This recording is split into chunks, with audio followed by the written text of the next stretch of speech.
Wuthering Heights by Emily Brontë. Chapter 1. 1801. I have just returned from a visit to my landlord, the solitary neighbour that I shall be troubled with. This is certainly a beautiful country. In all England I do not believe that I could have fixed on a situation so completely removed from the stir of society. A perfect misanthropist's heaven. And Mr. Heathcliff and I are such a suitable pair to divide the desolation between us. A capital fellow! He little imagined how my heart warmed towards him when I beheld his black eyes withdraw so suspiciously under their brows as I rode up, and when his fingers sheltered themselves with a jealous resolution still further in his waistcoat as I announced my name. "Mr. Heathcliff?" I said. A nod was the answer. "Mr. Lockwood, your new tenant, sir. I do myself the honour of calling as soon as possible after my arrival, to express the hope that I have not inconvenienced you by my perseverance in soliciting the occupation of Thrushcross Grange. I heard yesterday you had had some thoughts—" "Thrushcross Grange is my own, sir," he interrupted, wincing. "I should not allow any one to inconvenience me if I could hinder it. Walk in." The "walk in" was uttered with closed teeth, and expressed the sentiment, "Go to the deuce." Even the gate over which he leant manifested no sympathising movement to the words; and I think that circumstance determined me to accept the invitation. I felt interested in a man who seemed more exaggeratedly reserved than myself. When he saw my horse's breast fairly pushing the barrier, he did put out his hand to unchain it, and then sullenly preceded me up the causeway, calling, as we entered the court, "Joseph, take Mr. Lockwood's horse, and bring up some wine." "Here we have the whole establishment of domestics, I suppose," was the reflection suggested by this compound order. "No wonder the grass grows up between the flags, and cattle are the only hedge cutters." Joseph was an elderly, nay, an old man; very old, perhaps, though hale and sinewy. "The Lord help us!" he soliloquised in an undertone of peevish displeasure, while relieving me of my horse, looking meantime in my face so sourly that I charitably conjectured he must have need of divine aid to digest his dinner, and his pious ejaculation had no reference to my unexpected advent. Wuthering Heights is the name of Mr. Heathcliff's dwelling, Wuthering being a significant provincial adjective, descriptive of the atmospheric tumult to which its station is exposed in stormy weather. Pure bracing ventilation they must have up there at all times indeed. One may guess the power of the north wind blowing over the edge by the excessive slant of a few stunted firs at the end of the house, and by a range of gaunt thorns all stretching their limbs one way, as if craving alms of the sun. Happily the architect had foresight to build it strong: the narrow windows are deeply set in the wall, and the corners defended with large jutting stones. Before passing the threshold, I paused to admire a quantity of grotesque carving lavished over the front, and especially about the principal door, above which, among a wilderness of crumbling griffins and shameless little boys, I detected the date 1500, and the name Hareton Earnshaw. I would have made a few comments, and requested a short history of the place from the surly owner, but his attitude at the door appeared to demand my speedy entrance or complete departure, and I had no desire to aggravate his impatience previous to inspecting the penetralium. One stop brought us into the family sitting-room, without any introductory lobby or passage. They call it here the house pre-eminently. It includes kitchen and parlour generally, but I believe at Wuthering Heights the kitchen is forced to retreat altogether into another quarter. At least I distinguished a chatter of tongues and a clatter of culinary utensils deep within. And I observed no signs of roasting, boiling, or baking about the huge fireplace, nor any glitter of copper saucepans and tin calendars on the walls. One end, indeed, reflected splendidly both light and heat from ranks of immense pewter dishes, interspersed with silver jugs and tankards, towering row after row on a vast oak dresser to the very roof. The latter had never been underdrawn; its entire anatomy lay bare to an inquiring eye, except where a frame of wood, laden with oatcakes and clusters of legs of beef, mutton, and ham, concealed it. Above the chimney were sundry villainous old guns, and a couple of horse pistols, and, by way of ornament, 3 gaudily painted canisters disposed along its ledge. The floor was of smooth white stone, the chairs, high-backed primitive structures, painted green, 1 or 2 heavy black ones lurking in the shade. In an arch under the dresser reposed a huge liver-coloured bitch pointer, surrounded by a swarm of squealing puppies, and other dogs haunted other recesses. The apartment and furniture would have been nothing extraordinary as belonging to a homely northern farmer with a stubborn countenance and stalwart limbs set out to advantage in knee-breeches and gaiters.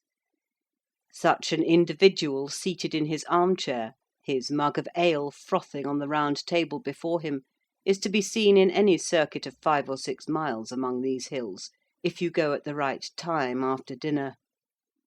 But Mr. Heathcliff forms a singular contrast to his abode and style of living.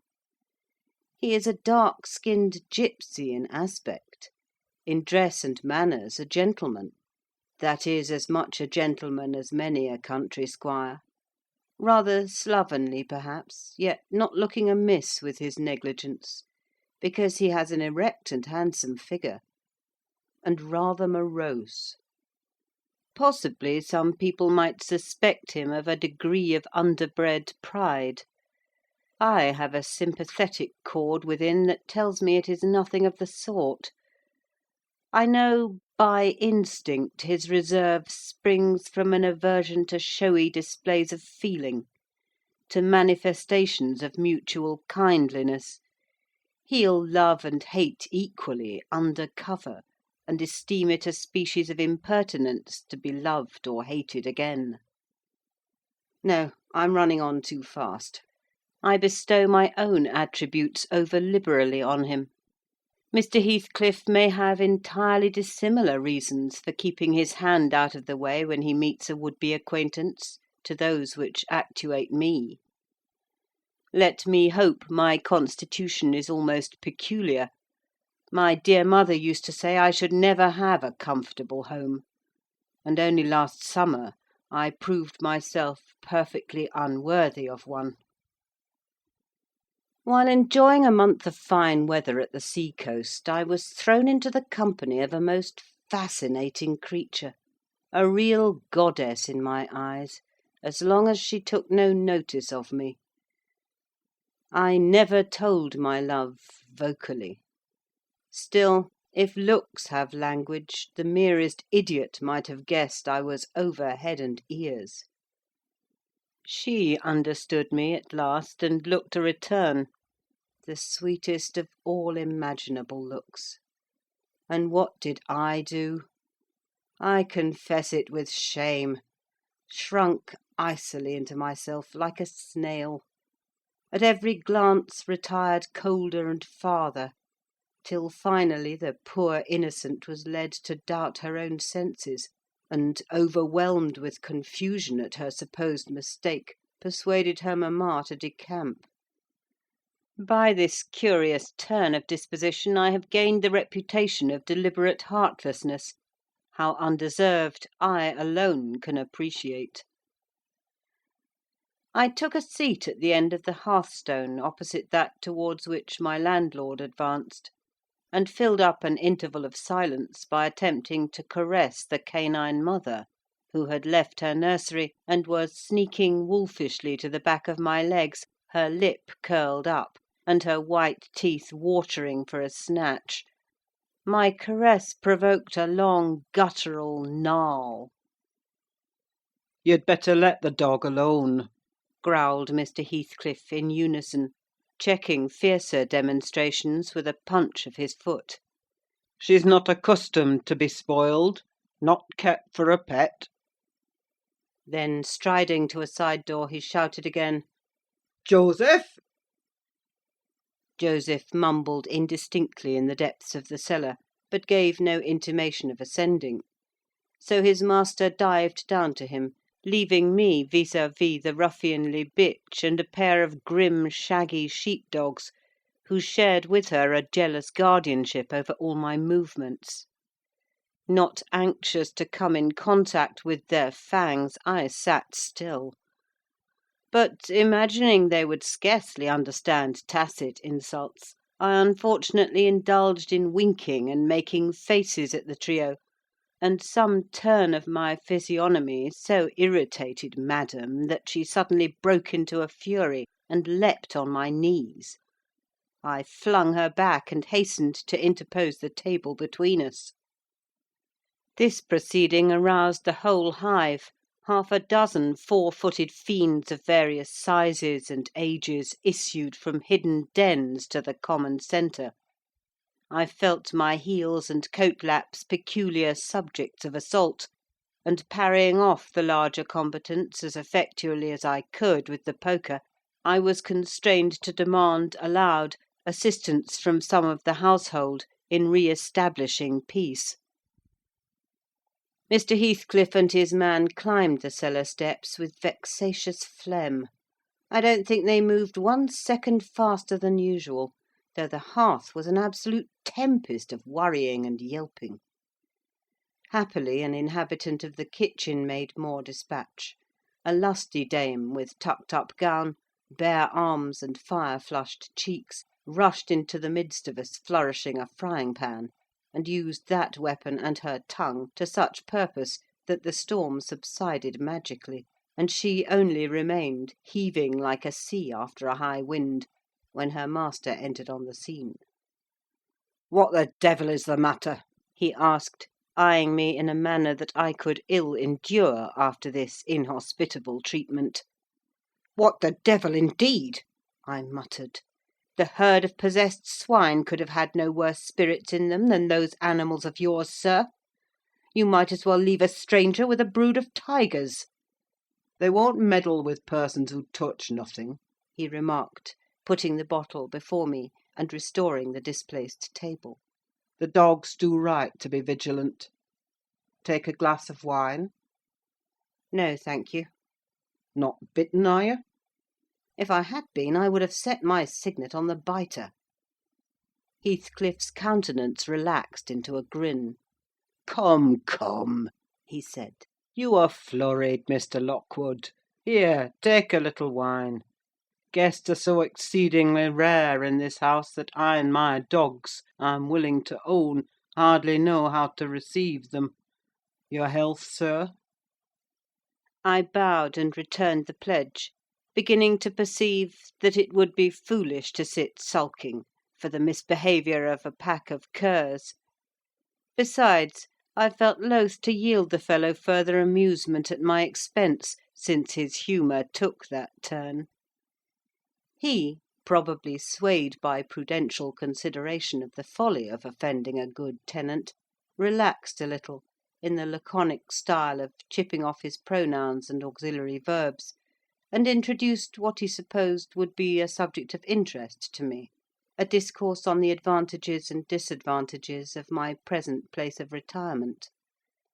I found him very intelligent on the topics we touched; and, before I went home, I was encouraged so far as to volunteer another visit to-morrow. He evidently wished no repetition of my intrusion. I shall go, notwithstanding. It is astonishing how sociable I feel myself compared with him. End of Chapter 1. Chapter 2. Yesterday afternoon set in misty and cold. I had half a mind to spend it by my study fire, instead of wading through heath and mud to Wuthering Heights. On coming up from dinner, however, N.B. I dine between 12 and 1 o'clock. The housekeeper, a matronly lady, taken as a fixture along with the house, could not or would not comprehend my request that I might be served at 5. On mounting the stairs with this lazy intention, and stepping into the room, I saw a servant girl on her knees, surrounded by brushes and coal scuttles, and raising an infernal dust as she extinguished the flames with heaps of cinders. This spectacle drove me back immediately. I took my hat, and, after a 4 miles' walk, arrived at Heathcliff's garden gate just in time to escape the first feathery flakes of a snow-shower. On that bleak hill-top the earth was hard with a black frost, and the air made me shiver through every limb. Being unable to remove the chain, I jumped over, and running up the flagged causeway, bordering with straggling gooseberry bushes, knocked vainly for admittance, till my knuckles tingled and the dogs howled. "Wretched inmates!" I ejaculated mentally. "You deserve perpetual isolation from your species for your churlish inhospitality. At least I would not keep my doors barred in the daytime. I don't care, I will get in." So resolved, I grasped the latch and shook it vehemently. Vinegar-faced Joseph projected his head from a round window of the barn. "What are ye for?" he shouted. "The master's down in fold. Go round by t' end of lathe if you want to speak to him." "Is there nobody inside to open the door?" I hallooed responsively. "There's nobbut missis, and she'll not open it an you mak your fleece and dins till neet." "Why? Cannot you tell her whom I am, eh, Joseph?" "Noan me, I'll ha' no end with it," muttered the head, vanishing. The snow began to drive thickly. I seized the handle to essay another trial, when a young man, without coat, and shouldering a pitchfork, appeared in the yard behind. He hailed me to follow him, and after marching through a wash-house and a paved area containing a coal-shed, pump, and pigeon-cot, we at length arrived in the huge, warm, cheerful apartment where I was formerly received. It glowed delightfully in the radiance of an immense fire, compounded of coal, peat, and wood, and near the table, laid for a plentiful evening meal, I was pleased to observe the Misses, an individual whose existence I had never previously suspected. I bowed and waited, thinking she would bid me take a seat. She looked at me, leaning back in her chair, and remained motionless and mute. "Rough weather," I remarked. "I'm afraid, Mrs. Heathcliff, the door must bear the consequence of your servants' leisure attendance. I had hard work to make them hear me." She never opened her mouth. I stared. She stared also. At any rate, she kept her eyes on me in a cool, regardless manner, exceedingly embarrassing and disagreeable. "Sit down," said the young man gruffly. "He'll be in soon." I obeyed, and hemmed and called the villain Juno, who deigned at this second interview to move the extreme tip of her tail in token of owning my acquaintance. "A beautiful animal," I commenced again. "Do you intend parting with the little ones, madam?" "They are not mine," said the amiable hostess, more repellingly than Heathcliff himself could have replied. "Ah, your favourites are among these?" I continued, turning to an obscure cushion full of something like cats. "A strange choice of favourites," she observed scornfully. Unluckily it was a heap of dead rabbits. I hemmed once more, and drew closer to the hearth, repeating my comment on the wildness of the evening. "You should not have come out," she said, rising and reaching from the chimney-piece 2 of the painted canisters. Her position before was sheltered from the light; now I had a distinct view of her whole figure and countenance. She was slender, and apparently scarcely past girlhood, an admirable form, and the most exquisite little face that I have ever had the pleasure of beholding: small features, very fair, flaxen ringlets, or rather golden, hanging loose on her delicate neck, and eyes, had they been agreeable in expression, that would have been irresistible. Fortunately for my susceptible heart, the only sentiment they evinced hovered between scorn and a kind of desperation, singularly unnatural to be detected there. The canisters were almost out of her reach. I made a motion to aid her. She turned upon me, as a miser might turn if any one attempted to assist him in counting his gold. "I don't want your help," she snapped. "I can get them for myself." "I beg your pardon," I hastened to reply. "Were you asked to tea?" she demanded, tying an apron over her neat black frock, and standing with a spoonful of the leaf poised over the pot. "I shall be glad to have a cup," I answered. "Were you asked?" she repeated. "No," I said, half smiling. "You are the proper person to ask me." She flung the tea back, spoon and all, and resumed her chair in a pet, her forehead corrugated and her red underlip pushed out, like a child's ready to cry. Meanwhile the young man had slung on to his person a decidedly shabby upper garment, and, erecting himself before the blaze, looked down on me from the corner of his eyes, for all the world as if there were some mortal feud unavenged between us. I began to doubt whether he were a servant or not. His dress and speech were both rude, entirely devoid of the superiority observable in Mr. and Mrs. Heathcliff. His thick brown curls were rough and uncultivated, his whiskers encroached bearishly over his cheeks, and his hands were embrowned like those of a common labourer. Still his bearing was free, almost haughty, and he showed none of a domestic's assiduity in attending on the lady of the house. In the absence of clear proofs of his condition, I deemed it best to abstain from noticing his curious conduct, and 5 minutes afterwards the entrance of Heathcliff relieved me, in some measure, from my uncomfortable state. "You see, sir, I'm come according to promise," I exclaimed, assuming the cheerful; "and I fear I shall be weather bound for half an hour, if you can afford me shelter during that space." "Half an hour?" he said, shaking the white flakes from his clothes. "I wonder you should select the thick of a snowstorm to ramble about in. Do you know that you run a risk of being lost in the marshes? People familiar with these moors often miss their road on such evenings, and I can tell you there is no chance of a change at present." "Perhaps I can get a guide among your lads, and he might stay at the Grange till morning. Could you spare me one?" "No, I could not." "Oh, indeed! Well, then, I must trust to my own sagacity." "Humph!" "Are you going to mak' the tea?" demanded he of the shabby coat, shifting his ferocious gaze from me to the young lady. "Is he to have any?" she asked, appealing to Heathcliff.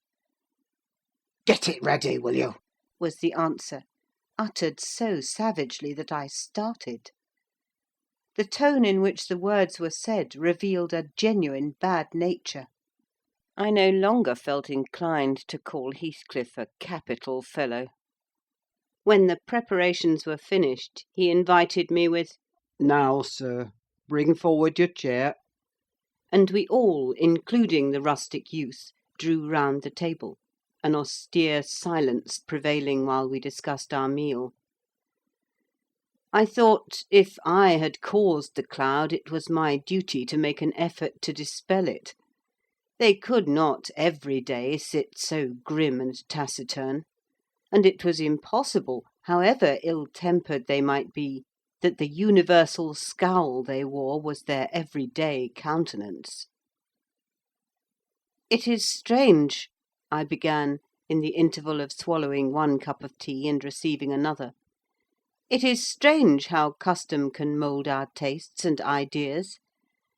Many could not imagine the existence of happiness in a life of such complete exile from the world as you spend, Mr. Heathcliff. Yet I'll venture to say that, surrounded by your family, and with your amiable lady as the presiding genius over your home and heart—" My amiable lady! he interrupted, with an almost diabolical sneer on his face. Where is she, my amiable lady? "Mrs. Heathcliff, your wife, I mean." Well, yes. Or you would intimate that her spirit has taken the post of ministering angel, and guards the fortunes of Wuthering Heights, even when her body is gone. Is that it?" Perceiving myself in a blunder, I attempted to correct it. I might have seen there was too great a disparity between the ages of the parties to make it likely that they were man and wife. One was about 40, a period of mental vigour at which men seldom cherish the delusion of being married for love by girls. That dream is reserved for the solace of our declining years. The other did not look 17. Then it flashed on me. The clown at my elbow, who is drinking his tea out of a basin and eating his bread with unwashed hands, may be her husband, Heathcliff junior, of course. Here is the consequence of being buried alive. She has thrown herself away upon that boor from sheer ignorance that better individuals existed. A sad pity. I must beware how I cause her to regret her choice. My last reflection may seem conceited. It was not. My neighbour struck me as bordering on repulsive. I knew through experience that I was tolerably attractive. "Mrs. Heathcliff is my daughter-in-law," said Heathcliff, corroborating my surmise.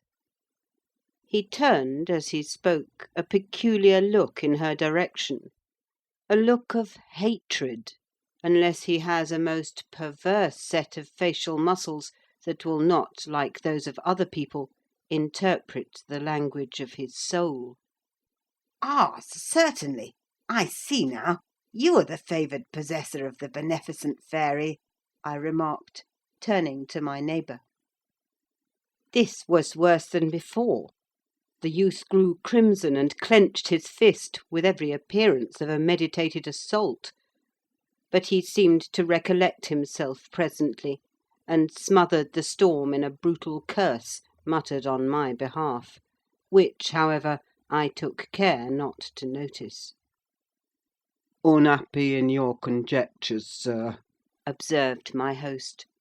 "We neither of us have the privilege of owning your good fairy. Her mate is dead. I said she was my daughter-in-law, therefore she must have married my son." "And this young man is—" "Not my son, assuredly." Heathcliff smiled again, as if it were rather too bold a jest to attribute the paternity of that bear to him. "My name is Hareton Earnshaw," growled the other, "and I'd counsel you to respect it." "I've shown no disrespect," was my reply, laughing internally at the dignity with which he announced himself. He fixed his eye on me longer than I cared to return the stare, for fear I might be tempted either to box his ears or render my hilarity audible. I began to feel unmistakably out of place in that pleasant family circle.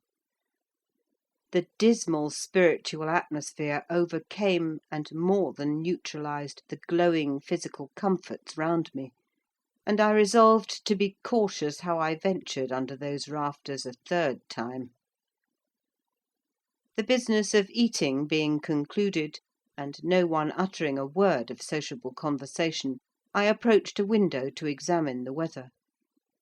A sorrowful sight I saw: dark night coming down prematurely, and sky and hills mingled in one bitter whirl of wind and suffocating snow. "I don't think it possible for me to get home now without a guide," I could not help exclaiming. "The roads will be buried already, and if they were bare I could scarcely distinguish a foot in advance." Hareton, drive those dozen sheep into the barn porch. They'll be covered if left in the fold all night. And put a plank before them," said Heathcliff. "How must I do?" I continued, with rising irritation. There was no reply to my question, and on looking round I saw only Joseph bringing in a pail of porridge for the dogs, and Mrs. Heathcliff leaning over the fire, diverting herself with burning a bundle of matches which had fallen from the chimney-piece as she restored the tea canister to its place. The former, when he had deposited his burden, took a critical survey of the room, and in cracked tones grated out, "I wonder how you can fashion to stand there in idleness and war, when all on 'em's gone out. But you're a nowt, and it's no use talking. You'll niver mend o' your ill ways, but go right to divil like your mother afore ye." I imagined for a moment that this piece of eloquence was addressed to me, and, sufficiently enraged, stepped towards the aged rascal with an intention of kicking him out of the door. Mrs. Heathcliff, however, checked me by her answer. "You scandalous old hypocrite!" she replied. "Are you not afraid of being carried away bodily whenever you mention the devil's name? I warn you to refrain from provoking me, or I'll ask your abduction as a special favour. Stop! Look here, Joseph," she continued, taking a long dark book from a shelf. "I'll show you how far I've progressed in the black art. I shall soon be competent to make a clear house of it. The red cow didn't die by chance, and your rheumatism can hardly be reckoned among providential visitations." "Oh, wicked, wicked!" gasped the elder. "May the Lord deliver us from evil!" "No, reprobate! You are a castaway. Be off, or I'll hurt you seriously. I'll have you all modelled in wax and clay, and the first who passes the limits I fix I'll not say what he shall be done to, but you'll see. Go! I'm looking at you." The little witch put a mock malignity into her beautiful eyes, and Joseph, trembling with sincere horror, hurried out, praying and ejaculating "Wicked!" as he went out.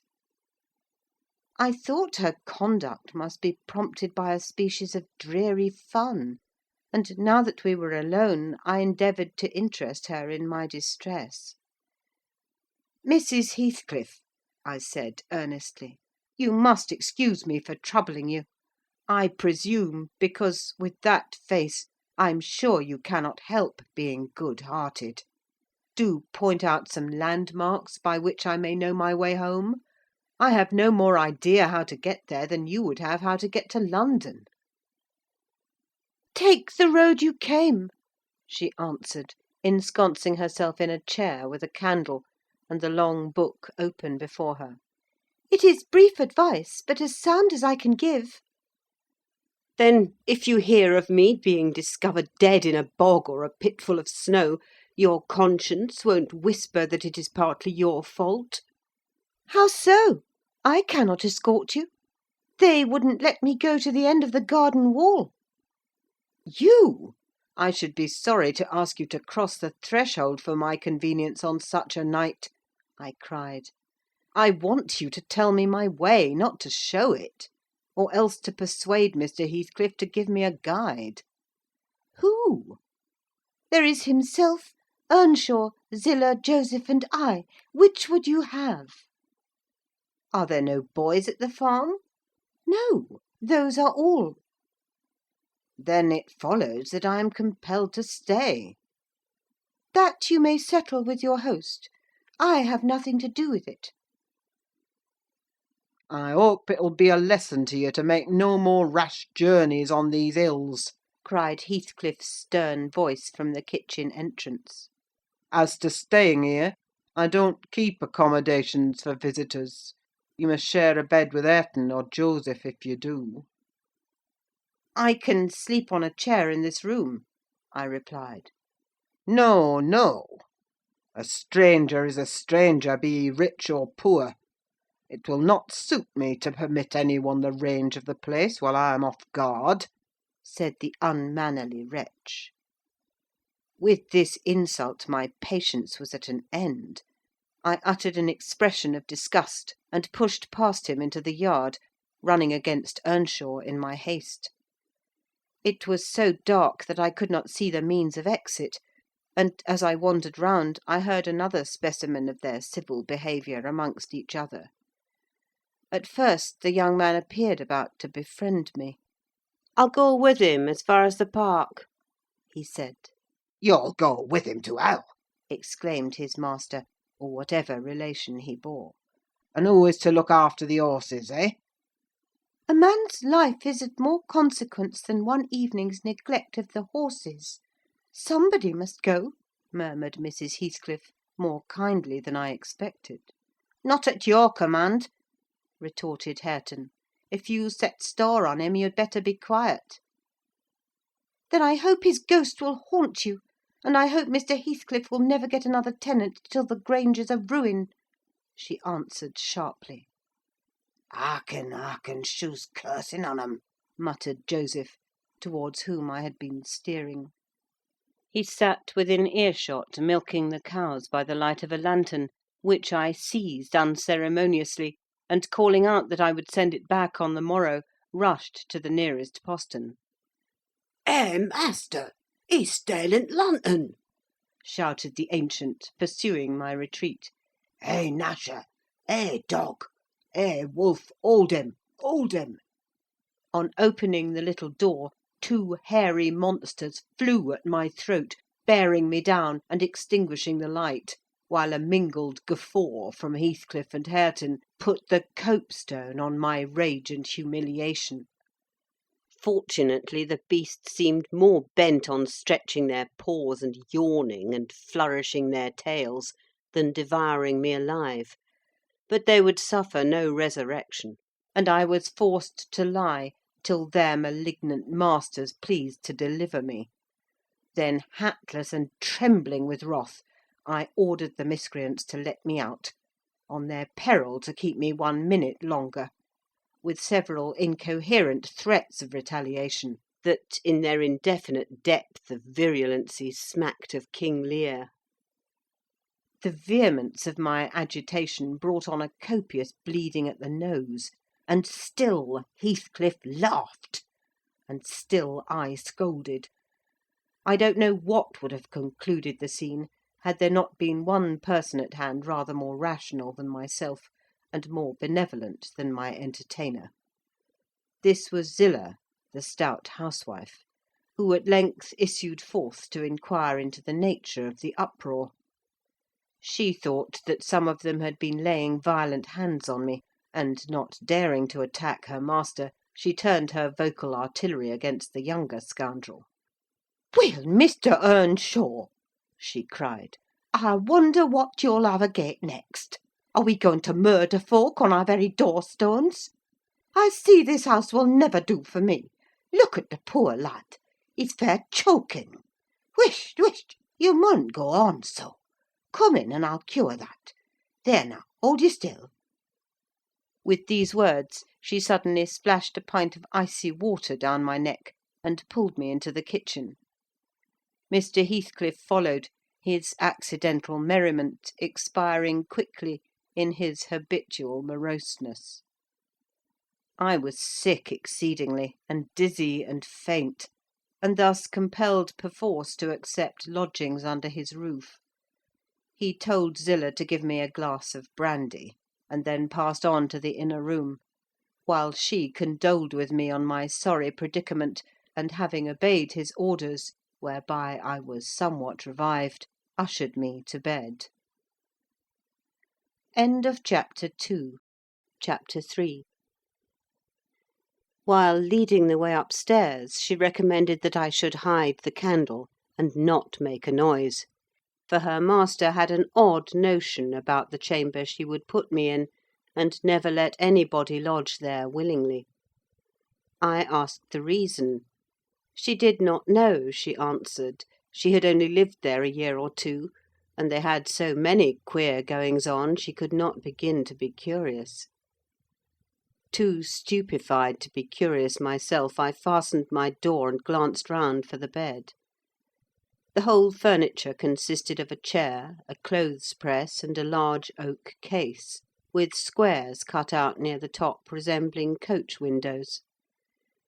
Having approached this structure, I looked inside, and perceived it to be a singular sort of old-fashioned couch, very conveniently designed to obviate the necessity for every member of the family having a room to himself.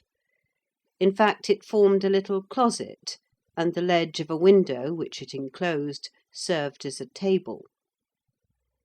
I slid back the panelled sides, got in with my light, pulled them together again, and felt secure against the vigilance of Heathcliff and every one else. The ledge, where I placed my candle, had a few mildewed books piled up in one corner, and it was covered with writing scratched on the paint. This writing, however, was nothing but a name repeated in all kinds of characters, large and small. Catherine Earnshaw, here and there varied to Catherine Heathcliff, and then again to Catherine Linton. In vapid listlessness I leant my head against the window, and continued spelling over Catherine Earnshaw, Heathcliff, Linton, till my eyes closed. But they had not rested 5 minutes when a glare of white letters started from the dark, as vivid as spectres. The air swarmed with Catherines, and, rousing myself to dispel the obtrusive name, I discovered my candle-wick reclining on one of the antique volumes, and perfuming the place with an odour of roasted calf-skin. I snuffed it off, and, very ill at ease under the influence of cold and lingering nausea, sat up and spread open the injured tome on my knee. It was a Testament in lean type, and smelling dreadfully musty. A fly-leaf bore the inscription, "Catherine Earnshaw, her book," and a date some 1/4 of a century back. I shut it, and took up another and another, till I had examined all. Catherine's library was select, and its state of dilapidation proved it to have been well used, though not altogether for a legitimate purpose.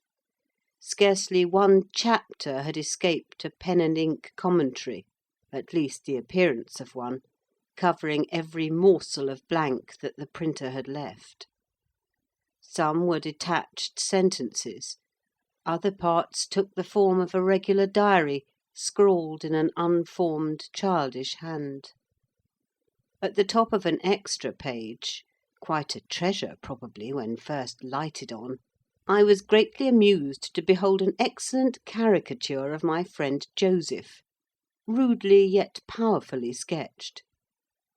An immediate interest kindled within me for the unknown Catherine, and I began forthwith to decipher her faded hieroglyphics. "An awful Sunday," commenced the paragraph beneath. "I wish my father were back again. Hindley is a detestable substitute. His conduct to Heathcliff is atrocious. H. and I are going to rebel. We took our initiatory step this evening. All day had been flooding with rain. We could not go to church, so Joseph must needs get up a congregation in the garret; and while Hindley and his wife basked downstairs before a comfortable fire, doing anything but reading their Bibles, I'll answer for it, Heathcliff, myself, and the unhappy ploughboy were commanded to take our prayer books and mount. We were ranged in a row on a sack of corn, groaning and shivering, and hoping that Joseph would shiver too, so that he might give us a short homily for his own sake. A vain idea! The service lasted precisely 3 hours, and yet my brother had the face to exclaim, when he saw us descending, "What, done already?" On Sunday evenings we used to be permitted to play, if we did not make much noise. Now a mere titter is sufficient to send us into corners. "You forget you have a master here," says the tyrant. "I'll demolish the first who puts me out of temper. I insist on perfect sobriety and silence. Oh, boy, was that you? Francis, darling, pull his hair as you go by. I heard him snap his fingers." Frances pulled his hair heartily, and then went and seated herself on her husband's knee, and there they were like two babies, kissing and talking nonsense by the hour.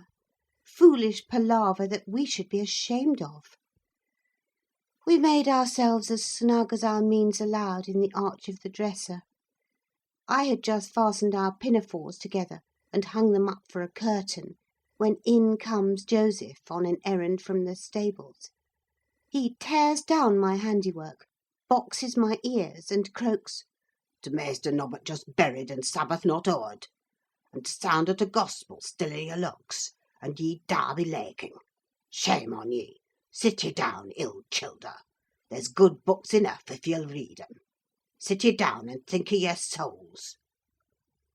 Saying this, he compelled us so to square our positions that we might receive from the far-off fire a dull ray to show us the text of the lumber he thrust upon us. I could not bear the employment. I took my dingy volume by the scroop and hurled it into the dog kennel, vowing I hated a good book. Heathcliff kicked his to the same place. Then there was a hubbub. "Maister Hindley!" shouted our chaplain. "Maister, come hither! Miss Cathy's riven the back off the helmet of salvation, and Heathcliff's paused his fit into first part of t' broad way to destruction. It's fair flaysome that you let him go on this gate.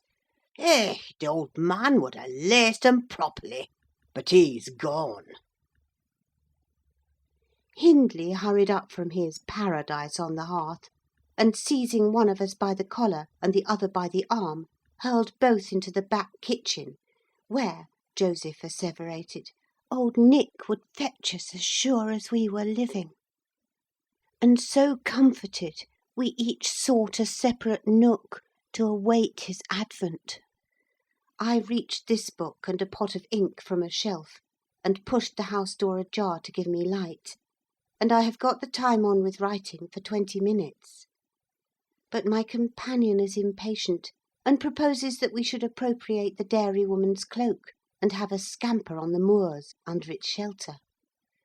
A pleasant suggestion, and then, if the surly old man come in, he may believe his prophecy verified. We cannot be damper or colder in the rain than we are here. I suppose Catherine fulfilled her project, for the next sentence took up another subject. She waxed lachrymose. "How little did I dream that Hindley would ever make me cry so," she wrote. "My head aches till I cannot keep it on the pillow, and still I can't give over. Poor Heathcliff! Hindley calls him a vagabond, and won't let him sit with us nor eat with us any more. And he says he and I must not play together, and threatens to turn him out of the house if we break his orders.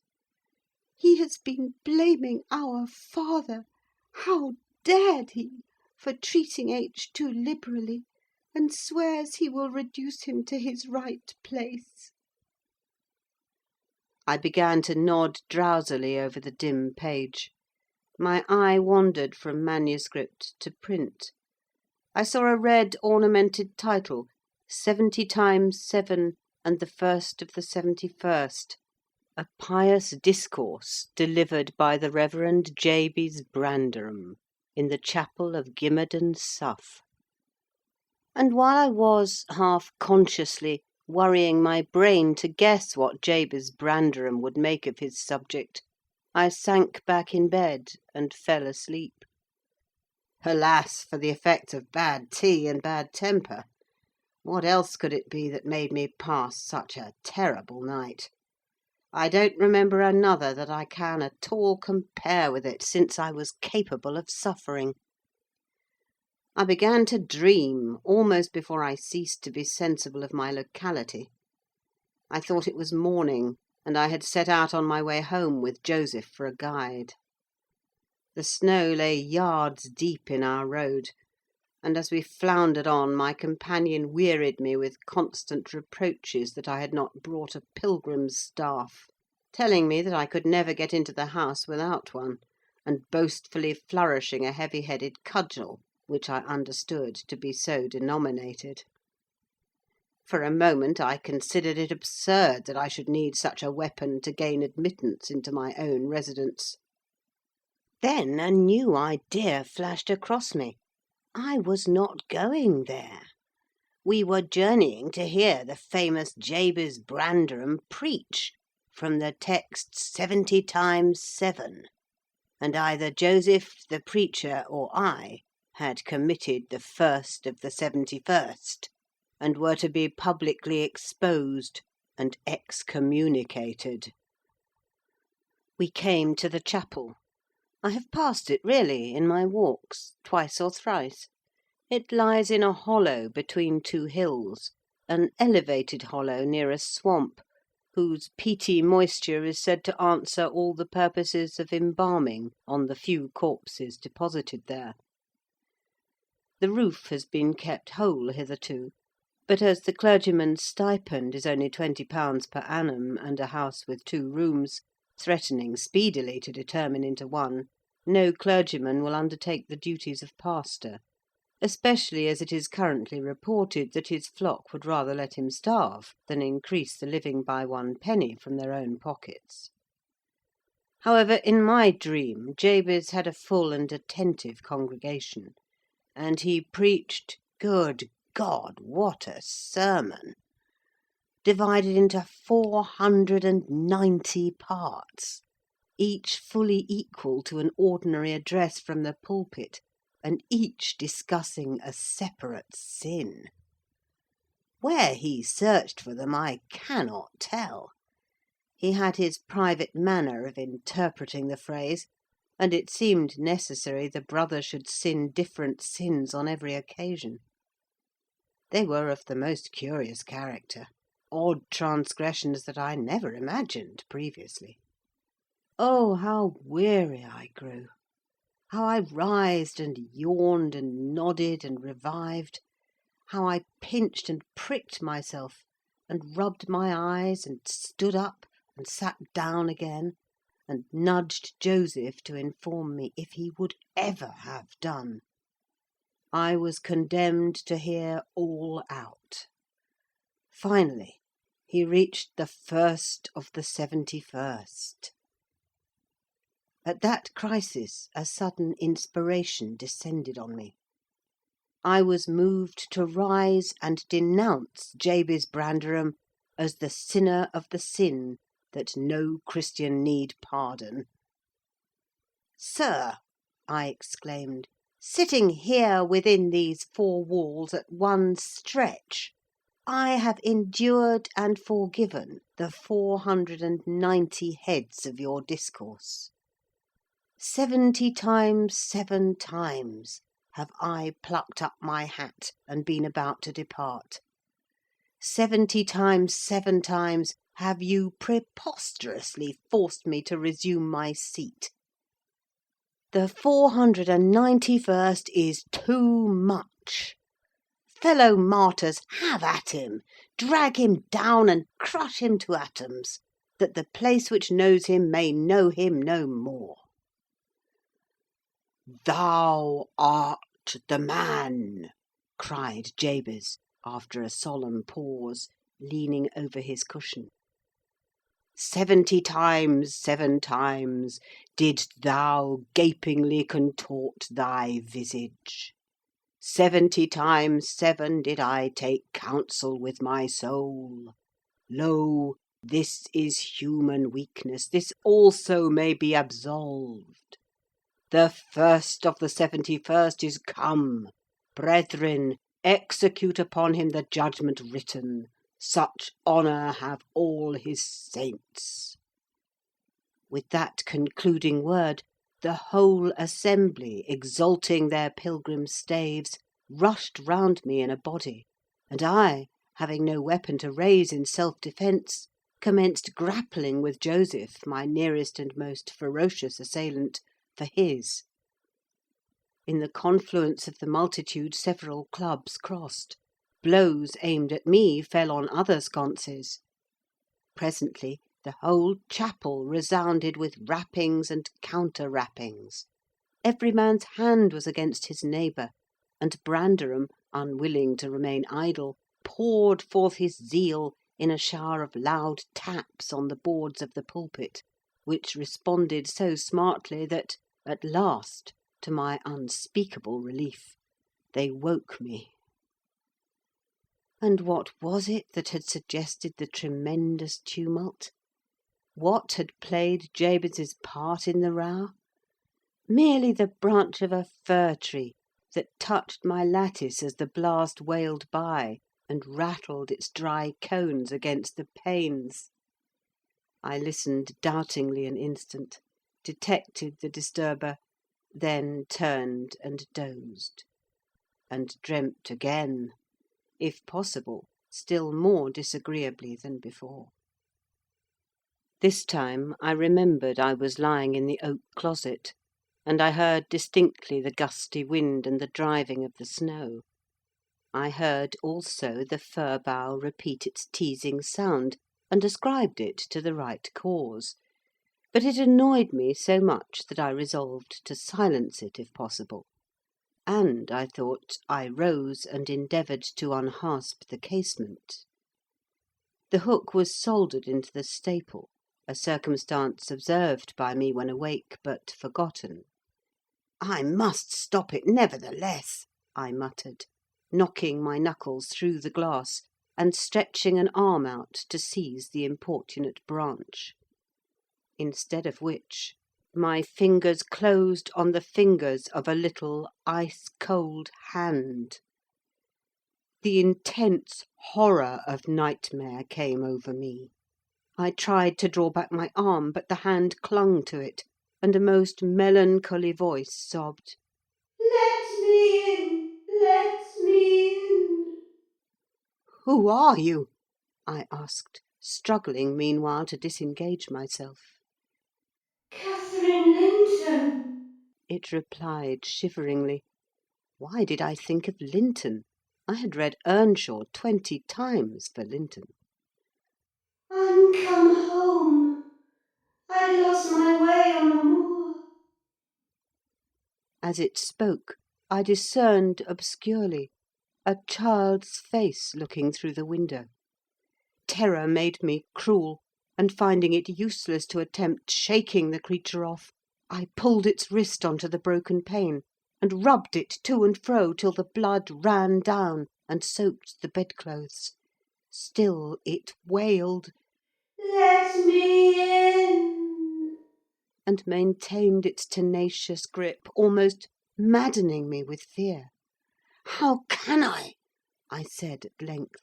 "Let me go, if you want me to let you in." The fingers relaxed.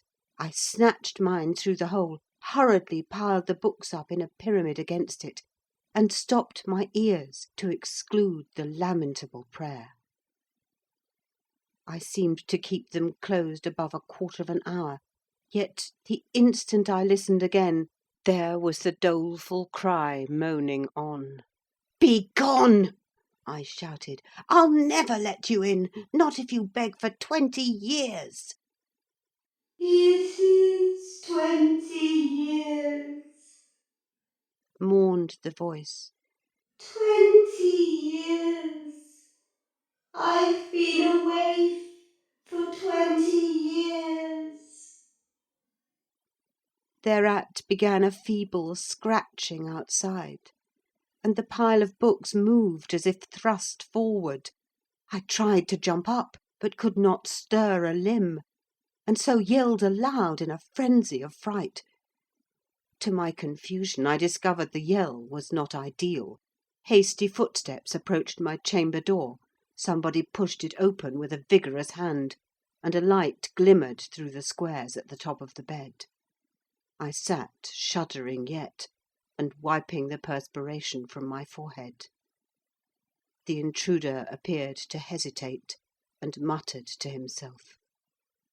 At last he said in a half-whisper, plainly not expecting an answer, Is anyone here? I considered it best to confess my presence, for I knew Heathcliff's accents, and feared he might search further if I kept quiet. With this intention, I turned and opened the panels. I shall not soon forget the effect my action produced. Heathcliff stood near the entrance, in his shirt and trousers, with a candle dripping over his fingers, and his face as white as the wall behind him. The first creak of the oak startled him like an electric shock. The light leapt from his hold to a distance of some feet, and his agitation was so extreme that he could hardly pick it up. "It is only your guest, sir," I called out, desirous to spare him the humiliation of exposing his cowardice further. "I had the misfortune to scream in my sleep, owing to a frightful nightmare. I'm sorry I disturbed you." "Oh, God confound you, Mr. Lockwood! I wish you were at the—" commenced my host, setting the candle on a chair, because he found it impossible to hold it steady. "And who showed you up into this room?" he continued, crushing his nails into his palms, and grinding his teeth to subdue the maxillary convulsions. "Who was it? I've a good mind to turn them out of the house this moment." "It was your servant Zillah," I replied, flinging myself onto the floor, and rapidly resuming my garments. "I should not care if you did, Mr. Heathcliff. She richly deserves it. I suppose that she wanted to get another proof that the place was haunted, at my expense. Well, it is, swarming with ghosts and goblins. You have reason in shutting it up, I assure you. No one will thank you for a doze in such a den." "What do you mean?" asked Heathcliff. "And what are you doing? Lie down and finish out the night, since you are here. But, for heaven's sake, don't repeat that horrid noise. Nothing could excuse it, unless you are having your throat cut." "If the little fiend had got in at the window, she probably would have strangled me," I returned. "I'm not going to endure the persecutions of your hospitable ancestors again.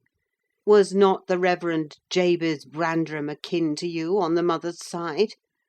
And that minx Catherine Linton, or Earnshaw, or however she was called, she must have been a changeling, wicked little soul. She told me she had been walking the earth these 20 years, a just punishment for her mortal transgressions, I've no doubt." Scarcely were these words uttered, when I recollected the association of Heathcliff's with Catherine's name in the book, which had completely slipped from my memory till thus awakened. I blushed at my inconsideration, but, without showing further consciousness of the offence, I hastened to add, "The truth is, sir, I passed the first part of the night in—" Here I stopped afresh. I was about to say, perusing those old volumes. Then it would have revealed my knowledge of their written as well as their printed contents. So, correcting myself, I went on, "in spelling over the name scratched on that window ledge, a monotonous occupation calculated to set me asleep, like counting, or—" "What can you mean by talking in this way to me?" thundered Heathcliff, with savage vehemence.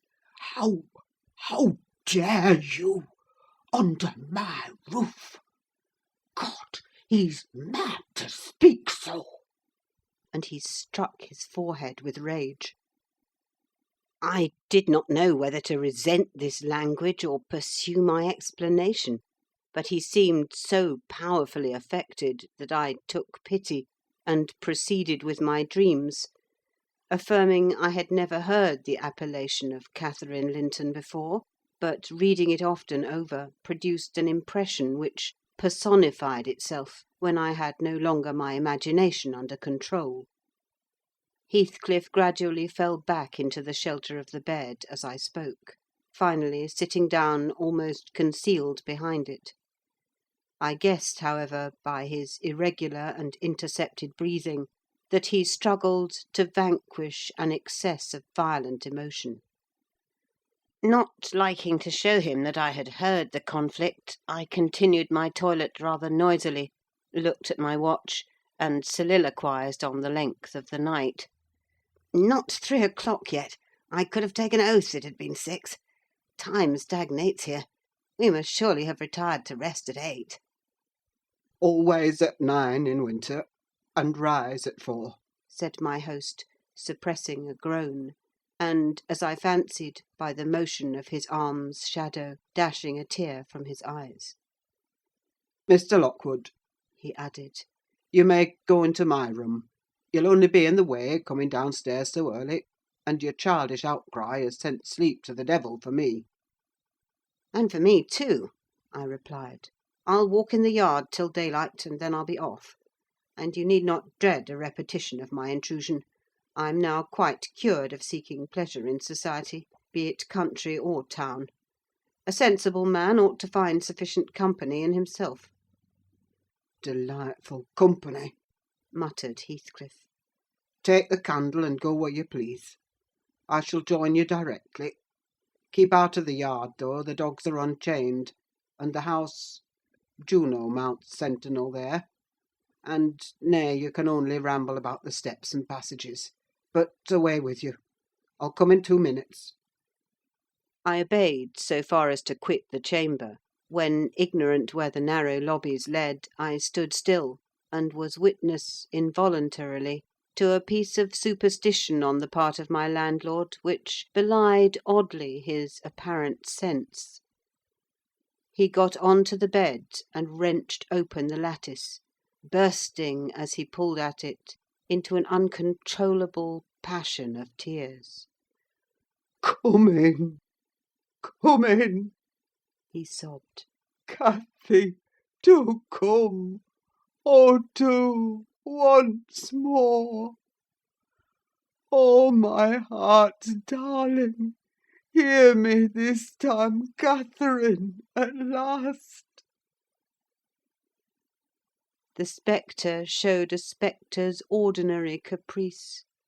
It gave no sign of being, but the snow and wind whirled wildly through, even reaching my station, and blowing out the light.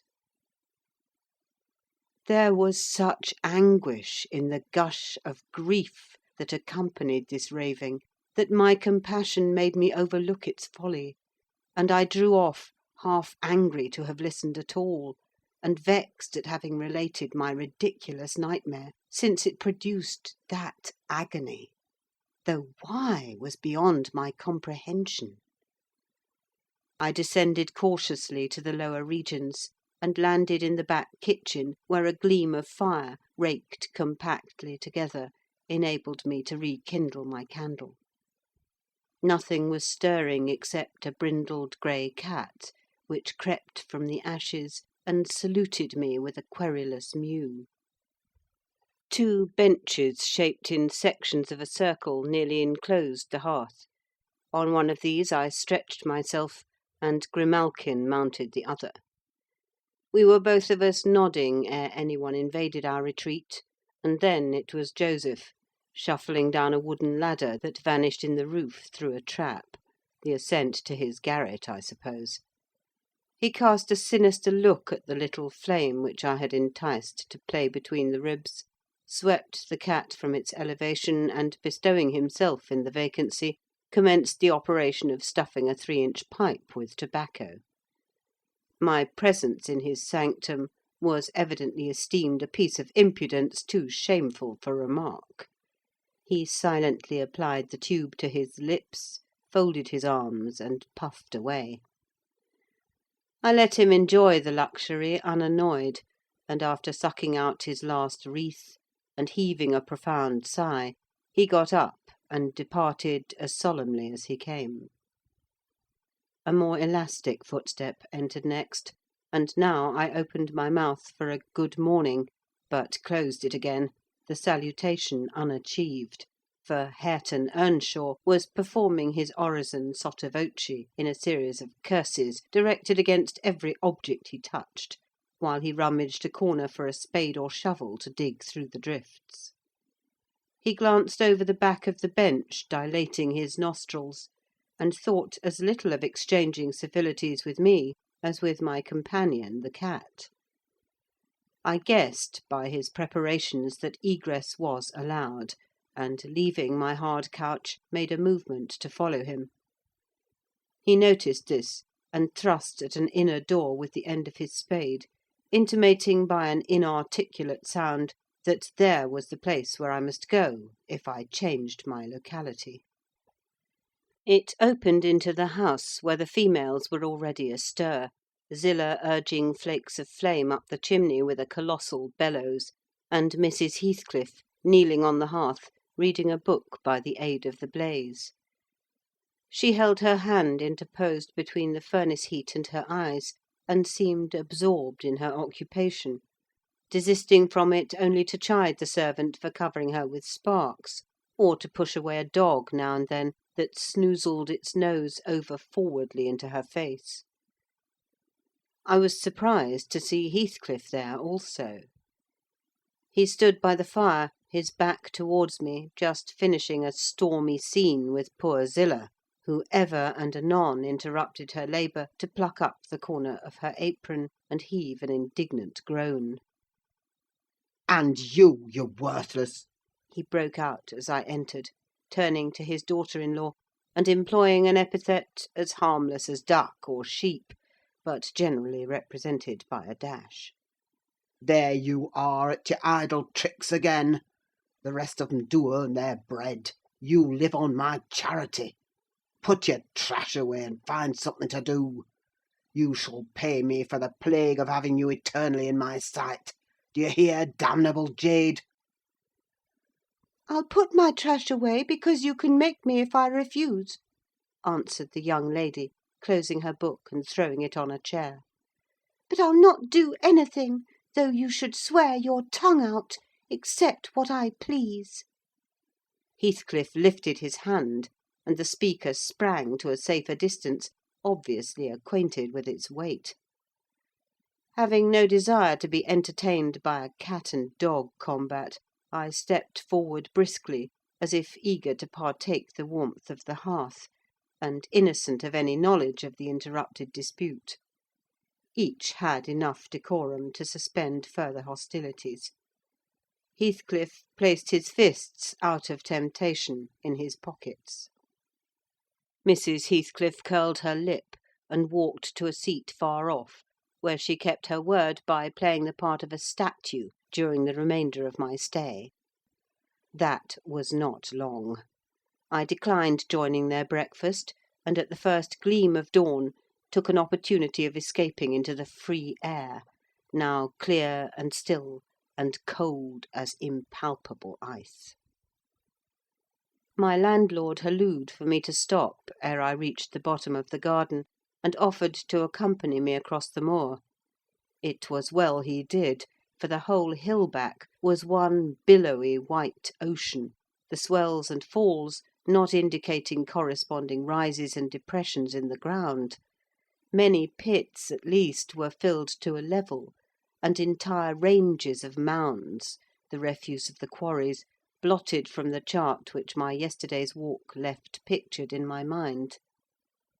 I had remarked on one side of the road, at intervals of 6 or 7 yards, a line of upright stones, continued through the whole length of the barron. These were erected and daubed with lime on purpose to serve as guides in the dark, and also, when a fall, like the present, confounded the deep swamps on either hand with the firmer path. But except a dirty dot pointing up here and there, all traces of their existence had vanished, and my companion found it necessary to warn me frequently to steer to the right or left, when I imagined I was following correctly the windings of the road. We exchanged little conversation, and he halted at the entrance of Thrushcross Park, saying I could make no error there.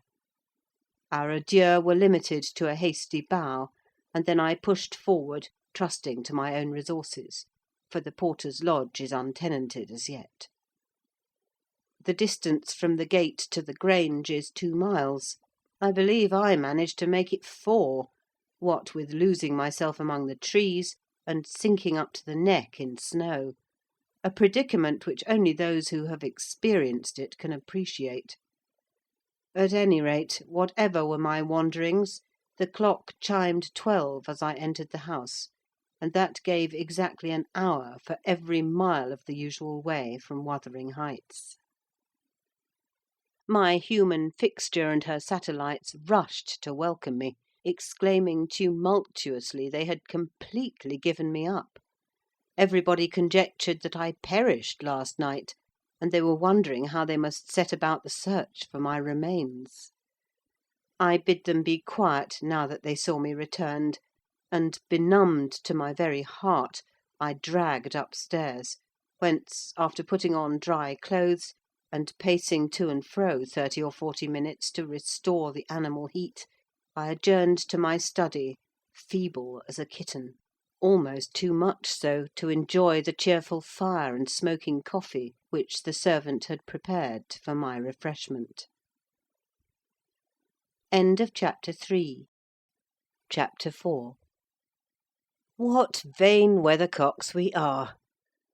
I, who had determined to hold myself independent of all social intercourse, and thanked my stars that at length I had lighted on a spot where it was next to impracticable. I, weak wretch, after maintaining till dusk a struggle with low spirits and solitude, was finally compelled to strike my colours, and under pretence of gaining information concerning the necessities of my establishment, I desired Mrs. Dean, when she brought in supper, to sit down while I ate it, hoping sincerely she would prove a regular gossip, and either rouse me to animation or lull me to sleep by her talk. "You have lived here a considerable time," I commenced. "Did you not say 16 years?" "18, sir. I came when the mistress was married, to wait on her. After she died, the master retained me for his housekeeper." "Indeed!" There ensued a pause. She was not a gossip, I feared, unless about her own affairs, and those could hardly interest me. However, having studied for an interval with a fist on either knee, and a cloud of meditation over her ruddy countenance, she ejaculated, "Ah, times are greatly changed since then." "Yes," I remarked, "you've seen a good many alterations, I suppose?" "I have, and troubles too," she said. "Oh, I'll turn the talk on my landlord's family," I thought to myself. "A good subject to start. And that pretty girl widow, I should like to know her history, whether she be a native of the country, or, as is more probable, an exotic that the surly indigene will not recognise for kin." With this intention I asked Mrs. Dean why Heathcliff let Thrushcross Grange, and preferred living in a situation and residence so much inferior. "Is he not rich enough to keep the estate in good order?" I inquired. "Rich, sir!" she returned. "He has nobody knows what money, and every year it increases. Yes, yes, he's rich enough to live in a finer house than this, but he's very near, close-handed, and if he had meant to flit to Thrushcross Grange, as soon as he heard of a good tenant, he could not have borne to miss the chance of getting a few hundreds more. It is strange people should be so greedy when they are alone in the world. He had a son, it seems. Yes, he had one. He is dead. And that young lady, Mrs. Heathcliff, is his widow? Yes. Where did she come from originally? Why, sir, she is my late master's daughter. Catherine Linton was her maiden name. I nursed her, poor thing.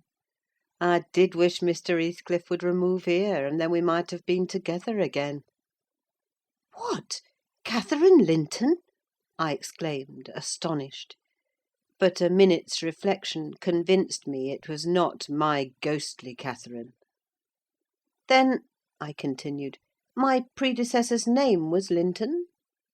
It was. And who is that Earnshaw, Hareton Earnshaw, who lives with Mr. Heathcliff? Are they relations? No, he is the late Mrs. Linton's nephew. The young lady's cousin, then?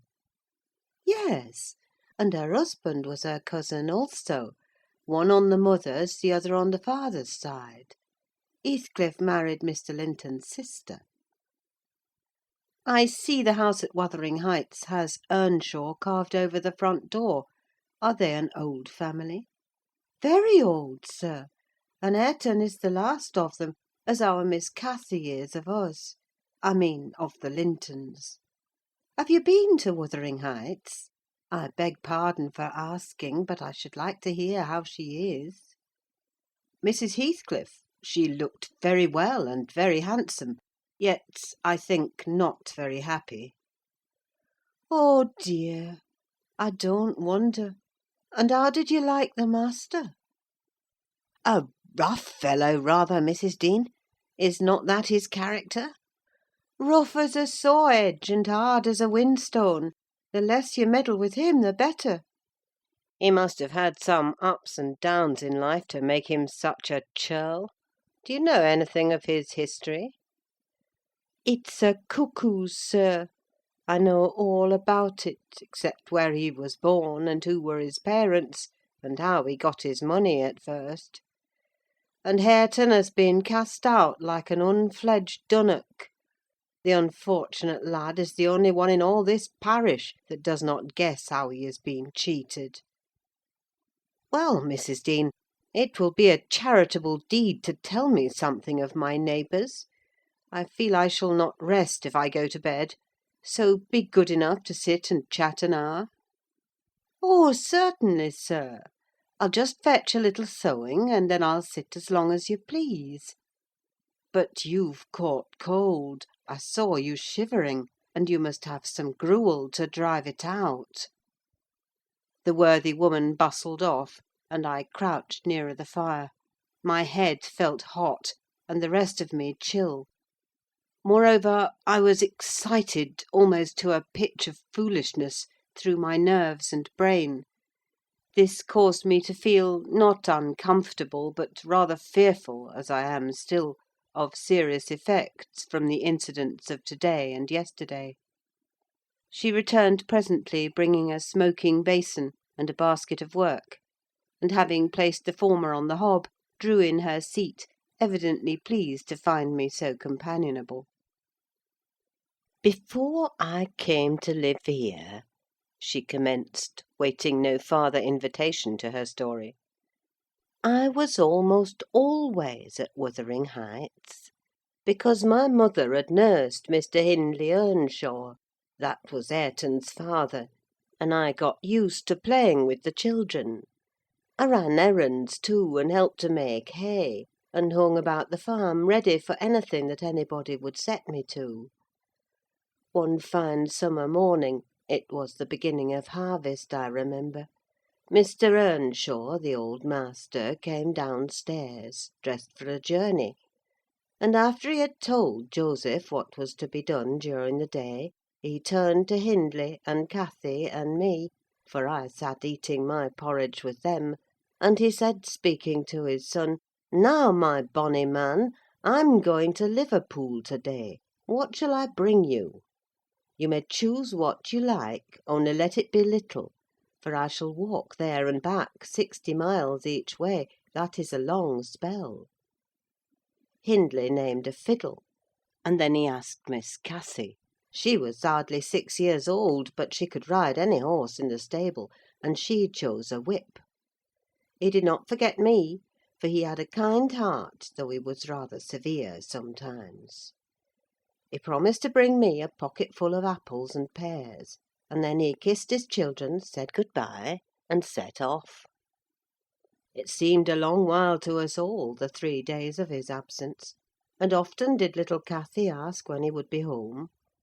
Mrs. Earnshaw expected him by supper-time on the 3rd evening, and she put the meal off hour after hour. There were no signs of his coming, however, and at last the children got tired of running down to the gate to look. Then it grew dark. She would have had them to bed, but they begged sadly to be allowed to stay up. And just about 11 o'clock the door latch was raised quietly, and in stepped the master. He threw himself into a chair, laughing and groaning, and bid them all stand off, for he was nearly killed.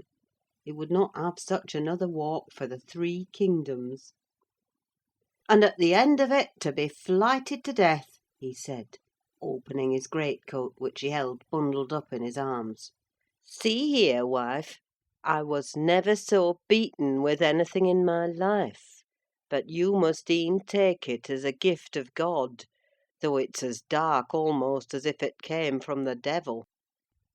We crowded round, and over Miss Cathy's head I had a peep at a dirty, ragged, black-haired child, big enough both to walk and talk. Indeed, its face looked older than Catherine's, yet when it was set on its feet it only stared round and repeated over and over again some gibberish that nobody could understand. I was frightened, and Mrs. Earnshaw was ready to fling it out of doors.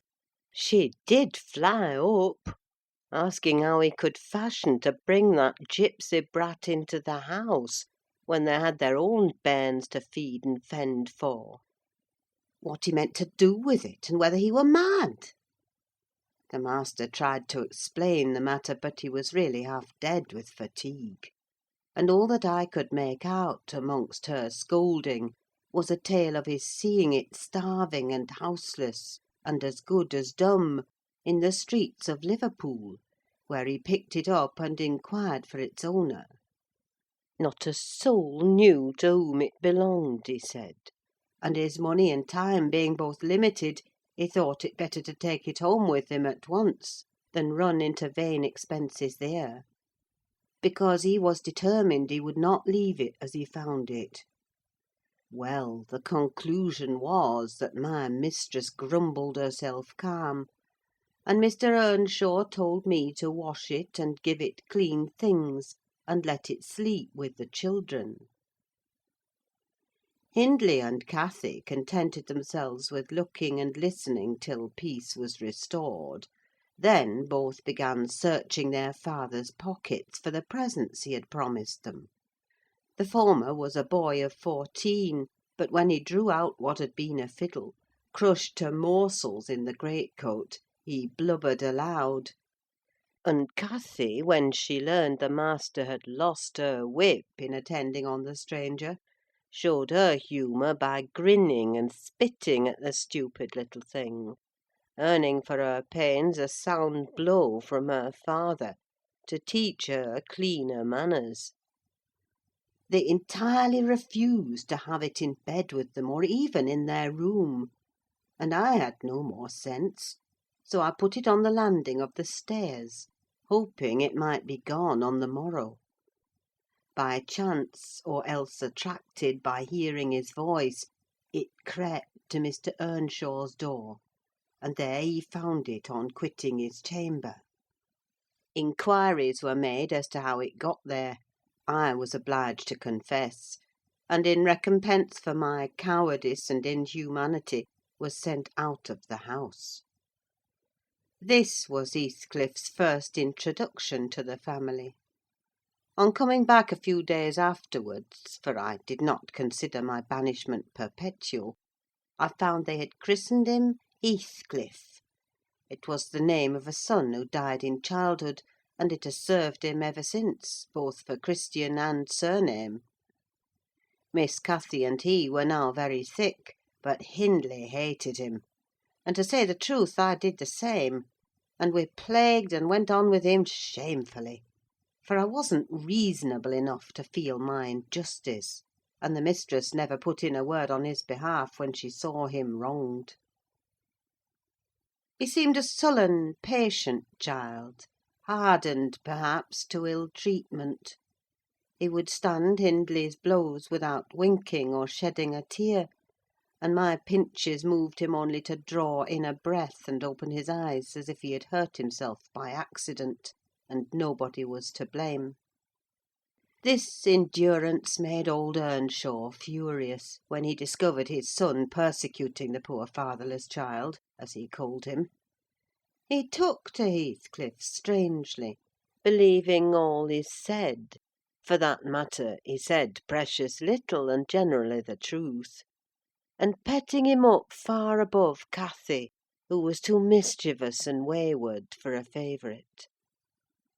So, from the very beginning, he bred bad feeling in the house; and at Mrs. Earnshaw's death, which happened in less than 2 years after, the young master had learned to regard his father as an oppressor rather than a friend, and Heathcliff as a usurper of his parents' affections and his privileges; and he grew bitter with brooding over these injuries.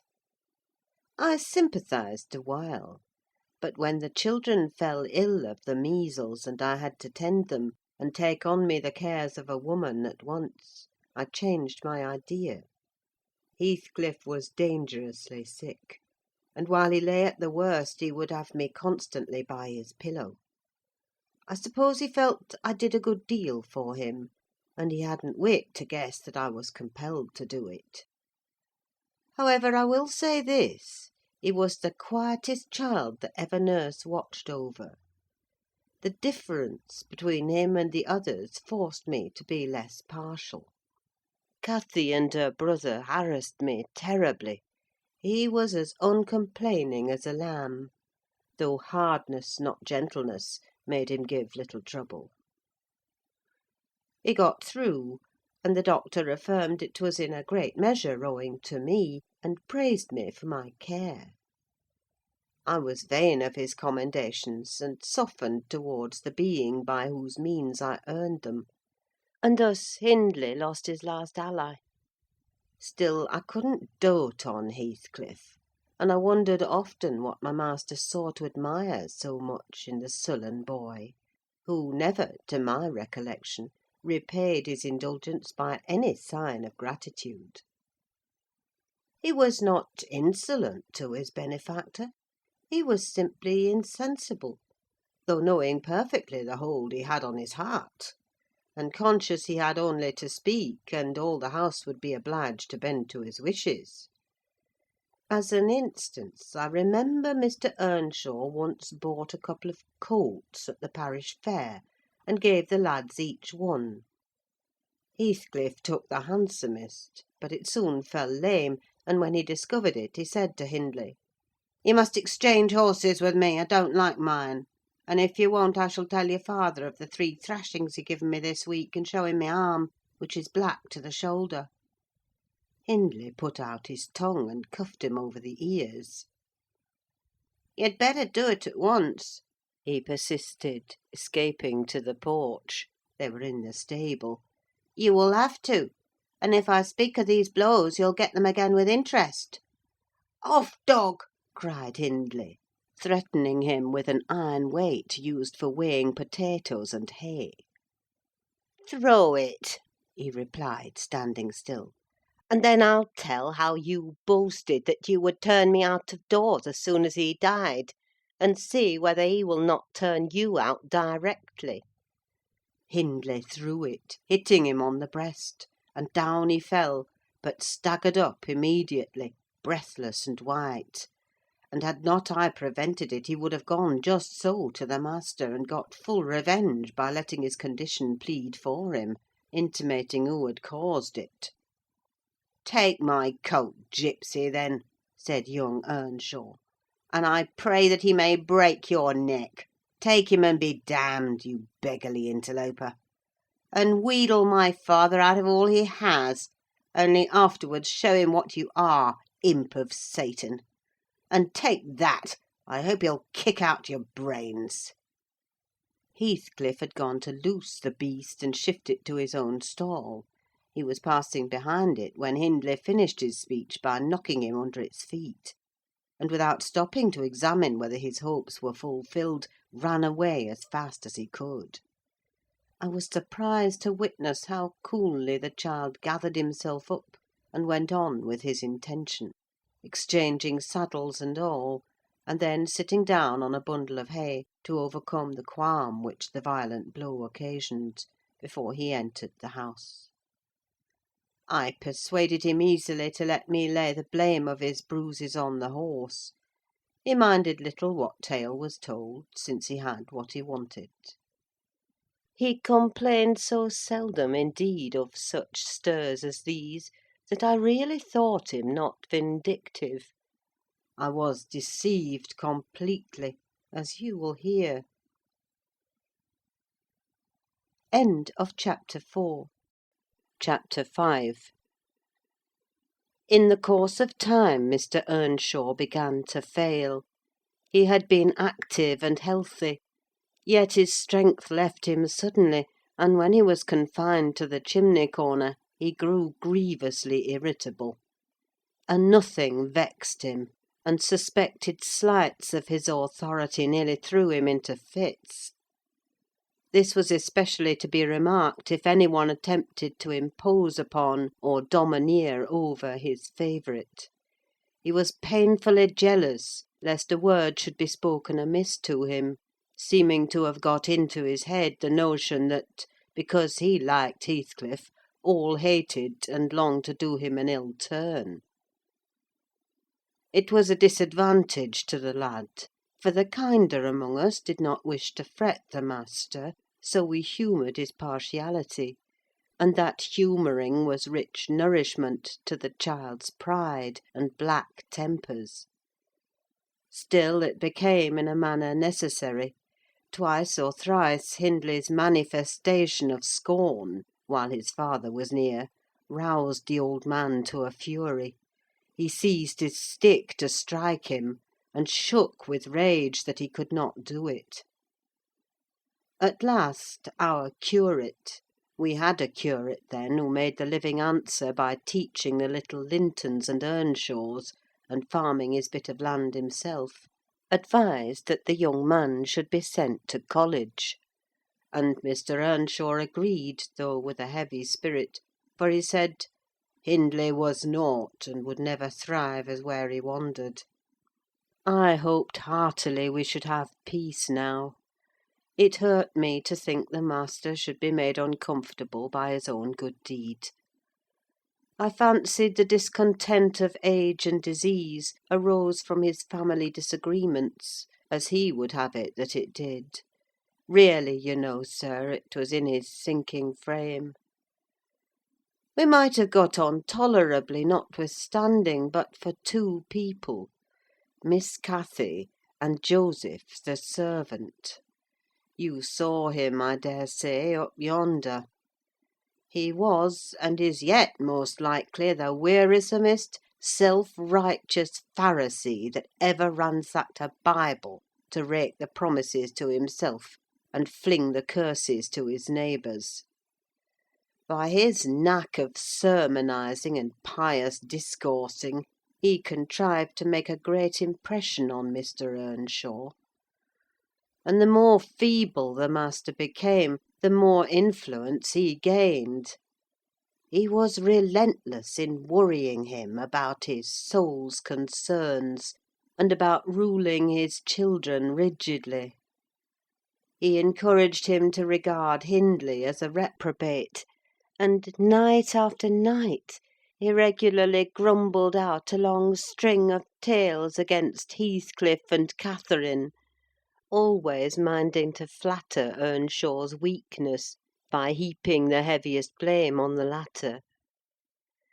Certainly she had ways with her such as I never saw a child take up before, and she put all of us past our patience 50 times and oftener in a day. From the hour she came downstairs till the hour she went to bed, we had not a minute's security that she wouldn't be in mischief.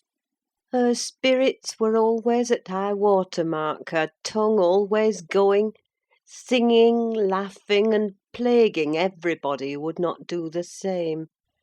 A wild, wicked slip she was, but she had the bonniest eye, the sweetest smile, and lightest foot in the parish; and, after all, I believe she meant no harm; for when once she made you cry in good earnest, it seldom happened that she would not keep you company, and oblige you to be quiet that you might comfort her.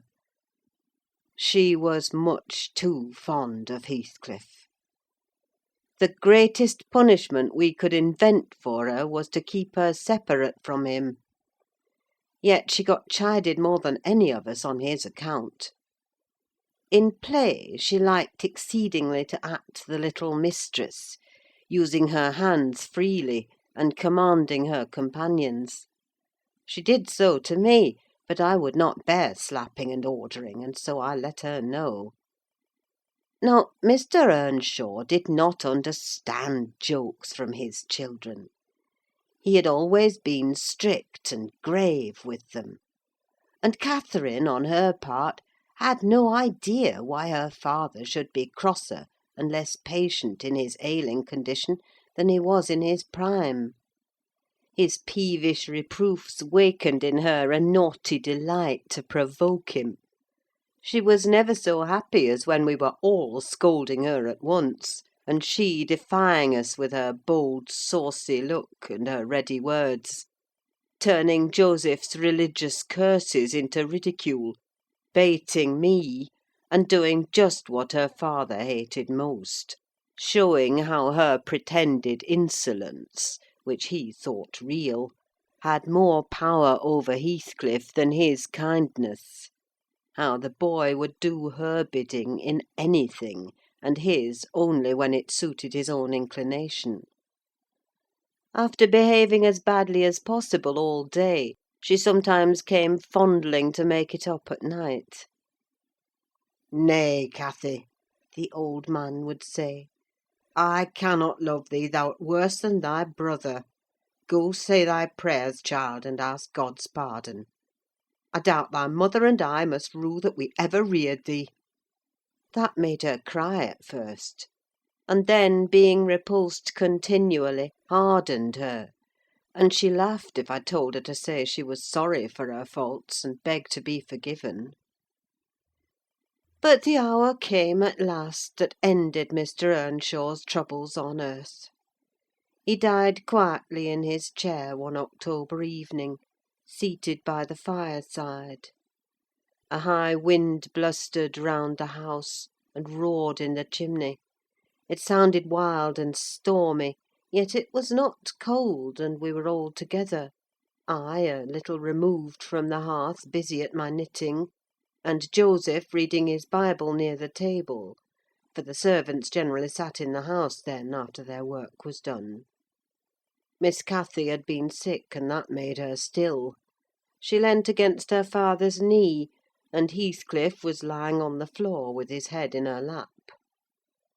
I remember the master, before he fell into a doze, stroking her bonny hair (it pleased him rarely to see her gentle), and saying, "Why canst thou not always be a good lass, Cathy?" And she turned her face up to his, and laughed, and answered, "Why cannot you always be a good man, father?" But as soon as she saw him vexed again, she kissed his hand, and said she would sing him to sleep. She began singing very low, till his fingers dropped from hers, and his head sank on his breast. Then I told her to hush and not stir, for fear she would wake him. We all kept as mute as mice a full half-hour, and should have done so longer, only Joseph, having finished his chapter, got up and said that he must rouse the master for prayers and bed. He stepped forward and called him by name, and touched his shoulder, but he would not move. So he took the candle and looked at him. I thought there was something wrong, as he set down the light, and seizing the children, each by an arm, whispered them to frame upstairs and make little din: they might pray alone that evening; he had summut to do. "I shall bid father good night first," said Catherine, putting her arms round his neck before we could hinder her. The poor thing discovered her loss directly. She screamed out, "Oh, he's dead! Heathcliff, he's dead!" And they both set up a heart-breaking cry. I joined my wail to theirs, loud and bitter; but Joseph asked what we could be thinking of to roar in that way over a saint in heaven. He told me to put on my cloak and run to Gimmerton for the doctor and the parson. I could not guess the use that either would be of then. However, I went, through wind and rain, and brought one, the doctor, back with me. The other said he would come in the morning. Leaving Joseph to explain matters, I ran to the children's room. Their door was ajar. I saw they had never lain down, though it was past midnight. But they were calmer, and did not need me to console them. The little souls were comforting each other with better thoughts than I could have hit on.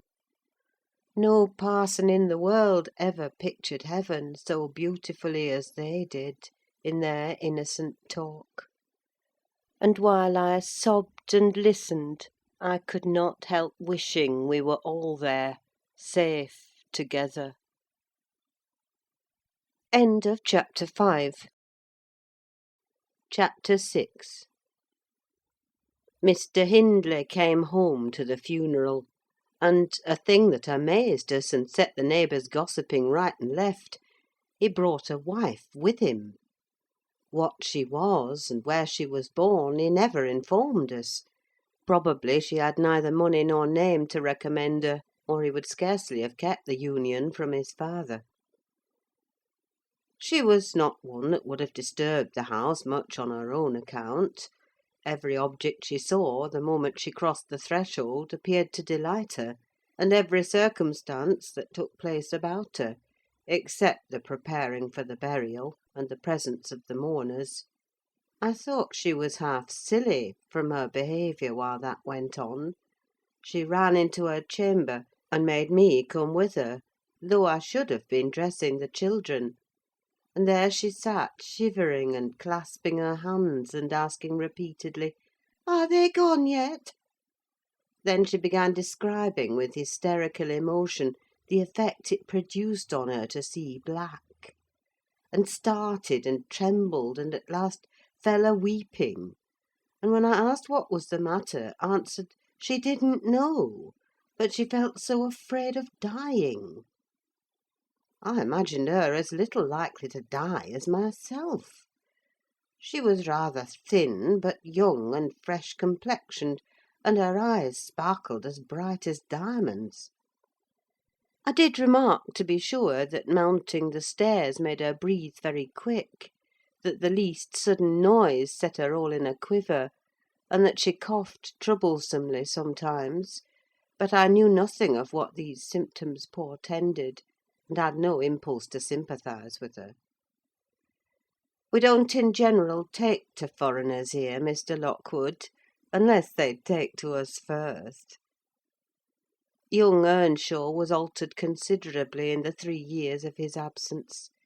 He had grown sparer and lost his colour, and spoke and dressed quite differently; and on the very day of his return he told Joseph and me we must thenceforth quarter ourselves in the back kitchen, and leave the house for him.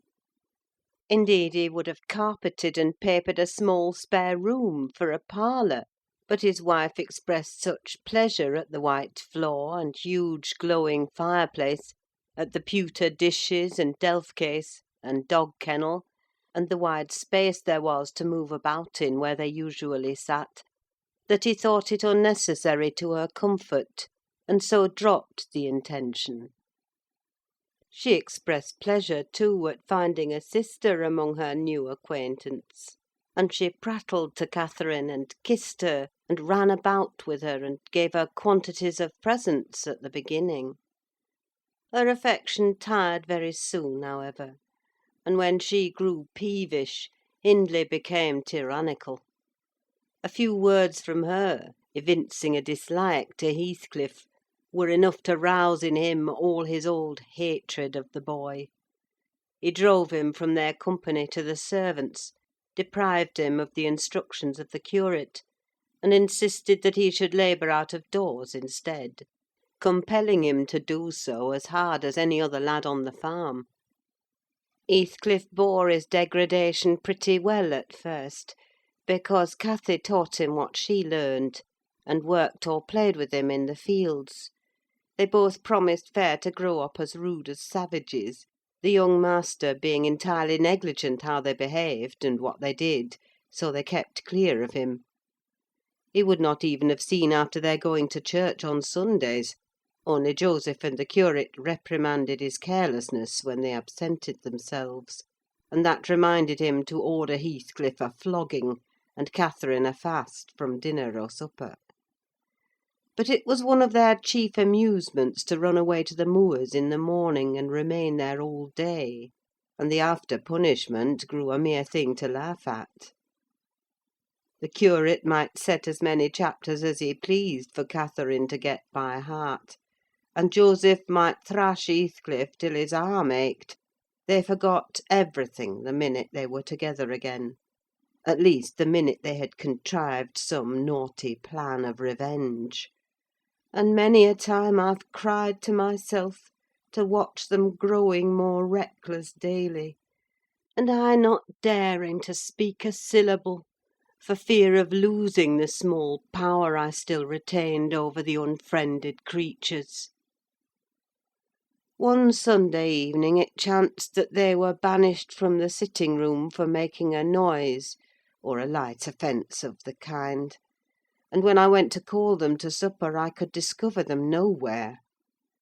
We searched the house above and below, and the yard and stables: they were invisible; and at last Hindley, in a passion, told us to bolt the doors, and swore nobody should let them in that night. The household went to bed, and I, too anxious to lie down, opened my lattice and put my head out to hearken, though it rained, determined to admit them in spite of the prohibition should they return. In a while I distinguished steps coming up the road, and the light of a lantern glimmered through the gate. I threw a shawl over my head, and ran to prevent them from waking Mr. Earnshaw by knocking. There was Heathcliff, by himself. It gave me a start to see him alone. "Where is Miss Catherine?" I cried hurriedly. "No accident, I hope?" "At Thrushcross Grange," he answered; "and I would have been there too, but they had not the manners to ask me to stay." "Well, you will catch it," I said. "You'll never be content till you are sent about your business. What in the world led you wandering to Thrushcross Grange?" "Let me get off my wet clothes, and I'll tell you all about it, Nelly," he replied. I bid him beware of rousing the master, and while he undressed, and I waited to put out the candle, he continued: "Cathy and I escaped from the wash–house to have a ramble at liberty, and getting a glimpse of the Grange lights, we thought we would just go and see whether the Lintons passed their Sunday evenings standing shivering in corners, while their father and mother sat eating and drinking and singing and laughing, and burning their eyes out before the fire. Do you think they do?" or reading sermons, and being catechised by their manservant, and set to learn a column of Scripture names if they don't answer properly?" "Probably not," I responded. "They are good children, no doubt, and don't deserve the treatment you receive for your bad conduct." "Don't cant, Nelly," he said. "Nonsense! We ran from the top of the Heights to the park without stopping, Catherine completely beaten in the race because she was barefoot. You'll have to seek for her shoes in the bog to-morrow. We crept through a broken hedge, groped our way up the path, and planted ourselves on a flower plot under the drawing-room window. The light came from thence; they had not put up the shutters, and the curtains were only half closed. Both of us were able to look in by standing on the basement and clinging to the ledge, and we saw, it was beautiful! A splendid place carpeted with crimson, and crimson-covered chairs and tables, and a pure white ceiling bordered by gold, a shower of glass drops hanging in silver chains from the centre, and shimmering with little soft tapers. Old Mr. and Mrs. Linton were not there. Edgar and his sisters had it entirely to themselves. Shouldn't they have been happy? We should have thought ourselves in heaven. And now, guess what your good children were doing. Isabella, I believe she is 11, a year younger than Cathy, lay screaming at the farther end of the room, shrieking as if witches were running red-hot needles into her. Edgar stood on the hearth, weeping silently, and in the middle of the table sat a little dog, shaking its paw and yelping, which, from their mutual accusations, we understood they'd nearly pulled in two between them. The idiots! That was their pleasure: to quarrel who should hold a heap of warm hair, and each begin to cry because both, after struggling to get it, refused to take it. We laughed outright at the petted things; we did despise them. When would you catch me wishing to have what Catherine wanted? Or find us by ourselves, seeking entertainment and yelling and sobbing and rolling on the ground, divided by the whole room?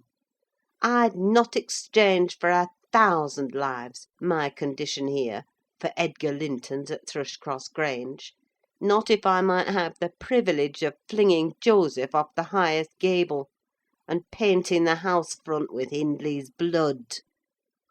"Hush, hush!" I interrupted.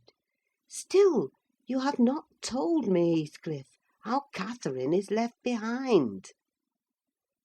"I told you we laughed," he answered.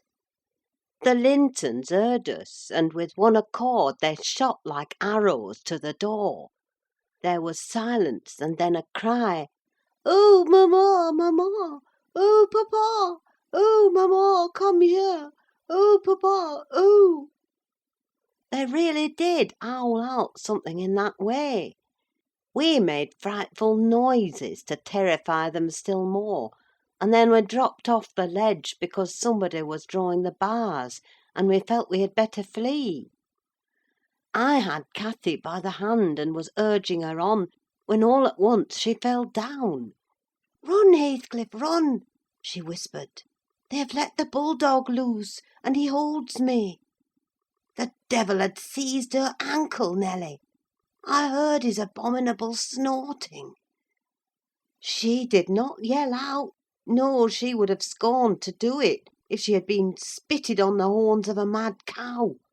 I did, though. I vociferated curses enough to annihilate any fiend in Christendom, and I got a stone and thrust it between his jaws, and tried with all my might to cram it down his throat. A beast of a servant came up with a lantern at last, shouting, 'Keep fast, Skulker, keep fast!' He changed his note, however, when he saw Skulker's game.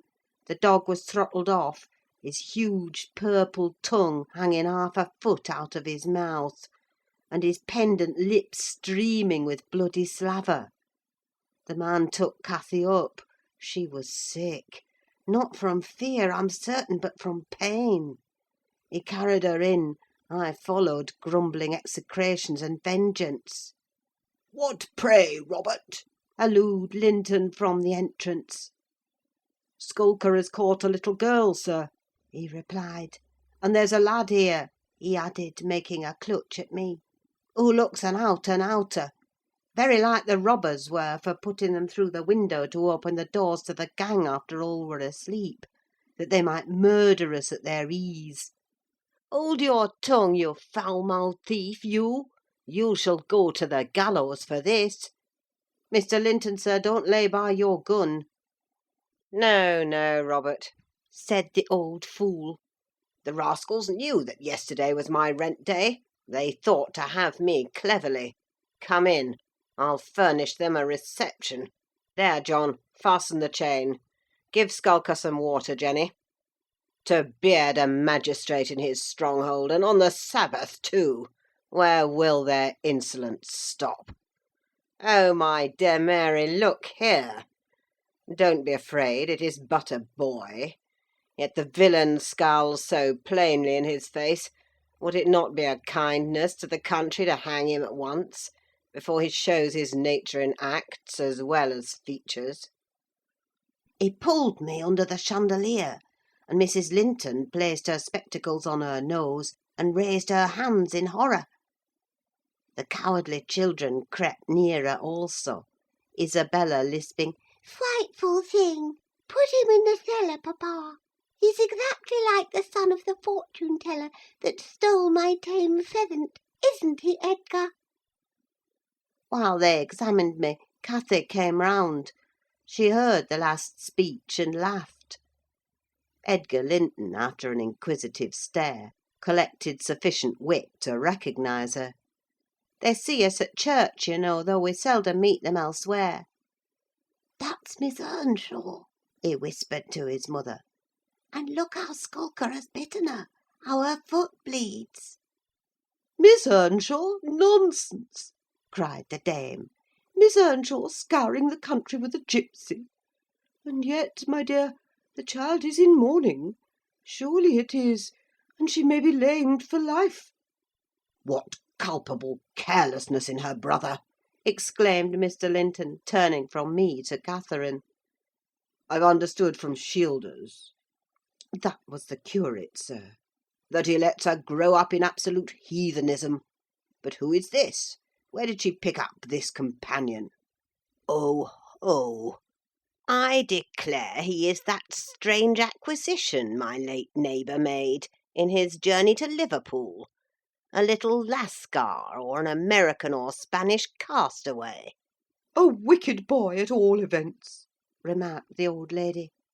"And quite unfit for a decent house. Did you notice his language, Linton?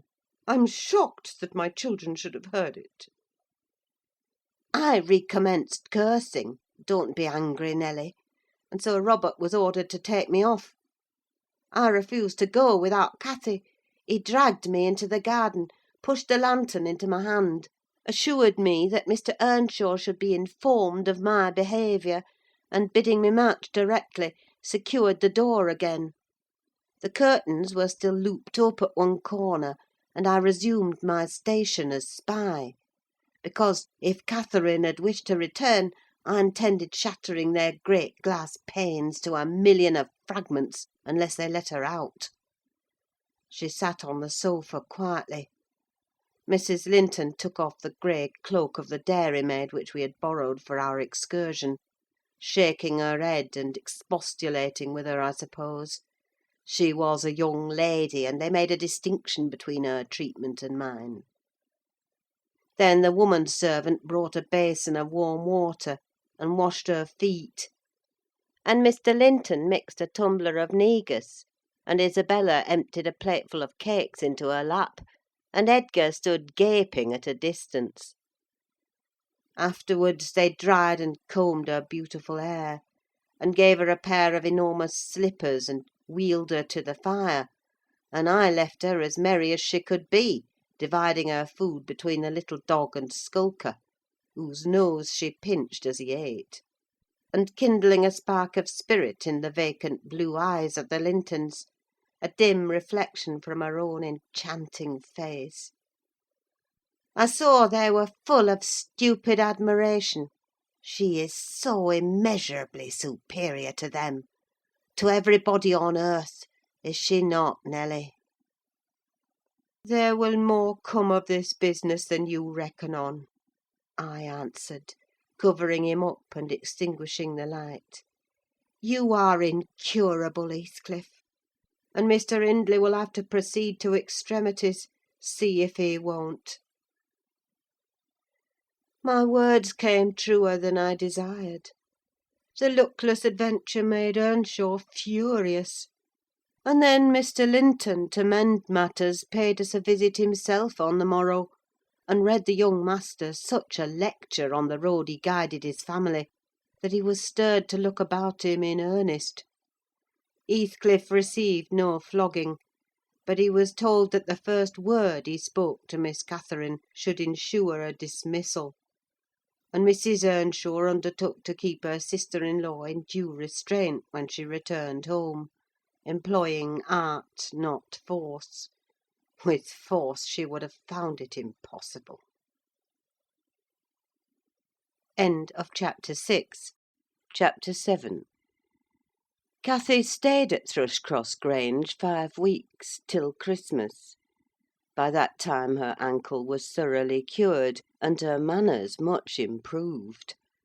The mistress visited her often in the interval, and commenced her plan of reform by trying to raise her self-respect with fine clothes and flattery, which she took readily; so that, instead of a wild, hatless little savage jumping into the house, and rushing to squeeze us all breathless, there lighted from a handsome black pony a very dignified person, with brown ringlets falling from the cover of a feathered beaver, and a long cloth habit, which she was obliged to hold up with both hands, that she might sail in.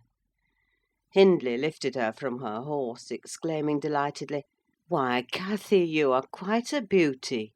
I should scarcely have known you. You look like a lady now. Isabella Linton is not to be compared with her, is she, Frances?" "Isabella has not her natural advantages," replied his wife; "but she must mind, and not grow wild again here. Ellen, help Miss Catherine off with her things. Stay, dear, you will disarrange your curls. Let me untie your hat." I removed the habit, and there shone forth beneath a grand plaid silk frock, white trousers, and burnished shoes; and while her eyes sparkled joyfully when the dogs came bounding up to welcome her, she dared hardly touch them, lest they should fawn upon her splendid garments. She kissed me gently: I was all flour making the Christmas cake, and it would not have done to give me a hug; and then she looked round for Heathcliff. Mr. and Mrs. Earnshaw watched anxiously their meeting, thinking it would enable them to judge in some measure what grounds they had for hoping to succeed in separating the two friends. Heathcliff was hard to discover at first. If he were careless and uncared for before Catherine's absence, he had been 10 times more so since. Nobody but I even did him the kindness to call him a dirty boy, and bid him wash himself once a week; and children of his age seldom have a natural pleasure in soap and water. Therefore, not to mention his clothes, which had seen 3 months' service in mire and dust, and his thick, uncombed hair, the surface of his face and hands was dismally beclouded. He might well skulk behind the settle on beholding such a bright, graceful damsel enter the house, instead of a rough-headed counterpart of himself, as he expected. "Is Heathcliff not here?" she demanded, pulling off her gloves and displaying fingers wonderfully whitened with doing nothing and staying indoors. "Heathcliff, you may come forward," cried Mr. Hindley, enjoying his discomfiture, and gratified to see what a forbidding young blackguard he would be compelled to present himself. "You may come and wish Miss Catherine welcome, like the other servants." Cathy, catching a glimpse of her friend in his concealment, flew to embrace him. She bestowed 7 or 8 kisses on his cheek within the second, and then stopped, and drawing back, burst into a laugh, exclaiming, "Why, how very black and cross you look! And how funny and grim! But that's because I'm used to Edgar and Isabella Linton. Well, Heathcliff, have you forgotten me?" She had some reason to put the question, for shame and pride threw double gloom over his countenance, and kept him immovable. "Shake hands, Heathcliff," said Mr. Earnshaw, condescendingly. "Once in a way, that is permitted." "I shall not," replied the boy, finding his tongue at last. "I shall not stand to be laughed at. I shall not bear it." And he would have broken from the circle, but Miss Cathy seized him again. "I did not mean to laugh at you," she said. "I could not hinder myself. Heathcliff, shake hands at least. What are you sulky for? It was only that you looked odd. If you wash your face and brush your hair, it will be all right. But you are so dirty." She gazed concernedly at the dusky fingers she held in her own, and also at her dress, which she feared had gained no embellishment from its contact with his. "You needn't have touched me," he answered, following her eye, and snatching away his hand. "I shall be as dirty as I please, and I like to be dirty, and I will be dirty." With that, he dashed head foremost out of the room, amid the merriment of the master and mistress, and to the serious disturbance of Catherine, who could not comprehend how her remarks should have produced such an exhibition of bad temper. After playing lady's maid to the newcomer, and putting my cakes in the oven, and making the house and kitchen cheerful with great fires befitting Christmas Eve, I prepared to sit down and amuse myself by singing carols all alone, regardless of Joseph's affirmations that he considered the merry tunes I chose as next door to songs. He had retired to private prayer in his chamber, and Mr. and Mrs. Earnshaw were engaging Missy's attention by sundry gay trifles bought for her to present to the little Lintons, as an acknowledgment of their kindness. They had invited them to spend the morrow at Wuthering Heights, and the invitation had been accepted on one condition. Mrs. Linton begged that her darlings might be kept carefully apart from that naughty, swearing boy. Under these circumstances I remained solitary. I smelt the rich scent of the heating spices, and admired the shining kitchen utensils, the polished clock decked in holly, the silver mugs ranged on a tray, ready to be filled with mulled ale for supper, and, above all, the speckless purity of my particular care, the scoured and well-swept floor. I gave due inward applause to every object, and then I remembered how old Earnshaw used to come in when all was tidied, and call me a cant lass, and slip a shilling into my hand as a Christmas box. And from that I went on to think of his fondness for Heathcliff, and his dread lest he should suffer neglect after death had removed him; and that naturally led me to consider the poor lad's situation now, and from singing I changed my mind to crying. It struck me soon, however, there would be more sense in endeavouring to repair some of his wrongs than shedding tears over them. I got up and walked into the court to seek him. He was not far. I found him smoothing the glossy coat of the new pony in the stable, and feeding the other beasts according to custom. "Make haste, Heathcliff," I said. "The kitchen is so comfortable, and Joseph is upstairs. Make haste, and let me dress you smart before Miss Cathy comes out, and then you can sit together, with the whole half to yourselves, and have a long chatter till bedtime." He proceeded with his task, and never turned his head towards me. "Come, are you coming?" I continued. "There's a little cake for each of you, nearly enough. and you'll need half an hour's donning." I waited 5 minutes, but getting no answer, left him. Catherine supped with her brother and sister-in-law.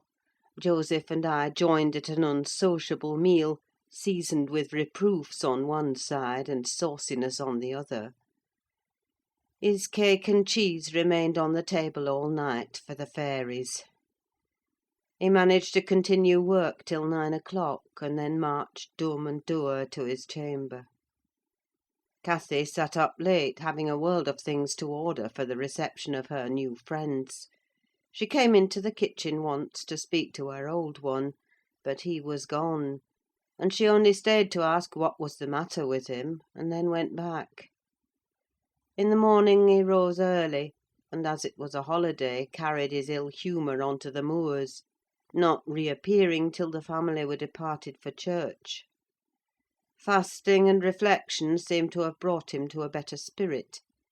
He hung about me for a while, and having screwed up his courage, exclaimed abruptly, "Nelly, make me decent. I'm going to be good." "High time, Heathcliff," I said. "You have grieved Catherine.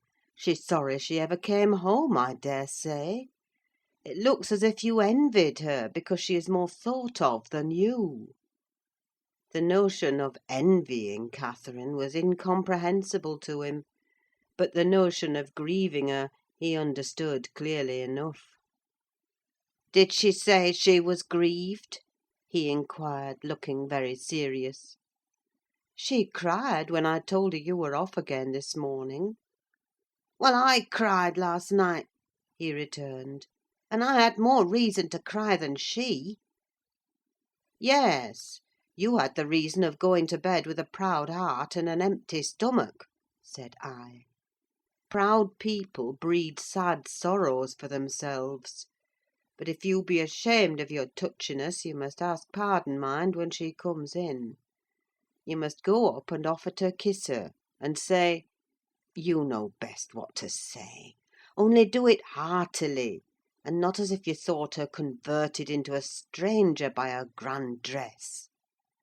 And now, though I have dinner to get ready, I'll steal time to arrange you so that Edgar Linton shall look quite a doll beside you; and that he does. You are younger, and yet I'll be bound you're taller and twice as broad across the shoulders. You could knock him down in a twinkling.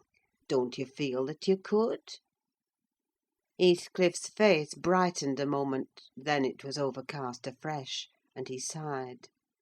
"But, Nelly, if I knocked him down 20 times, that wouldn't make him less handsome, or me more so. I wish I had light hair and a fair skin, and was dressed and behaved as well, and had a chance of being as rich as he will be." "And cried for mamma at every turn," I added, "and trembled if a country lad heaved his fist against you, and sat at home all day for a shower of rain. Oh, Heathcliff, you are showing a poor spirit. Come to the glass, and I'll let you see what you should wish. Do you mark those 2 lines between your eyes, and those thick brows that, instead of rising arched, sink in the middle? And that couple of black fiends, so deeply buried, who never open their windows boldly, but lurk glinting under them, like devil's spies? Wish and learn to smooth away the surly wrinkles, to raise your lids frankly, and change the fiends to confident, innocent angels, suspecting and doubting nothing, and always seeing friends where they are not sure of foes. Don't get the expression of a vicious cur that appears to know the kicks it gets are its desert, and yet hates all the world as well as the kicker for what it suffers. In other words, I must wish for Edgar Linton's great blue eyes and even forehead," he replied. "I do, and that won't help me to them. A good heart will help you to a bonny face, my lad," I continued, "if you were a regular black; and a bad one will turn the bonniest into something worse than ugly. And now that we've done washing and combing and sulking, tell me whether you don't think yourself rather handsome. I'll tell you, I do. You're fit for a prince in disguise. Who knows but your father was Emperor of China, and your mother an Indian queen, each of them able to buy up with 1 week's income Wuthering Heights and Thrushcross Grange together. And you were kidnapped by wicked sailors and brought to England. Were I in your place, I would frame high notions of my birth, and the thoughts of what I was should give me courage and dignity to support the oppressions of a little farmer. So I chattered on, and Heathcliff gradually lost his frown and began to look quite pleasant, when all at once our conversation was interrupted by a rumbling sound moving up the road and entering the court. He ran to the window, and I to the door, just in time to behold the 2 Lintons descend from the family carriage, smothered in cloaks and furs, and the Earnshaws dismount from their horses. They often rode to church in winter. Catherine took a hand of each of the children and brought them into the house and set them before the fire, which quickly put colour into their white faces. I urged my companion to hasten now and show his amiable humour, and he willingly obeyed. But ill luck would have it that as he opened the door leading from the kitchen on one side, Hindley opened it on the other. They met, and the master, irritated at seeing him clean and cheerful, or perhaps eager to keep his promise to Mrs. Linton, shoved him back with a sudden thrust, and angrily bade Joseph keep the fellow out of the room, send him into the garret till dinner is over. He'll be cramming his fingers in the tarts and stealing the fruit if left alone with them a minute. Nay, sir, I could not avoid answering. He'll touch nothing, not he. And I suppose he must have his share of the dainties as well as we. He shall have a share of my hand if I catch him downstairs till dark, cried Hindley. Begone, you vagabond! What, you are attempting the coxcomb, are you? Wait till I get hold of those elegant locks. See if I won't pull them a bit longer. They're long enough already, observed Master Linton, peeping from the doorway. I wonder they don't make his head ache. It's like a coat's mane over his eyes.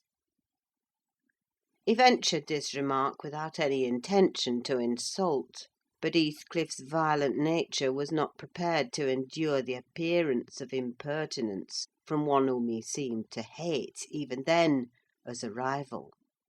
He seized a tureen of hot apple sauce, the first thing that came under his grip, and dashed it full against the speaker's face and neck, who instantly commenced a lament that brought Isabella and Catherine hurrying to the place.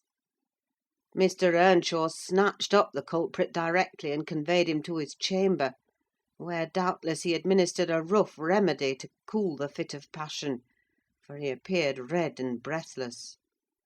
I got the dishcloth and rather spitefully scrubbed Edgar's nose and mouth, affirming it served him right for meddling. His sister began weeping to go home, and Cathy stood by confounded, blushing for all. "You should not have spoken to him," she expostulated with Master Linton. "He was in a bad temper, and now you've spoilt your visit, and he'll be flogged. I hate him to be flogged. I can't eat my dinner. Why did you speak to him, Edgar?" "I didn't," sobbed the youth, escaping from my hands, and finishing the remainder of the purification with his cambric pocket handkerchief. "I promised mamma that I wouldn't say one word to him, and I didn't." "Well, don't cry," replied Catherine contemptuously. "You're not killed. Don't make more mischief. My brother is coming. Be quiet. Hush, Isabella! Has anybody hurt you?" "There, there, children, to your seats!" cried Hindley, bustling in. "That brute of a lad has warmed me nicely.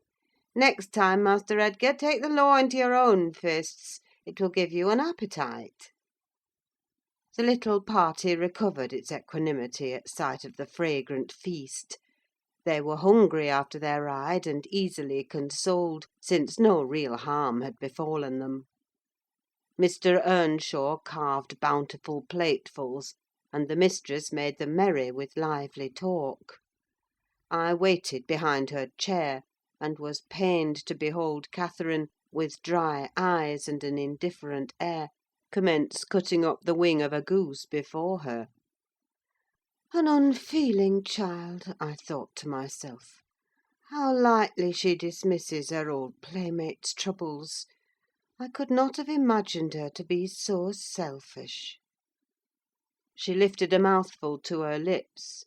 Then she set it down again, her cheeks flushed, and the tears gushed over them. She slipped her fork to the floor, and hastily dived under the cloth to conceal her emotion.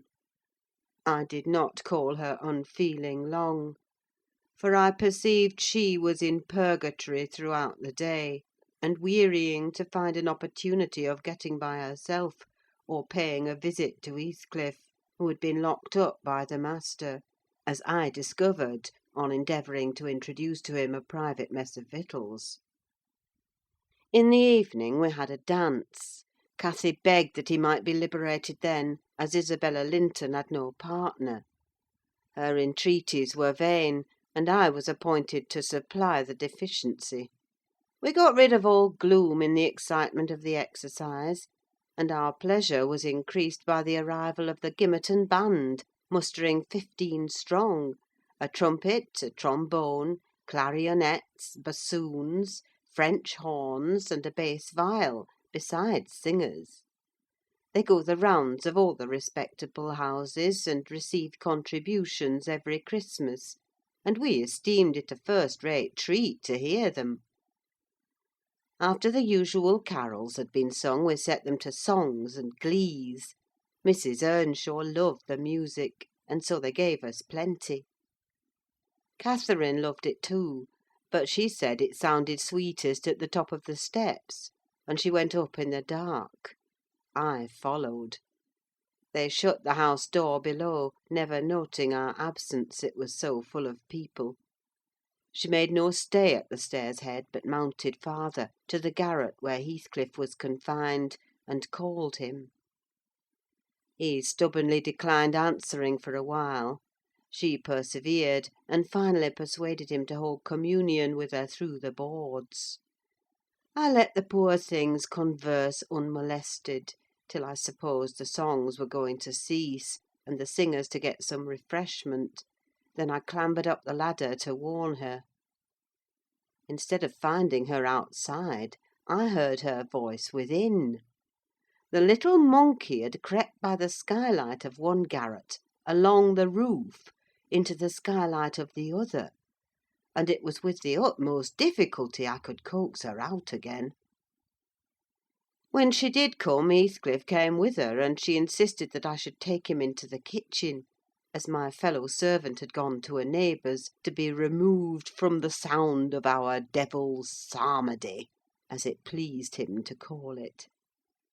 I told them I intended by no means to encourage their tricks, but as the prisoner had never broken his fast since yesterday's dinner, I would wink at his cheating Mr. Hindley that once. He went down. I set him a stool by the fire, and offered him a quantity of good things; but he was sick, and could eat little, and my attempts to entertain him were thrown away. He leant his 2 elbows on his knees, and his chin on his hands, and remained wrapped in dumb meditation. On my inquiring the subject of his thoughts, he answered gravely, "I'm trying to settle how I shall pay Hindley back. I don't care how long I wait, if I can only do it at last. I hope he will not die before I do." "For shame, Heathcliff!" said I. "It is for God to punish wicked people. We should learn to forgive." "No, God won't have the satisfaction that I shall," he returned. I only wish I knew the best way. Let me alone, and I'll plan it out. While I'm thinking of that, I don't feel pain." "But, Mr. Lockwood, I forget these tales cannot divert you. I'm annoyed how I should dream of chattering on at such a rate, and your gruel cold, and you nodding for bed. I could have told Heathcliff's history, all that you need hear, in half a dozen words." Thus interrupting herself, the housekeeper rose, and proceeded to lay aside her sewing. But I felt incapable of moving from the hearth, and I was very far from nodding. "Sit still, Mrs. Dean," I cried. "Do sit still another half hour. You've done just right to tell the story leisurely. That is the method I like, and you must finish it in the same style. I am interested in every character you have mentioned, more or less." "The clock is on the stroke of 11, sir." "No matter.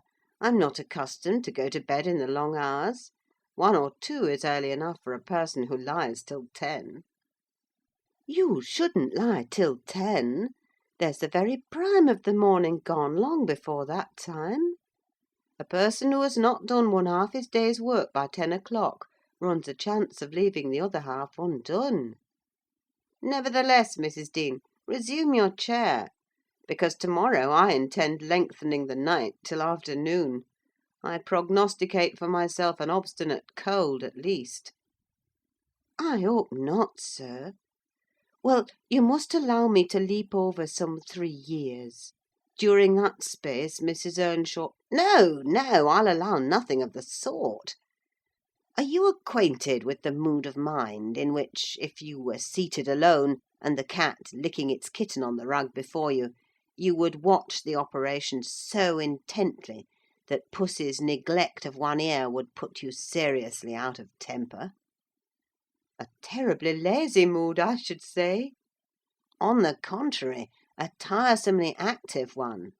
It is mine at present, and therefore continue minutely. I perceive that people in these regions acquire over people in towns the value that a spider in a dungeon does over a spider in a cottage, to their various occupants. And yet the deepened attraction is not entirely owing to the situation of the looker-on. They do live more in earnest, more in themselves, and less in surface, change, and frivolous external things. I could fancy a love for life here almost possible, and I was a fixed unbeliever in any love of a year's standing. One state resembles setting a hungry man down to a single dish, on which he may concentrate his entire appetite and do it justice. The other, introducing him to a table laid out by French cooks. He can perhaps extract as much enjoyment from the whole, but each part is a mere atom in his regard and remembrance." "Oh, here we are the same as anywhere else, when you get to know us," observed Mrs. Dean, somewhat puzzled at my speech. "Excuse me," I responded. "You, my good friend, are a striking evidence against that assertion. Excepting a few provincialisms of slight consequence, you have no marks of the manners which I am habituated to consider as peculiar to your class. I'm sure you have thought a great deal more than the generality of servants think. You have been compelled to cultivate your reflective faculties, for want of occasions for frittering your life away in silly trifles." Mrs. Dean laughed. "I certainly esteem myself a steady, reasonable kind of body," she said. "Not exactly from living among the hills, and seeing one set of faces and one series of actions from year's end to year's end; but I have undergone sharp discipline, which has taught me wisdom. And then I have read more than you would fancy, Mr. Lockwood. You could not open a book in this library that I have not looked into, and got something out of also; unless it be that range of Greek and Latin, and that of French, and those I know one from another. It is as much as you can expect of a poor man's daughter. However, if I am to follow my story in true gossip's fashion, I'd better go on, and instead of leaping 3 years, I will be content to pass to the next summer, the summer of 1778. That is nearly 23 years ago. End of Chapter 7. Chapter 8. On the morning of a fine June day, my first bonny little nursling, and the last of the ancient Earnshaw stock, was born. We were busy with the hay in a far-away field, when the girl that usually brought our breakfasts came running an hour too soon across the meadow and up the lane, calling me as she ran. "Oh, such a grand bairn!" she panted out. "The finest lad that ever breathed! But the doctor says missus must go. He says she's been in a consumption these many months. I heard him tell Mr. Hindley, and now she has nothing to keep her, and she'll be dead before winter. You must come home directly. You're to nurse it, Nelly, to feed it with sugar and milk, and take care of it day and night. I wish I were you, because it'll be all yours when there's no missus." "But is she very ill?" I asked, flinging down my rake and tying my bonnet. "I guess she is, yet she looks bravely," replied the girl. "And she talks as if she thought of living to see it grow a man. She's out of her head for joy at such a beauty. If I were her, I'm certain I should not die. I should get better at the bare sight of it, in spite of Kenneth. I was fairly mad at him. Dame Archer brought the cherub down to master in the house, and his face just began to light up, when the old croaker steps forward and says he, "Earnshaw, it's a blessing your wife has been spared to leave you this son. When she came, I felt convinced we shouldn't keep her long, and now I must tell you the winter will probably finish her. Don't take on and fret about it too much; it can't be helped. Besides, you should have known better than to choose such a rush of a lass." "And what did the master answer?" I inquired. "I think he swore, but I didn't mind him. I was straining to see the bairn." And she began again to describe it rapturously. I, as zealous as herself, hurried eagerly home to admire on my part, though I was very sad for Hindley's sake. He had room in his heart only for 2 idols, his wife and himself. He doted on both, and adored one, and I couldn't conceive how he would bear the loss. When we got to Wuthering Heights, there he stood at the front door, and as I passed in, I asked, how was the baby? "Nearly ready to run about, Nell," he replied, putting on a cheerful smile. "And the mistress?" I ventured to inquire. "The doctor says she's—" "Damn the doctor!" he interrupted, reddening. "Frances is quite right. She'll be perfectly well by this time next week. Are you going upstairs? Will you tell her that I'll come if she'll promise not to talk? I left her because she would not hold her tongue, and she must. Tell her Mr. Kenneth says she must be quiet." I delivered this message to Mrs. Earnshaw. She seemed in flighty spirits, and replied merrily, "I hardly spoke a word, Ellen, and there he's gone out twice, crying. Well, say I promise I won't speak, but that does not bind me not to laugh at him." Poor soul! Till within a week of her death that gay heart never failed her, and her husband persisted doggedly, nay, furiously, in affirming her health improved every day. When Kenneth warned him that his medicines were useless at that stage of the malady, and he needn't put him to further expense by attending her, he retorted, "I know you need not: she's well. She does not want any more attendance from you. She never was in a consumption: it was a fever, and it is gone. Her pulse is as slow as mine now, and her cheek as cool." He told his wife the same story, and she seemed to believe him; but one night, while leaning on his shoulder, in the act of saying she thought she should be able to get up to-morrow, a fit of coughing took her. a very slight one. He raised her in his arms. She put 2 hands about his neck. Her face changed, and she was dead. As the girl had anticipated, the child Hareton fell wholly into my hands. Mr. Earnshaw, provided he saw him healthy and never heard him cry, was contented as far as regarded him.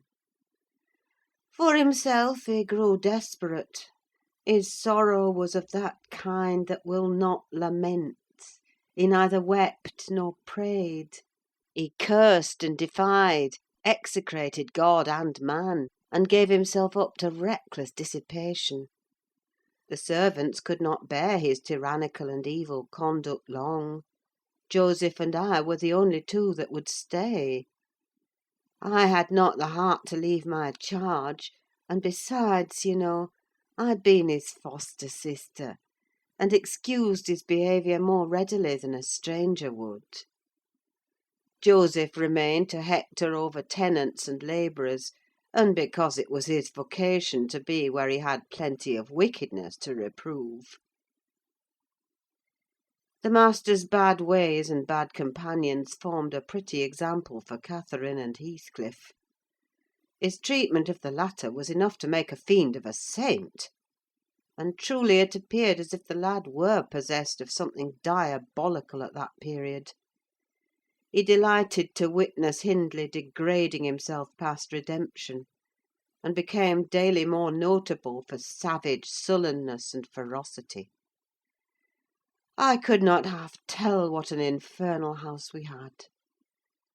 The curate dropped calling, and nobody decent came near us at last, unless Edgar Linton's visits to Miss Cathy might be an exception. At 15, she was queen of the countryside; she had no peer, and she did turn out a haughty, headstrong creature. I own I did not like her after infancy was past, and I vexed her frequently by trying to bring down her arrogance. She never took an aversion to me, though. She had a wondrous constancy to old attachments. Even Heathcliff kept his hold on her affections unalterably, and young Linton, with all his superiority, found it difficult to make an equally deep impression. He was my late master; that is his portrait over the fireplace.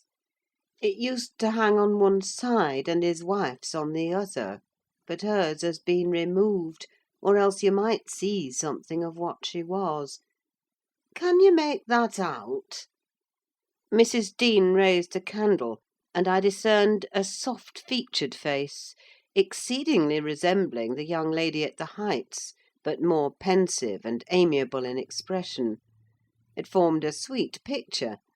The long light hair curled slightly on the temples, the eyes were large and serious, the figure almost too graceful. I did not marvel how Catherine Earnshaw could forget her first friend for such an individual. I marvelled much how he, with a mind to correspond with his person, could fancy my idea of Catherine Earnshaw. "A very agreeable portrait," I observed to the housekeeper. "Is it like?" "Yes," she answered. "But he looked better when he was animated. That is his everyday countenance. He wanted spirit in general." Catherine had kept up her acquaintance with the Lintons since her 5 weeks' residence among them; and as she had no temptation to show her rough side in their company, and had the sense to be ashamed of being rude where she experienced such invariable courtesy, she imposed unwittingly on the old lady and gentleman by her ingenious cordiality, gained the admiration of Isabella, and the heart and soul of her brother: acquisitions that flattered her from the first, for she was full of ambition, and led her to adopt a double character without exactly intending to deceive any one. In the place where she heard Heathcliff termed a vulgar young ruffian, and worse than a brute, she took care not to act like him; but at home she had small inclination to practise politeness, that would only be laughed at, and to restrain an unruly nature when it would bring her neither credit nor praise. Mr. Edgar seldom mustered courage to visit Wuthering Heights openly. He had a terror of Earnshaw's reputation, and shrunk from encountering him, and yet he was always received with our best attempts at civility. The master himself avoided offending him, knowing why he came, and if he could not be gracious, kept out of the way. I rather think his appearance there was distasteful to Catherine.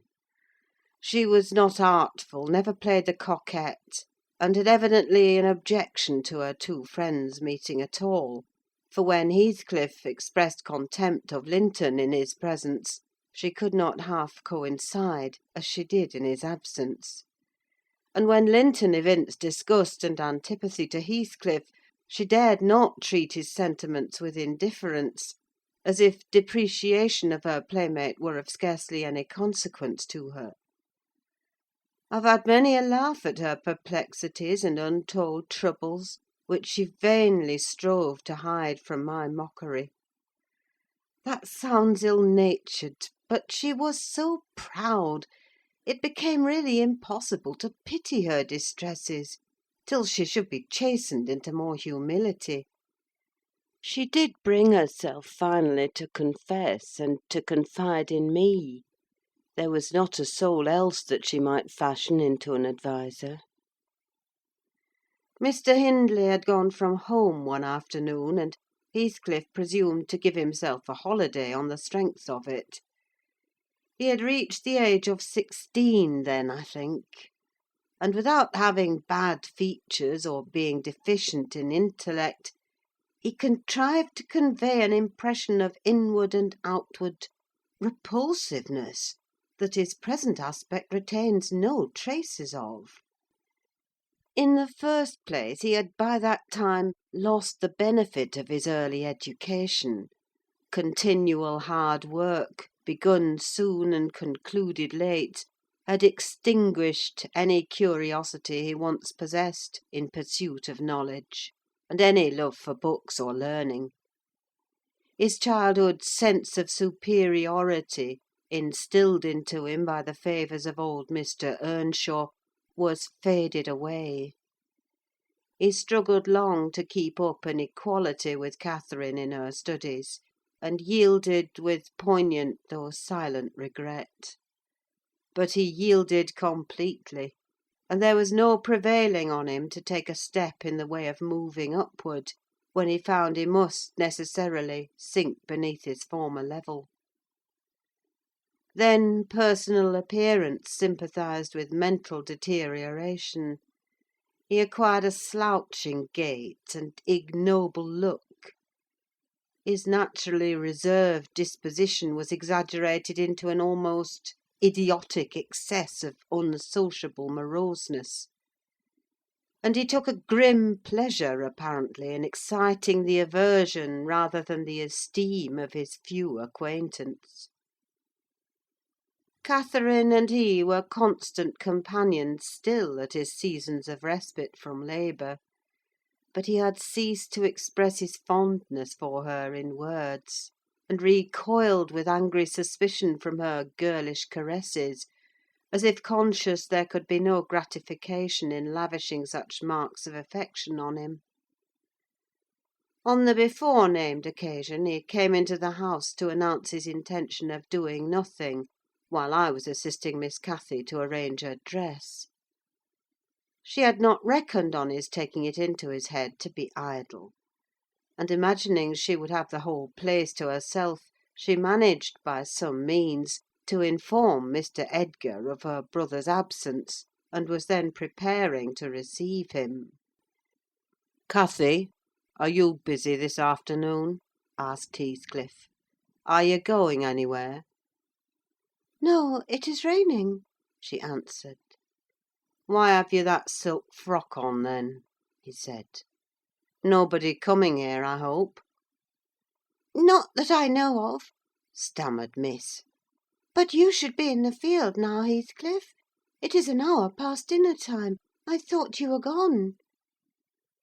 "Hindley does not often free us from his accursed presence," observed the boy. "I'll not work any more to–day. I'll stay with you." "Oh, but Joseph will tell," she suggested. "You'd better go." "Joseph is loading lime on the further side of Penistone Crags. It will take him till dark, and he'll never know."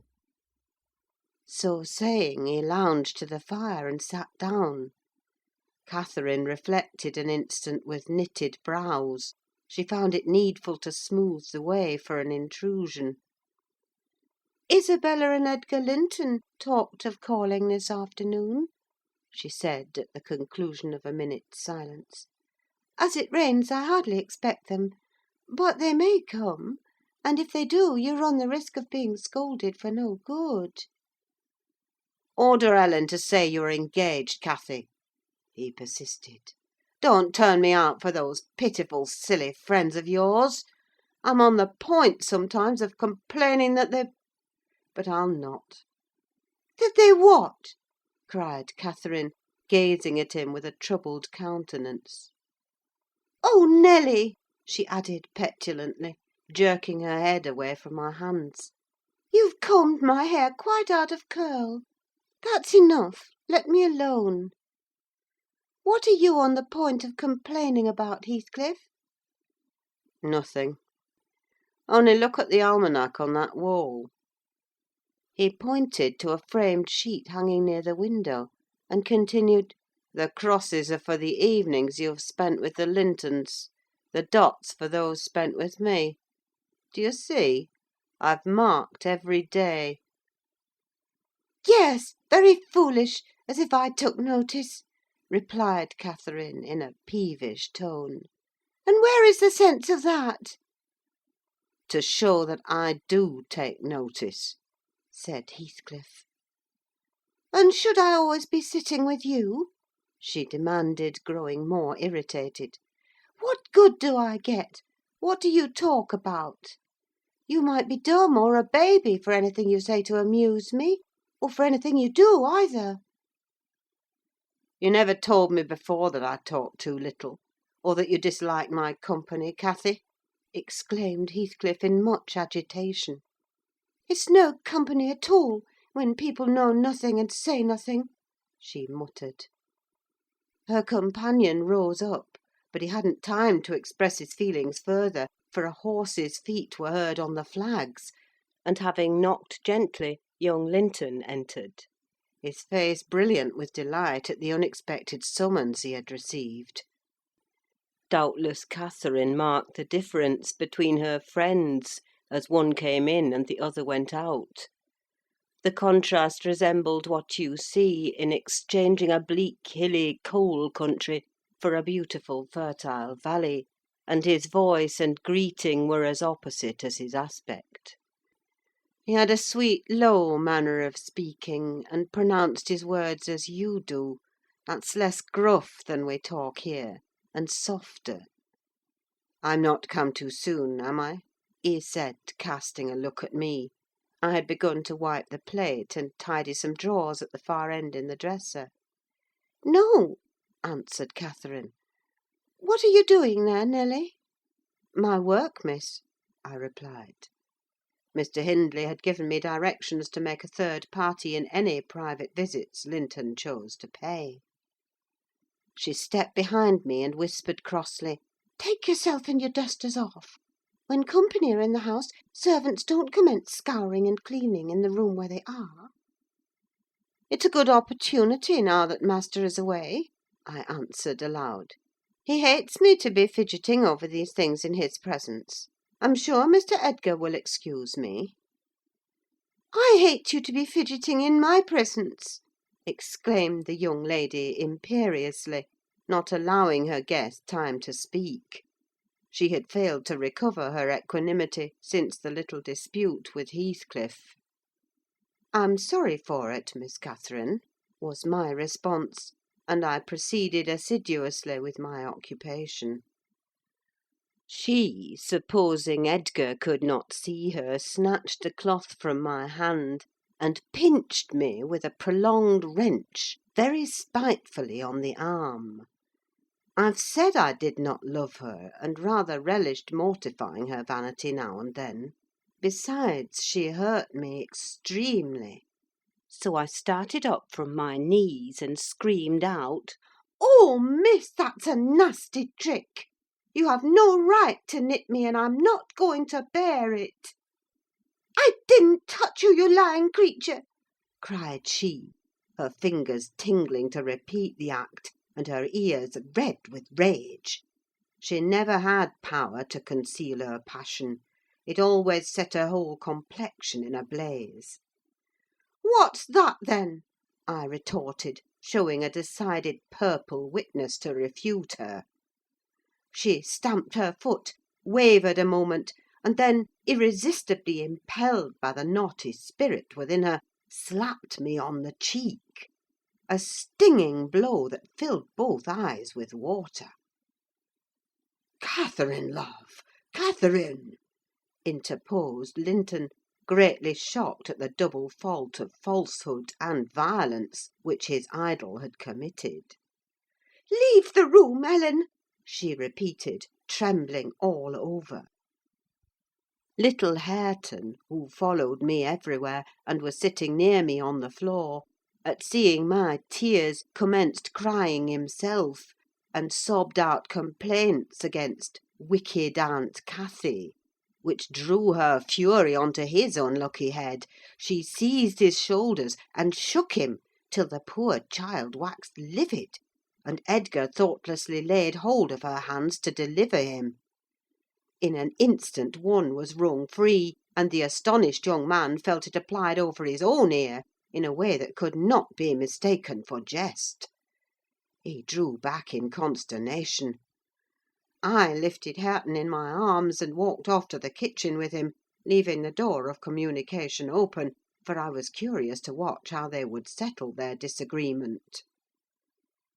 The insulted visitor moved to the spot where he had laid his hat, pale, and with a quivering lip. "That's right," I said to myself. "Take warning and be gone. It's a kindness to let you have a glimpse of her genuine disposition." "Where are you going?" demanded Catherine, advancing to the door. He swerved aside and attempted to pass. "You must not go!" she exclaimed, energetically. "I must and shall," he replied, in a subdued voice. "No!" she persisted, grasping the handle. "Not yet, Edgar Linton. Sit down. You shall not leave me in that temper. I should be miserable all night, and I won't be miserable for you." "Can I stay after you have struck me?" asked Linton. Catherine was mute. "You've made me afraid and ashamed of you," he continued. "I'll not come here again." Her eyes began to glisten, and her lids to twinkle. "And you told a deliberate untruth," he said. "I didn't!" she cried, recovering her speech. "I did nothing deliberately. Well, go, if you please. Get away. And now I'll cry. I'll cry myself sick."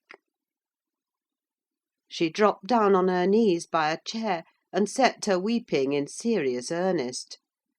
Edgar persevered in his resolution as far as the court. There he lingered. I resolved to encourage him. "Miss is dreadfully wayward, sir," I called out. "As bad as any marred child. You'd better be riding home, or else she will be sick, only to grieve us." The soft thing looked askance through the window. He possessed the power to depart, as much as a cat possesses the power to leave a mouse half killed, or a bird half eaten. "Ah," I thought, "there will be no saving him. He's doomed, and flies to his fate." And so it was. He turned abruptly, hastened into the house again, shut the door behind him, and when I went in, a while after, to inform them that Earnshaw had come home rabid drunk, ready to pull the whole place about our ears, his ordinary frame of mind in that condition, I saw the quarrel had merely effected a closer intimacy, had broken the outworks of youthful timidity, and enabled them to forsake the disguise of friendship, and confess themselves lovers. Intelligence of Mr. Hindley's arrival drove Linton speedily to his horse, and Catherine to her chamber.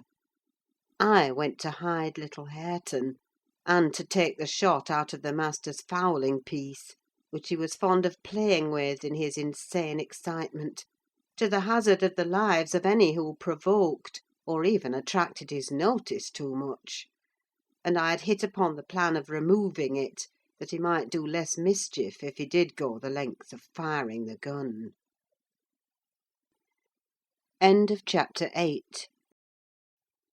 Chapter 9. He entered, vociferating oaths dreadful to hear, and caught me in the act of stowing his son away in the kitchen cupboard. Hareton was impressed with a wholesome terror of encountering either his wild beast's fondness or his madman's rage; for in one he ran a chance of being squeezed and kissed to death, and in the other of being flung into the fire, or dashed against the wall; and the poor thing remained perfectly quiet wherever I chose to put him. "There, I've found it at last!" cried Hindley, pulling me back by the skin of my neck like a dog. "By heaven and hell, you've sworn between you to murder that child! I know how it is now, that he is always out of my way; but with the help of Satan I shall make you swallow the carving knife, Nelly. You needn't laugh, for I've just crammed Kenneth head downmost in the Black Horse Marsh, and 2 is the same as 1. And I want to kill some of you. I shall have no rest till I do." "But I don't like the carving knife, Mr. Hindley," I answered. "It has been cutting red herrings. I'd rather be shot, if you please." "You'd rather be damned," he said. "And so you shall. No law in England can hinder a man from keeping his house decent, and mine's abominable. Open your mouth." He held the knife in his hand, and pushed its point between my teeth; but, for my part, I was never much afraid of his vagaries. I spat out, and affirmed it tasted detestably. I would not take it on any account. "Oh!" said he, releasing me. "I see that hideous little villain is not Hareton. I beg your pardon, Nell. If it be, he deserves flaying alive for not running to welcome me, and for screaming as if I were a goblin. Unnatural cub, come hither! I'll teach thee to impose on a good-hearted, deluded father. Now, don't you think the lad would be handsomer cropped? It makes a dog fiercer, and I love something fierce. Get me a scissors. Something fierce and trim. Besides, it's infernal affectation. Devilish conceit it is to cherish our ears. We're asses enough without them. Hush, child, hush. Well, then, it is, my darling. Wish, dry thy eyes. There's a joy. Kiss me. What? It won't? Kiss me, Hareton. Damn thee, kiss me! By God, as if I would rear such a monster! As sure as I'm living, I'll break the brat's neck." Poor Hareton was squalling and kicking in his father's arms with all his might, and redoubled his yells when he carried him upstairs and lifted him over the banister. I cried out that he would frighten the child into fits, and ran to rescue him. As I reached them, Hindley leant forward on the rails to listen to a noise below, almost forgetting what he had in his hands. "Who is that?" he asked, hearing some one approaching the stairs foot. I leant forward also, for the purpose of signing to Heathcliff, whose step I recognised, not to come further. and at the instant when my eye quitted Hareton, he gave a sudden spring, delivered himself from the careless grasp that held him, and fell. There was scarcely time to experience a thrill of horror before we saw that the little wretch was safe. Heathcliff arrived underneath just at the critical moment. By a natural impulse he arrested his descent, and, setting him on his feet, looked up to discover the author of the accident. A miser who has parted with a lucky lottery ticket for 5 shillings, and finds next day he has lost in the bargain £5,000, could not show a blanker countenance than he did on beholding the figure of Mr. Earnshaw above. It expressed, plainer than words could do, the intensest anguish at having made himself the instrument of thwarting his own revenge. Had it been dark, I daresay he would have tried to remedy the mistake by smashing Hareton's skull on the steps. But we witnessed his salvation, and I was presently below with my precious charge pressed to my heart. Hindley descended more leisurely, sobered and abashed. "It is your fault, Ellen," he said. "You should have kept him out of sight. You should have taken him from me. Is he injured anywhere?" "Injured!" I cried angrily. "If he is not killed, he'll be an idiot. Oh, I wonder his mother does not rise from her grave to see how you use him. You're worse than a heathen, treating your own flesh and blood in that manner." He attempted to touch the child, who, on finding himself with me, sobbed off his terror directly. At the first finger his father laid on him, however, he shrieked again, louder than before, and struggled as if he would go into convulsions. "You shall not meddle with him," I continued. "He hates you. They all hate you. That's the truth. A happy family you have, and a pretty state you've come to."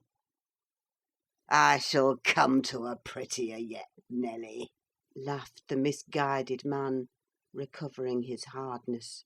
"At present, convey yourself and him away. And hark you, Heathcliff, clear you too, quite from my reach and hearing.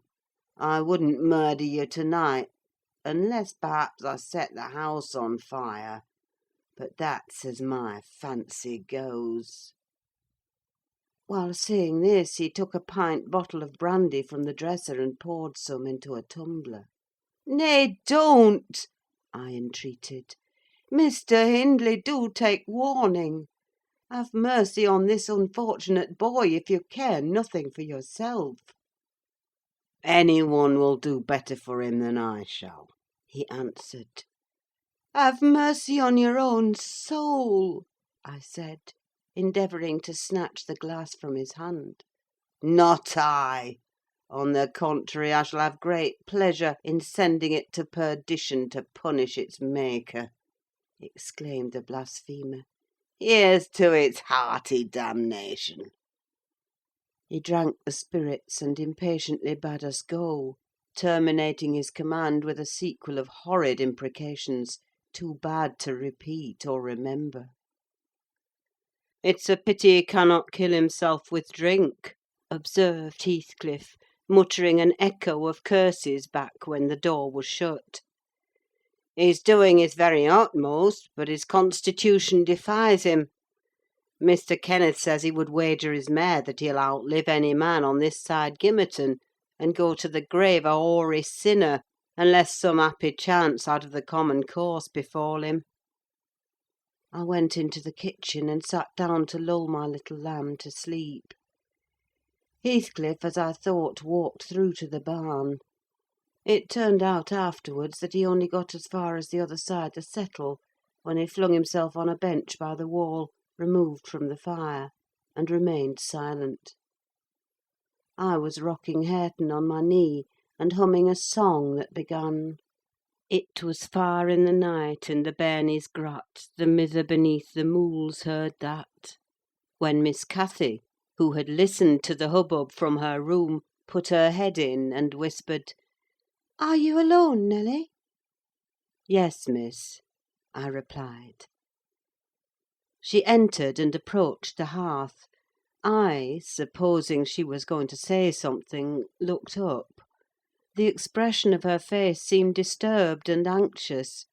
Her lips were half asunder, as if she meant to speak, and she drew a breath, but it escaped in a sigh instead of a sentence. I resumed my song, not having forgotten her recent behaviour. "Where's Heathcliff?" she said, interrupting me. "About his work in the stable," was my answer. He did not contradict me: perhaps he had fallen into a doze. There followed another long pause, during which I perceived a drop or two trickle from Catherine's cheek to the flags. Is she sorry for her shameful conduct? I asked myself. That will be a novelty. But she may come to the point. As she will, I shan't help her. No, she felt small trouble regarding any subject save her own concerns. "Oh dear!" she cried at last. "I'm very unhappy." "A pity," observed I. "You're hard to please. So many friends and so few cares, and can't make yourself content." "Nelly, will you keep a secret for me?" she pursued, kneeling down by me, and lifting her winsome eyes to my face, with that sort of look which turns off bad temper, even when one has all the right in the world to indulge it. "Is it worth keeping?" I inquired, less sulkily. "Yes, and it worries me, and I must let it out. I want to know what I should do. To-day, Edgar Linton has asked me to marry him, and I've given him an answer. Now, before I tell you whether it was a consent or denial, you tell me which it ought to have been." "Really, Miss Catherine, how can I know?" I replied. "To be sure, considering the exhibition you performed in his presence this afternoon, I might say it would be wise to refuse him. Since he asked you after that, he must either be hopelessly stupid or a venturesome fool." "If you talk so, I won't tell you any more," she returned, peevishly rising to her feet. "I accepted him, Nelly. Be quick and say whether I was wrong." "You accepted him? Then what good is it discussing the matter? You have pledged your word, and cannot retract." "But say whether I should have done so, do!" she exclaimed in an irritated tone, chafing her hands together and frowning. "There are many things to be considered before that question can be answered properly," I said sententiously. "First and foremost, do you love Mr. Edgar?" "Who can help it? Of course I do," she answered. Then I put her through the following catechism. For a girl of 22 it was not injudicious. "Why do you love him, Miss Cathy?" "Nonsense, I do. That's sufficient." "By no means. You must say why." "Well, because he is handsome and pleasant to be with." "Bad," was my commentary. "And because he is young and cheerful." "Bad still." "And because he loves me." "Indifferent, coming there." "And he will be rich, and I shall like to be the greatest woman of the neighbourhood, and I shall be proud of having such a husband." "Worst of all. And now say how you love him." "As everybody loves. You're silly, Nelly." "Not at all. Answer." "I love the ground under his feet, and the air over his head, and everything he touches, and every word he says. I love all his looks, and all his actions, and him entirely and altogether. There now." "And why?" "Nay, you're making a jest of it. It is exceedingly ill-natured. It's no jest to me," said the young lady, scowling, and turning her face to the fire. "I'm very far from jesting, Miss Catherine," I replied. "You love Mr. Edgar because he is handsome, and young, and cheerful, and rich, and loves you. The last, however, goes for nothing. You would love him without that, probably. and with it you wouldn't unless he possessed the 4 former attractions. No, to be sure not. I should only pity him. Hate him, perhaps, if he were ugly and a clown. But there are several other handsome, rich young men in the world, handsomer, possibly, and richer than he is. What should hinder you from loving them? If there be any, they are out of my way. I've seen none like Edgar. You may see some, and he won't always be handsome and young, and may not always be rich. He is now, and I have only to do with the present. I wish you would speak rationally. Well, that settles it. If you have only to do with the present, marry Mr. Linton. I don't want your permission for that. I shall marry him, and yet you have not told me whether I'm right.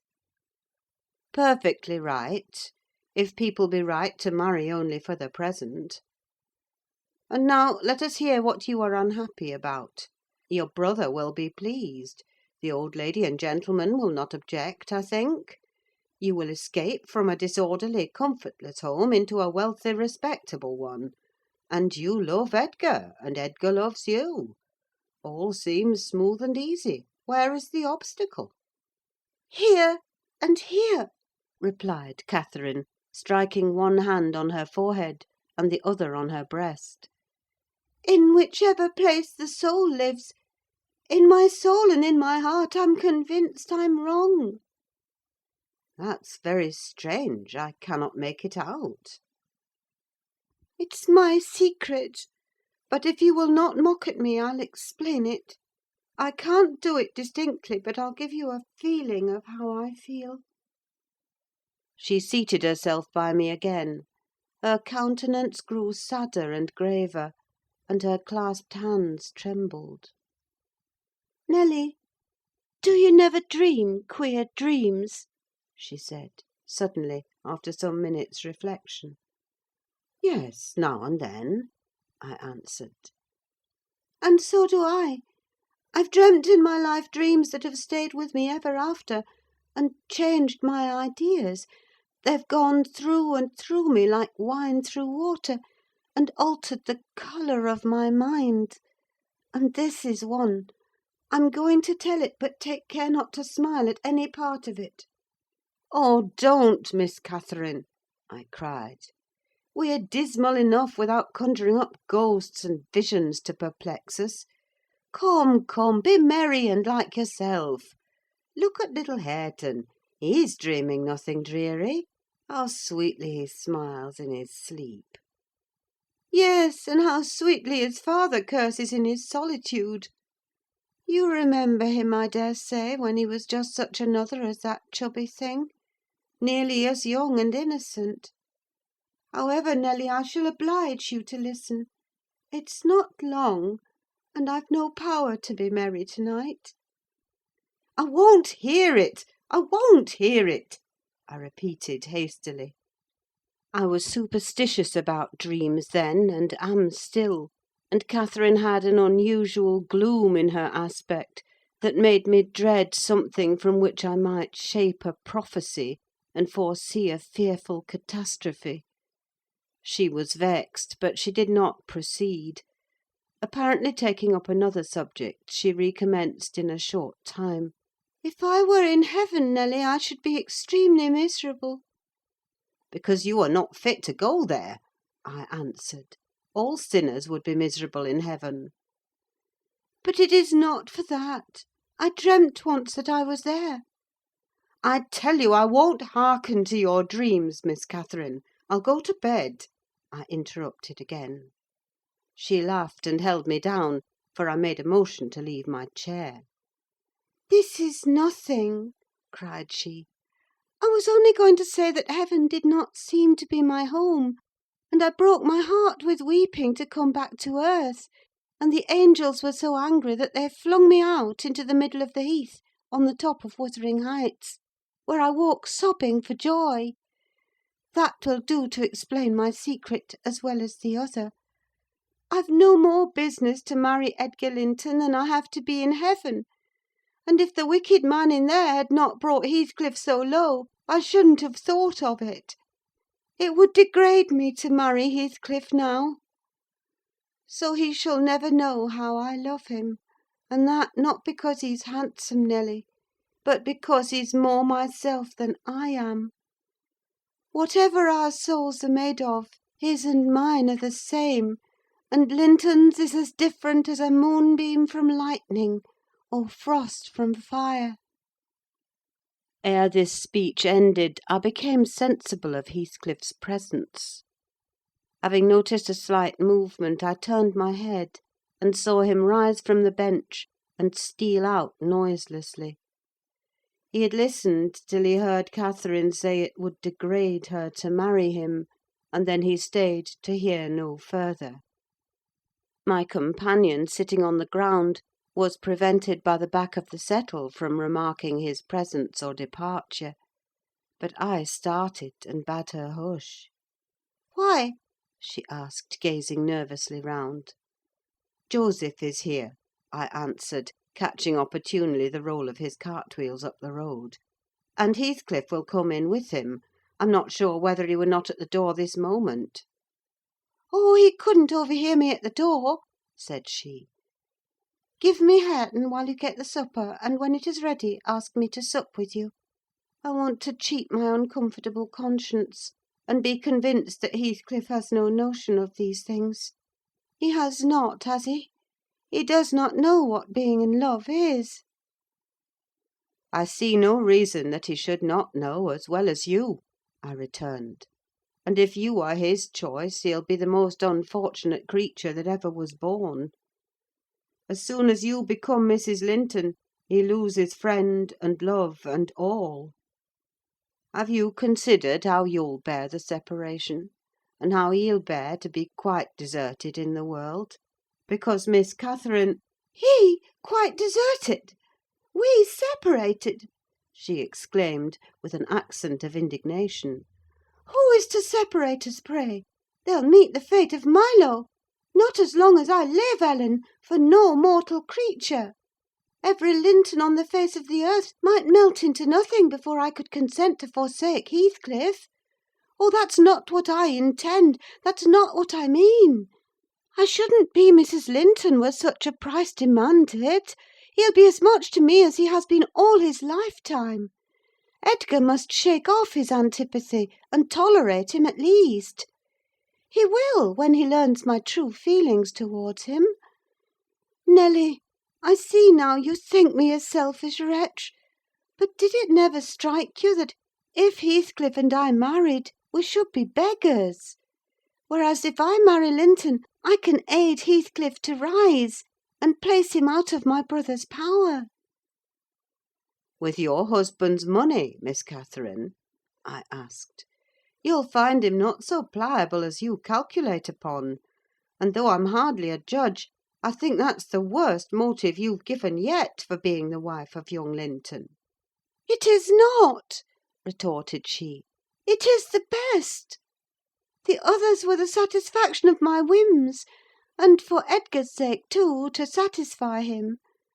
This is for the sake of one who comprehends in his person my feelings to Edgar and myself. I cannot express it, but surely you and everybody have a notion that there is, or should be, an existence of yours beyond you. What were the use of my creation if I were entirely contained here? My great miseries in this world have been Heathcliff's miseries, and I watched and felt each from the beginning. My great thought in living is himself. If all else perished and he remained, I should still continue to be. And if all else remained, and he were annihilated, the universe would turn to a mighty stranger. I should not seem a part of it. My love for Linton is like the foliage in the woods. Time will change it, I'm well aware, as winter changes the trees. My love for Heathcliff resembles the eternal rocks beneath, a source of little visible delight, but necessary. Nelly, I am Heathcliff. He's always, always in my mind. Not as a pleasure, any more than I am always a pleasure to myself, but as my own being. So don't talk of our separation again. It is impracticable, and—" She paused, and hid her face in the folds of my gown, but I jerked it forcibly away. I was out of patience with her folly. "If I can make any sense of your nonsense, miss," I said, "it only goes to convince me that you are ignorant of the duties you undertake in marrying, or else that you are a wicked, unprincipled girl.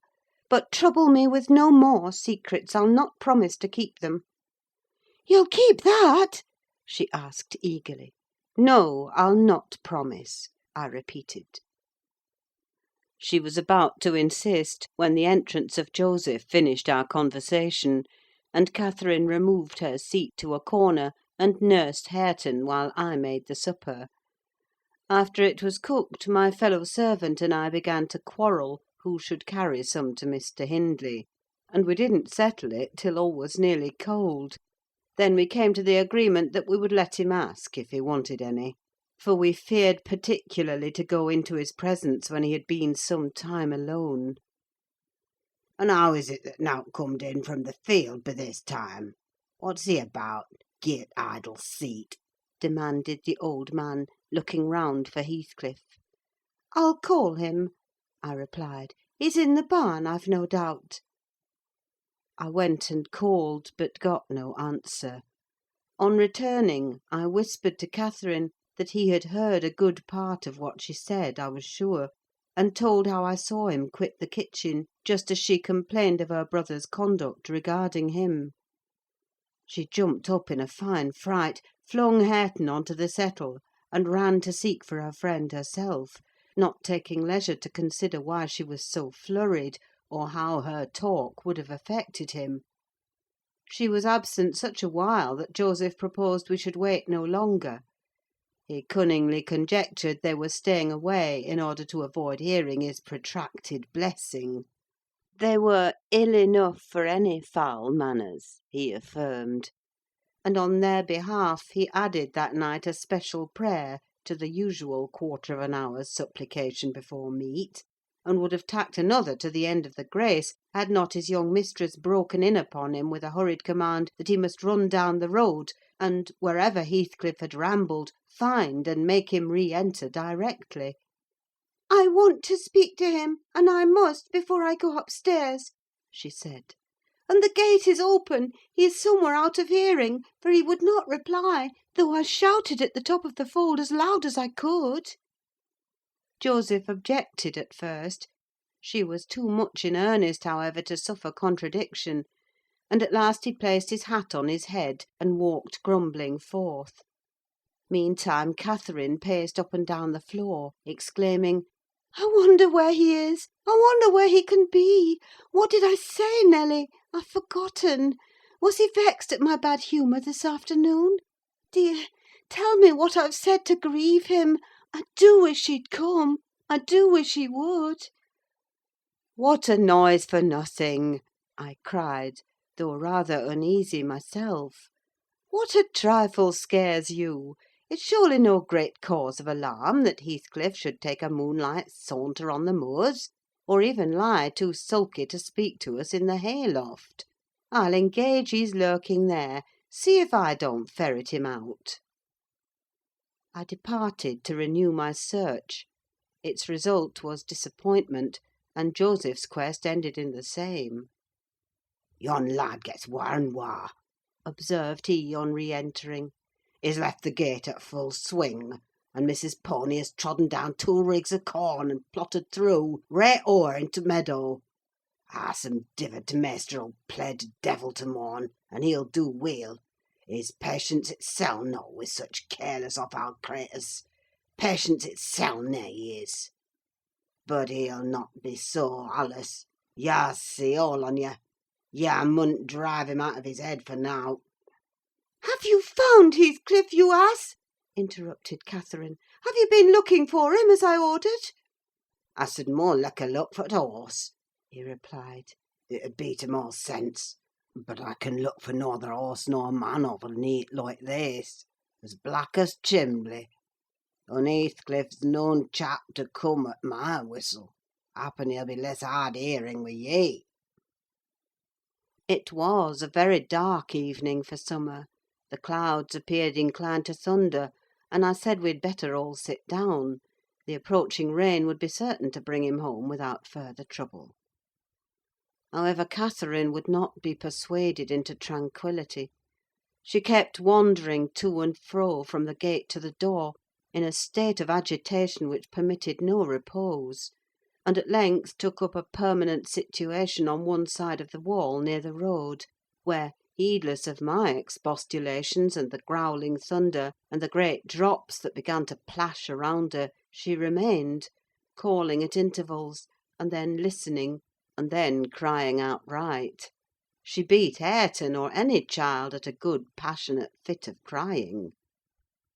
About midnight, while we still sat up, the storm came rattling over the heights in full fury. There was a violent wind as well as thunder, and either one or the other split a tree off at the corner of the building.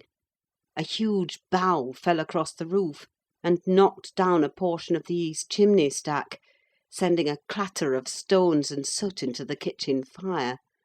We thought a bolt had fallen in the middle of us, and Joseph swung on to his knees, beseeching the Lord to remember the patriarchs Noah and Lot, and, as in former times, spare the righteous, though he smote the ungodly. I felt some sentiment that it must be a judgment on us also. The Jonah, in my mind, was Mr. Earnshaw, and I shook the handle of his den, that I might ascertain if he were yet living. He replied audibly enough, in a fashion which made my companion vociferate more clamorously than before, that a wide distinction might be drawn between saints like himself and sinners like his master. But the uproar passed away in 20 minutes, leaving us all unharmed, excepting Cathy, who got thoroughly drenched for her obstinacy in refusing to take shelter, and standing bonnetless and shawlless to catch as much water as she could with her hair and clothes. She came in and lay down on the settle, all soaked as she was, turning her face to the back, and putting her hands before it. "Well, miss," I exclaimed, touching her shoulder, "you are not bent on getting your death, are you? Do you know what o'clock it is? 12:30. Come to bed. There's no use waiting any longer on that foolish boy. He'll be gone to Gimmerton, and he'll stay there now. He guesses we shouldn't wait for him till this late hour. At least, he guesses that only Mr. Hindley would be up, and he'd rather avoid having the door opened by the master." "Nay, he's noan at Gimmerton," said Joseph. "I's niver wonder but he's at bottom of bog oil. This visitation won't for nowt, and I would hev ye to look out, miss. Yarmer beat next. Thank Heaven for all. All works together for good to them as is chosen, and picked out for the rubbage. Ya know what the Scripture says." And he began quoting several texts, referring us to chapters and verses where we might find them. I, having vainly begged the wilful girl to rise and remove her wet things, left him preaching and her shivering, and betook myself to bed with little Hareton, who slept as fast as if every one had been sleeping round him. I heard Joseph read on a while afterwards, then I distinguished his slow step on the ladder, and then I dropped to sleep. Coming down somewhat later than usual, I saw, by the sunbeams piercing the chinks of the shutters, Miss Catherine still seated near the fireplace. The house door was ajar too; light entered from its unclosed windows. Hindley had come out and stood on the kitchen hearth, haggard and drowsy. "What ails you, Cathy?" he was saying when I entered. "You look as dismal as a drowned whelp. Why are you so damp and pale, child?" "I've been wet," she answered reluctantly, "and I'm cold, that's all." "Oh, she is naughty!" I cried, perceiving the master to be tolerably sober. "She got steeped in the shower of yesterday evening, and there she has sat the night through, and I couldn't prevail on her to stir." Mr. Earnshaw stared at us in surprise. "The night through?" he repeated. "What kept her up? Not fear of the thunder, surely? That was over hours since." Neither of us wished to mention Heathcliff's absence, as long as we could conceal it; so I replied, I didn't know how she took it into her head to sit up, and she said nothing. The morning was fresh and cool. I threw back the lattice, and presently the room filled with sweet scents from the garden. But Catherine called peevishly to me, "Ellen, shut the window, I'm starving," and her teeth chattered as she shrank closer to the almost extinguished embers. "She's ill," said Hindley, taking her wrist. "I suppose that's the reason she would not go to bed. Damn it! I don't want to be troubled with more sickness here. What took you into the rain?" "Running after t' lads, as usual," croaked Joseph, catching an opportunity from our hesitation to thrust in his evil tongue. "If I were yah, master, I'd just slamp the boards in their faces, all on 'em, gentle and simple.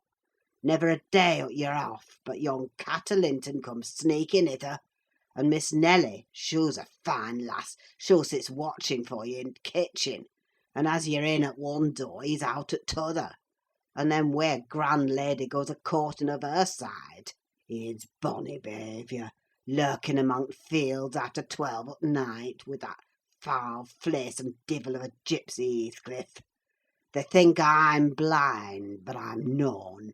Not o' t' sort. I seed young Linton both coming and going.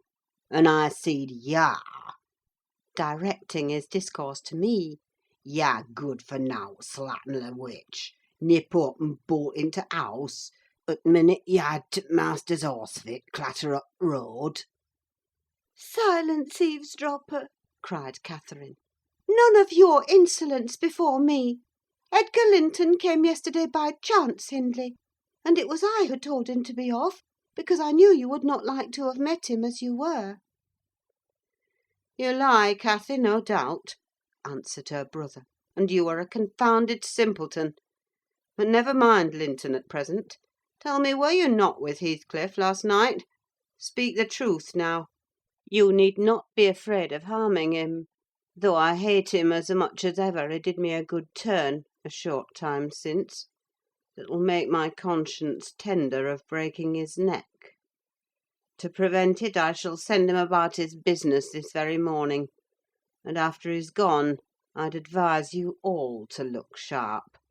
I shall only have the more humour for you." "I never saw Heathcliff last night," answered Catherine, beginning to sob bitterly.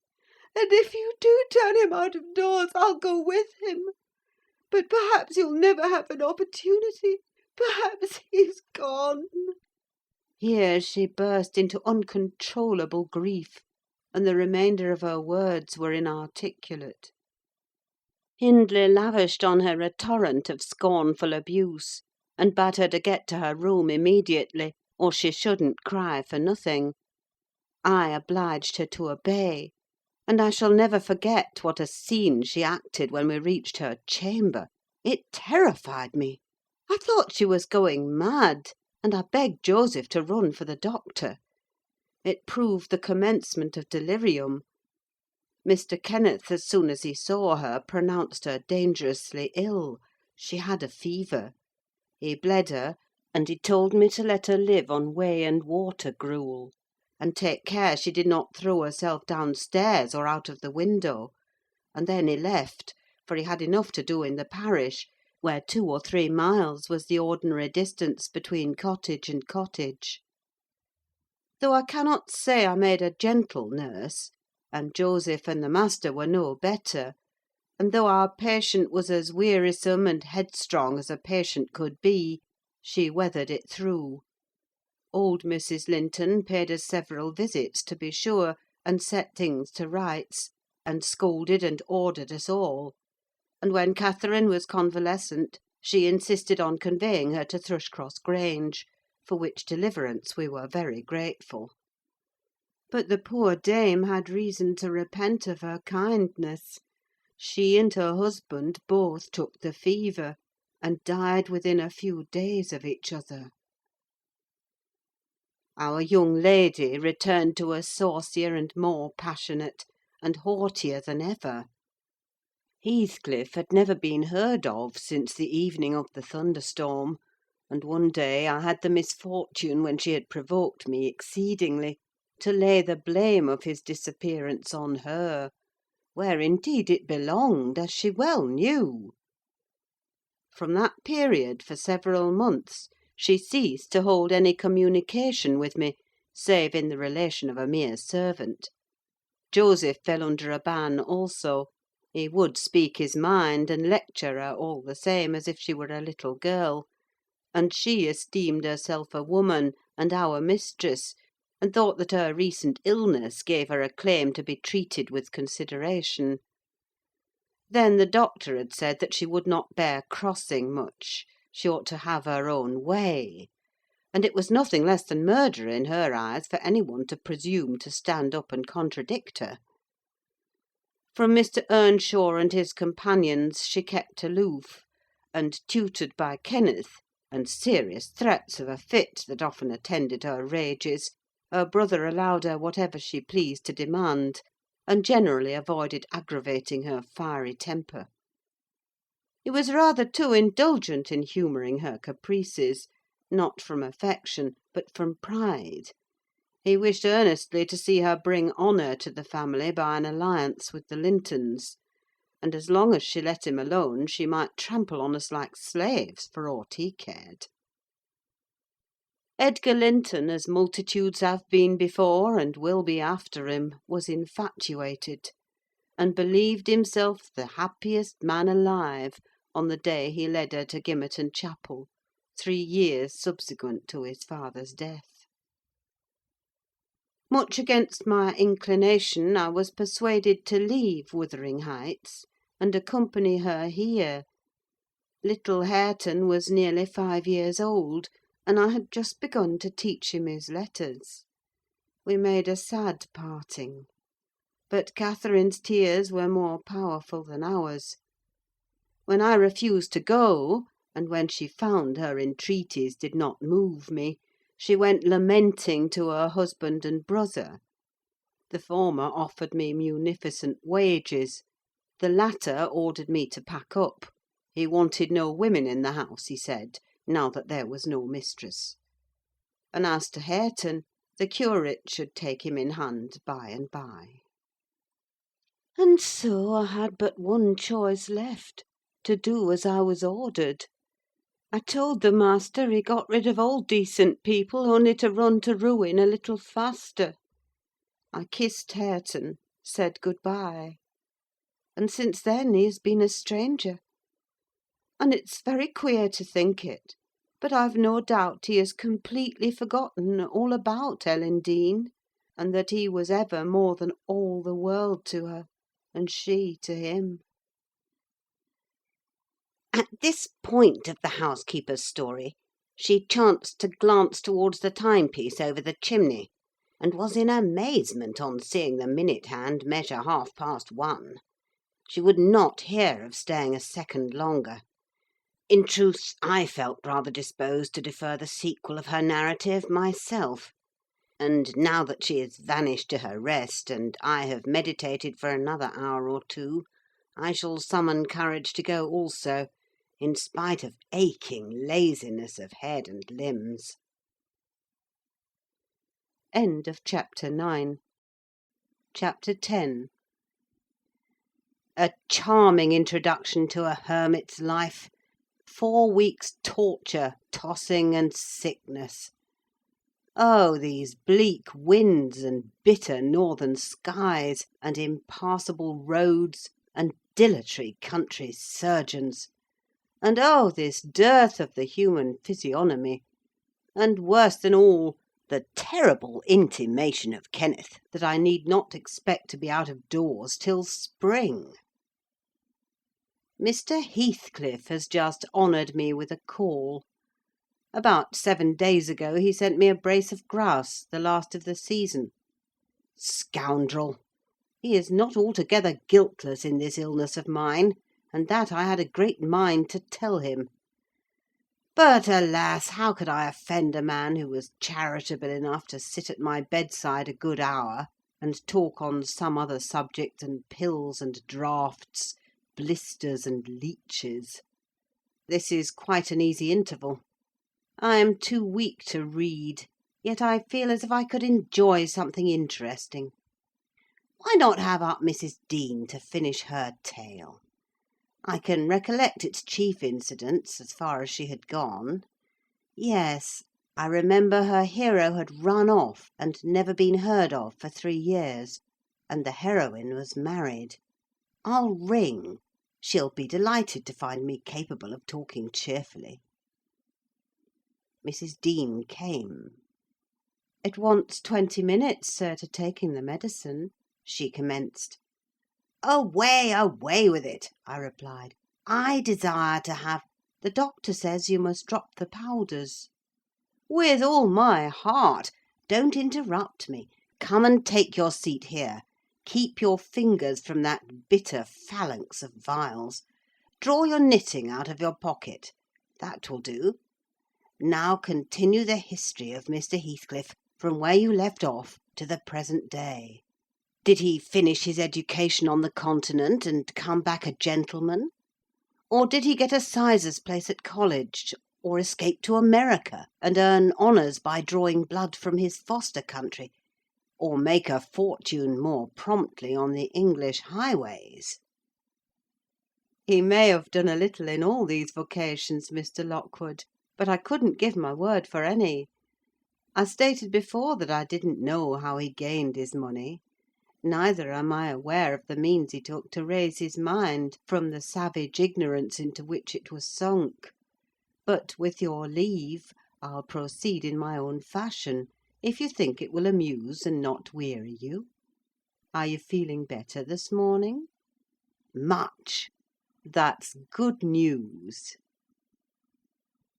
I got Miss Catherine and myself to Thrushcross Grange, and, to my agreeable disappointment, she behaved infinitely better than I dared to expect. She seemed almost over fond of Mr. Linton, and even to his sister she showed plenty of affection. They were both very attentive to her comfort, certainly.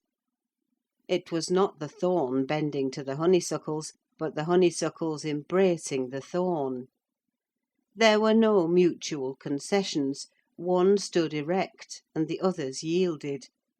And who can be ill-natured and bad-tempered when they encounter neither opposition nor indifference? I observed that Mr. Edgar had a deep-rooted fear of ruffling her humour. He concealed it from her, but if ever he heard me answer sharply, or saw any other servant grow cloudy at some imperious order of hers, he would show his trouble by a frown of displeasure that never darkened on his own account. He many a time spoke sternly to me about my pertness, and averred that the stab of a knife could not inflict a worse pang than he suffered at seeing his lady vexed. Not to grieve a kind master, I learned to be less touchy; and for the space of half a year the gunpowder lay as harmless as sand, because no fire came near to explode it. Catherine had seasons of gloom and silence now and then.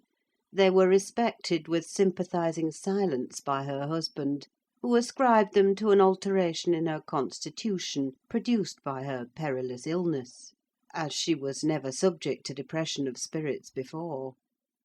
The return of sunshine was welcomed by answering sunshine from him. I believe I may assert that they were really in possession of deep and growing happiness. It ended. Well, we must be for ourselves in the long run, The mild and generous are only more justly selfish than the domineering; and it ended when circumstances caused each to feel that the one's interest was not the chief consideration in the other's thoughts. On a mellow evening in September, I was coming from the garden with a heavy basket of apples which I had been gathering. It had got dusk, and the moon looked over the high wall of the court, causing undefined shadows to lurk in the corners of the numerous projecting portions of the building. I set my burden on the house steps by the kitchen door, and lingered to rest, and drew in a few more breaths of the soft, sweet air. My eyes were on the moon, and my back to the entrance, when I heard a voice behind me say, "Nelly, is that you?" It was a deep voice, and foreign in tone, yet there was something in the manner of pronouncing my name which made it sound familiar. I turned about to discover who spoke, fearfully, for the doors were shut, and I had seen nobody on approaching the steps. Something stirred in the porch, and moving nearer, I distinguished a tall man, dressed in dark clothes, with dark face and hair. He leant against the side, and held his fingers on the latch, as if intending to open for himself. Who can it be? I thought. Mr. Earnshaw? Oh, no! The voice has no resemblance to his. "I have waited here an hour," he resumed, while I continued staring. "and the whole of that time all round has been as still as death. I dared not enter. You do not know me? Look, I'm not a stranger." A ray fell on his features. The cheeks were sallow and half covered with black whiskers, the brows lowering, the eyes deep set and singular. I remembered the eyes. "What?" I cried, uncertain whether to regard him as a worldly visitor, and I raised my hands in amazement. "What! You come back? Is it really you? Is it?" "Yes, Heathcliff," he replied, glancing from me up to the windows, which reflected a score of glittering moons, but showed no lights from within. "Are they at home? Where is she? Nelly, you're not glad. You needn't be so disturbed. Is she here? Speak! I want to have one word with her, your mistress. Go and say some person from Gimmerton desires to see her." "How will she take it?" I exclaimed. "What will she do? The surprise bewilders me: it will put her out of her head. And you are Heathcliff, but altered. Nay, there's no comprehending it. Have you been for a soldier?" "Go and carry my message," he interrupted impatiently. "I'm in hell till you do." He lifted the latch, and I entered; but when I got to the parlour, where Mr. and Mrs. Linton were, I could not persuade myself to proceed. At length I resolved on making an excuse, to ask if they would have the candles lighted, and I opened the door. They sat together in a window whose lattice lay back against the wall, and displayed, beyond the garden trees and the wild green park, the valley of Gimmerton, with a long line of mist winding nearly to its top; for very soon after you pass the chapel, as you may have noticed, the sough that runs from the marshes joins a beck which follows the bend of the glen. Wuthering Heights rose above this silvery vapour, but our old house was invisible: it rather dips down on the other side. Both the room and its occupants, and the scene they gazed on, looked wondrously peaceful. I shrank reluctantly from performing my errand, and was actually going away, leaving it unsaid, after having put my question about the candles, when a sense of my folly compelled me to return, and mutter, "A person from Gimmerton wishes to see you, ma'am." "What does he want?" asked Mrs. Linton. I did not question him. I answered. "Well, close the curtains, Nelly," she said, "and bring up tea. I'll be back again directly." She quitted the apartment. Mr. Edgar inquired carelessly who it was. "Some one mistress does not expect," I replied. "That Heathcliff, you recollect him, sir, who used to live at Mr. Earnshaw's?" "What, the gipsy, the ploughboy?" he cried. "Why did you not say so to Catherine?" "Hush! You must not call him by those names, master," I said. "She'd be sadly grieved to hear you. She was nearly heartbroken when he ran off. I guess his return will make a jubilee to her." Mr. Linton walked to a window on the other side of the room that overlooked the court. He unfastened it and leant out. I suppose they were below, for he exclaimed quickly, "Don't stand there, love! Bring the person in, if it be any one particular." Ere long I heard the click of the latch, and Catherine flew upstairs, breathless and wild, too excited to show gladness. Indeed, by her face, you would rather have surmised an awful calamity.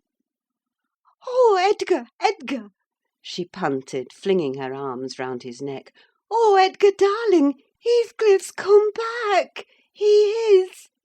And she tightened her embrace to a squeeze. "Well, well!" cried her husband, crossly.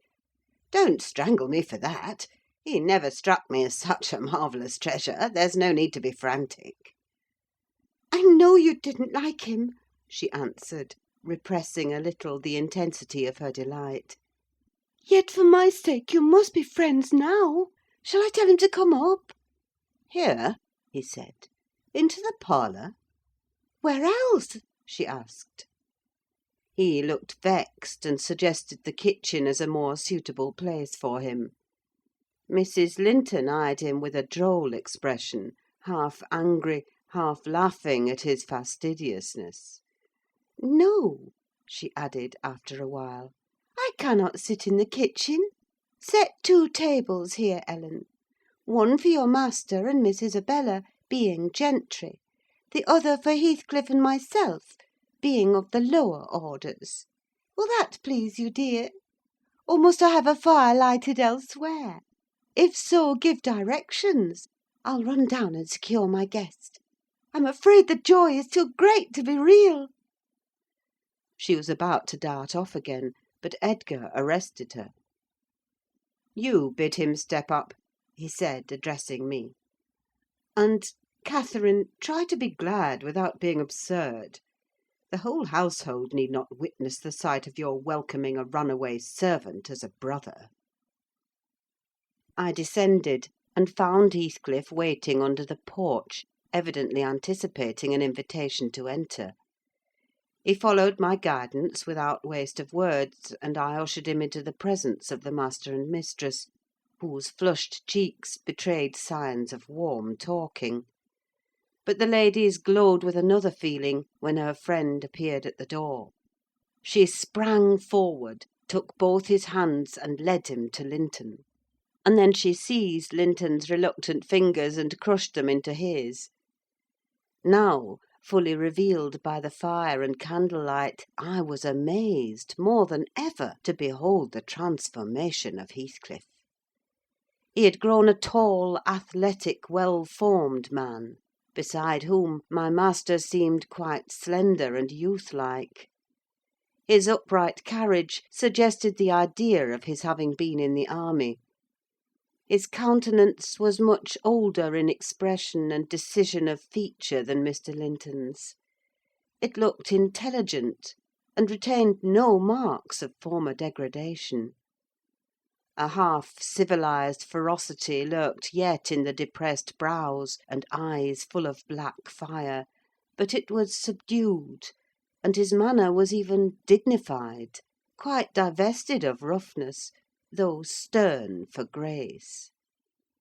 My master's surprise equalled or exceeded mine. He remained for a minute at a loss how to address the ploughboy, as he had called him.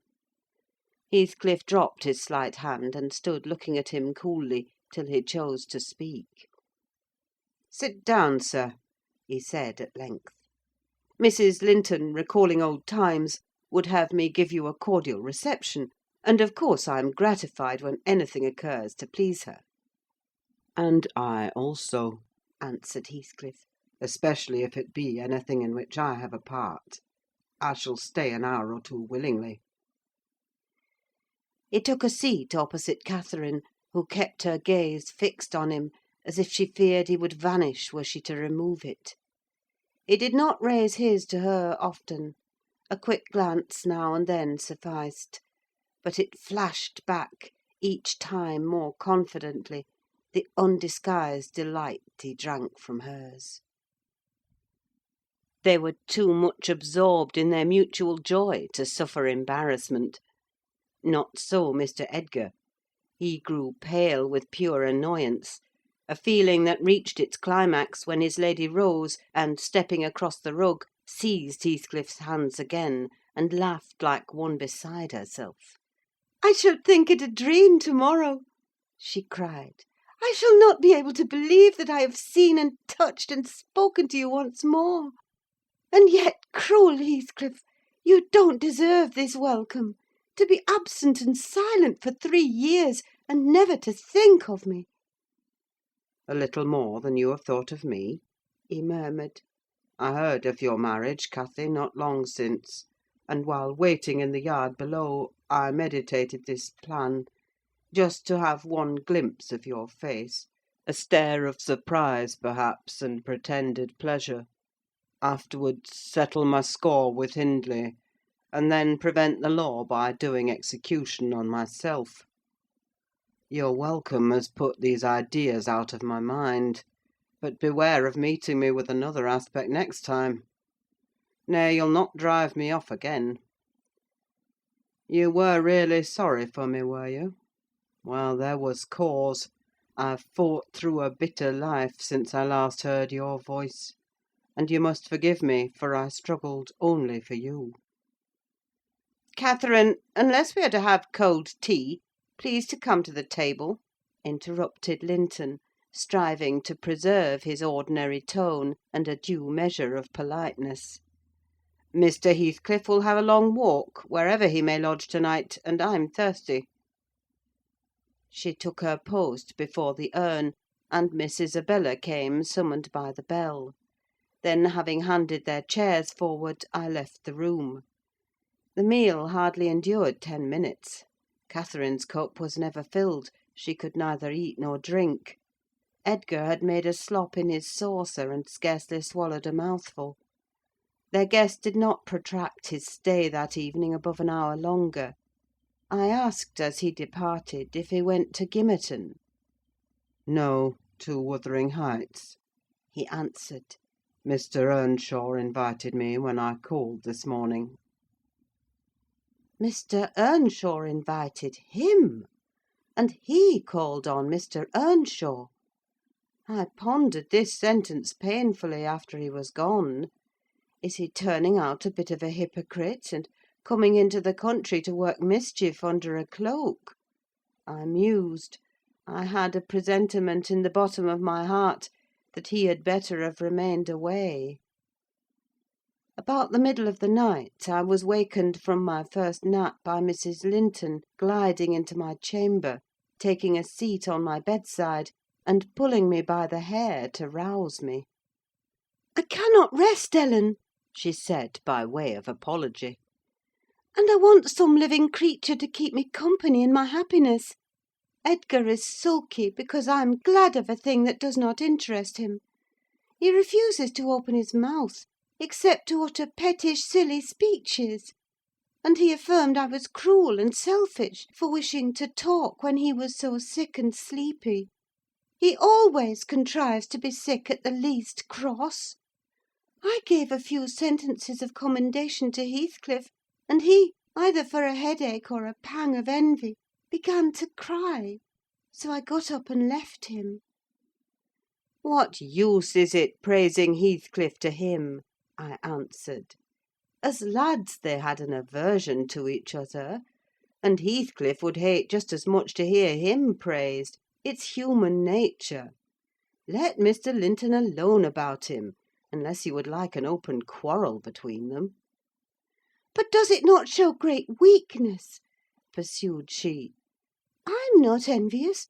I never feel hurt at the brightness of Isabella's yellow hair, and the whiteness of her skin, at her dainty elegance, and the fondness all the family exhibit for her. Even you, Nelly, if we have a dispute sometimes, you back Isabella at once, and I yield like a foolish mother. I call her a darling, and flatter her into a good temper. It pleases her brother to see us cordial, and that pleases me. But they're very much alike. They are spoiled children, and fancy the world was made for their accommodation. And though I humour both, I think a smart chastisement might improve them all the same. "You're mistaken, Mrs. Linton," said I. "They humour you. I know what there would be to do if they did not. You can well afford to indulge their passing whims, as long as their business is to anticipate all your desires. You may, however, fall out at last over something of equal consequence to both sides, and then those you term weak are very capable of being as obstinate as you." And then we shall fight to the death, shan't we, Nelly? She returned, laughing. No, I tell you, I have such faith in Linton's love that I believe I might kill him, and he wouldn't wish to retaliate. I advised her to value him the more for his affection. I do, she answered. But he needn't resort to whining for trifles. It is childish. And instead of melting into tears because I said that Heathcliff was now worthy of anyone's regard, and it would honour the first gentleman in the country to be his friend, he ought to have said it for me, and been delighted from sympathy. He must get accustomed to him, and he may as well like him. Considering how Heathcliff has reason to object to him, I'm sure he behaved excellently. "What do you think of his going to Wuthering Heights?" I inquired. "He is reformed in every respect, apparently: quite a Christian, offering the right hand of fellowship to his enemies all around." "He explained it," she replied. "I wonder as much as you. He said he called to gather information concerning me from you, supposing you resided there still; and Joseph told Hindley, who came out and fell to questioning him of what he had been doing, and how he had been living, and finally desired him to walk in. There were some persons sitting at cards: Heathcliff joined them. My brother lost some money to him, and, finding him plentifully supplied, he requested that he would come again in the evening, to which he consented. Hindley is too reckless to select his acquaintance prudently. He doesn't trouble himself to reflect on the causes he might have for mistrusting one whom he has basely injured. But Heathcliff affirms his principal reason for resuming a connection with his ancient persecutor is a wish to instal himself in quarters at walking distance from the Grange, and an attachment to the house where we live together; and likewise a hope that I shall have more opportunities of seeing him there than I could have if he settled in Gimmerton. He means to offer liberal payment for permission to lodge at the Heights, and doubtless my brother's covetousness will prompt him to accept the terms: he was always greedy, though what he grasps with one hand he flings away with the other." "It's a nice place for a young man to fix his dwelling in," said I. "Have you no fear of the consequences, Mrs. Linton?" "None for my friend," she replied. "His strong head will keep him from danger. A little for Hindley, but he can't be made morally worse than he is, and I stand between him and bodily harm. The event of this evening has reconciled me to God and humanity. I had risen in angry rebellion against Providence. Oh, I've endured very, very bitter misery, Nelly. If that creature knew how bitter, he'd be ashamed to cloud its removal with idle petulance. It was kindness for him which induced me to bear it alone. Had I expressed the agony I frequently felt, he would have been taught to long for its alleviation as ardently as I. However, it's over, and I'll take no revenge on his folly. I can afford to suffer anything hereafter. Should the meanest thing alive slap me on the cheek, I'd not only turn the other, but I'd ask pardon for provoking it; and as a proof, I'll go make my peace with Edgar instantly. Good night. I'm an angel." In this self-complacent conviction she departed, and the success of her fulfilled resolution was obvious on the morrow. Mr. Linton had not only abjured his peevishness, though his spirits seemed still subdued by Catherine's exuberance of vivacity, but he ventured no objection to her taking Isabella with her to Wuthering Heights in the afternoon, and she rewarded him with such a summer of sweetness and affection in return as made the house a paradise for several days, both master and servants profiting from the perpetual sunshine. Mr. Heathcliff, I should say in future, used the liberty of visiting at Thrushcross Grange cautiously at first. He seemed estimating how far its owner would bear his intrusion. Catherine also deemed it judicious to moderate her expressions of pleasure in receiving him, and he gradually established his right to be expected. He retained a great deal of the reserve for which his boyhood was remarkable, and that served to repress all startling demonstrations of feeling. My master's uneasiness experienced a lull, and further circumstances diverted it into another channel for a space. His new source of trouble sprang from the not anticipated misfortune of Isabella Linton evincing a sudden and irresistible attraction towards the tolerated guest. She was at that time a charming young lady of 18, infantile in manners, though possessed of keen wit, keen feelings, and a keen temper too, if irritated. Her brother, who loved her tenderly, was appalled at this fantastic preference. Leaving aside the degradation of an alliance with a nameless man, and the possible fact that his property, in default of heirs male, might pass into such a one's power, he had sense to comprehend Heathcliff's disposition; to know that though his exterior was altered, his mind was unchangeable and unchanged.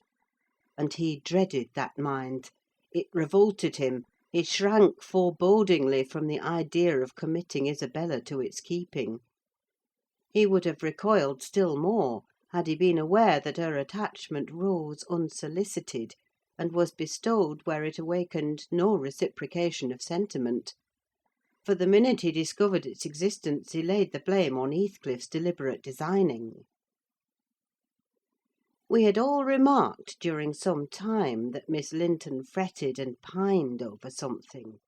She grew cross and wearisome, snapping at and teasing Catherine continually, at the imminent risk of exhausting her limited patience. We excused her to a certain extent on the plea of ill health: she was dwindling and fading before our eyes.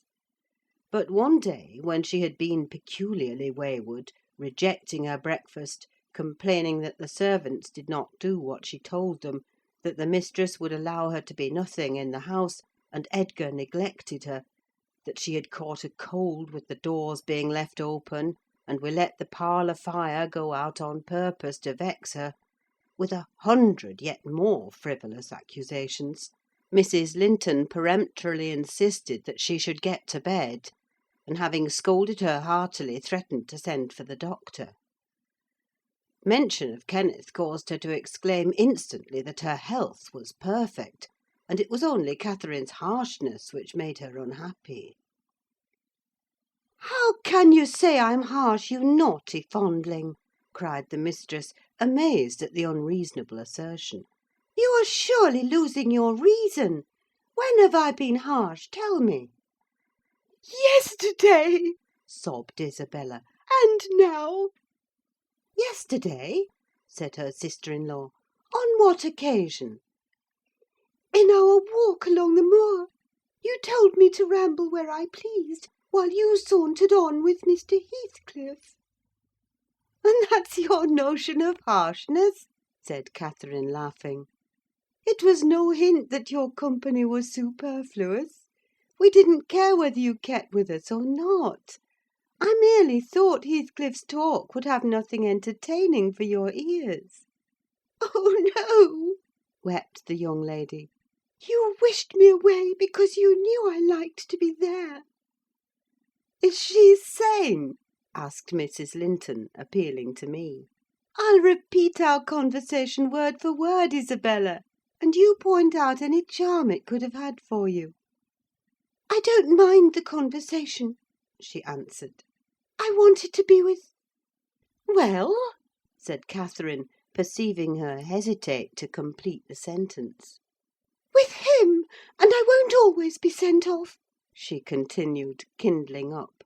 "You are a dog in the manger, Cathy, and desire no one to be loved but yourself." "You are an impertinent little monkey!" exclaimed Mrs. Linton, in surprise. "But I'll not believe this idiocy. It's impossible that you can covet the admiration of Heathcliff, that you consider him an agreeable person. I hope I have misunderstood you, Isabella." "No, you have not," said the infatuated girl. "I love him more than ever you loved Edgar, and he might love me, if you would let him."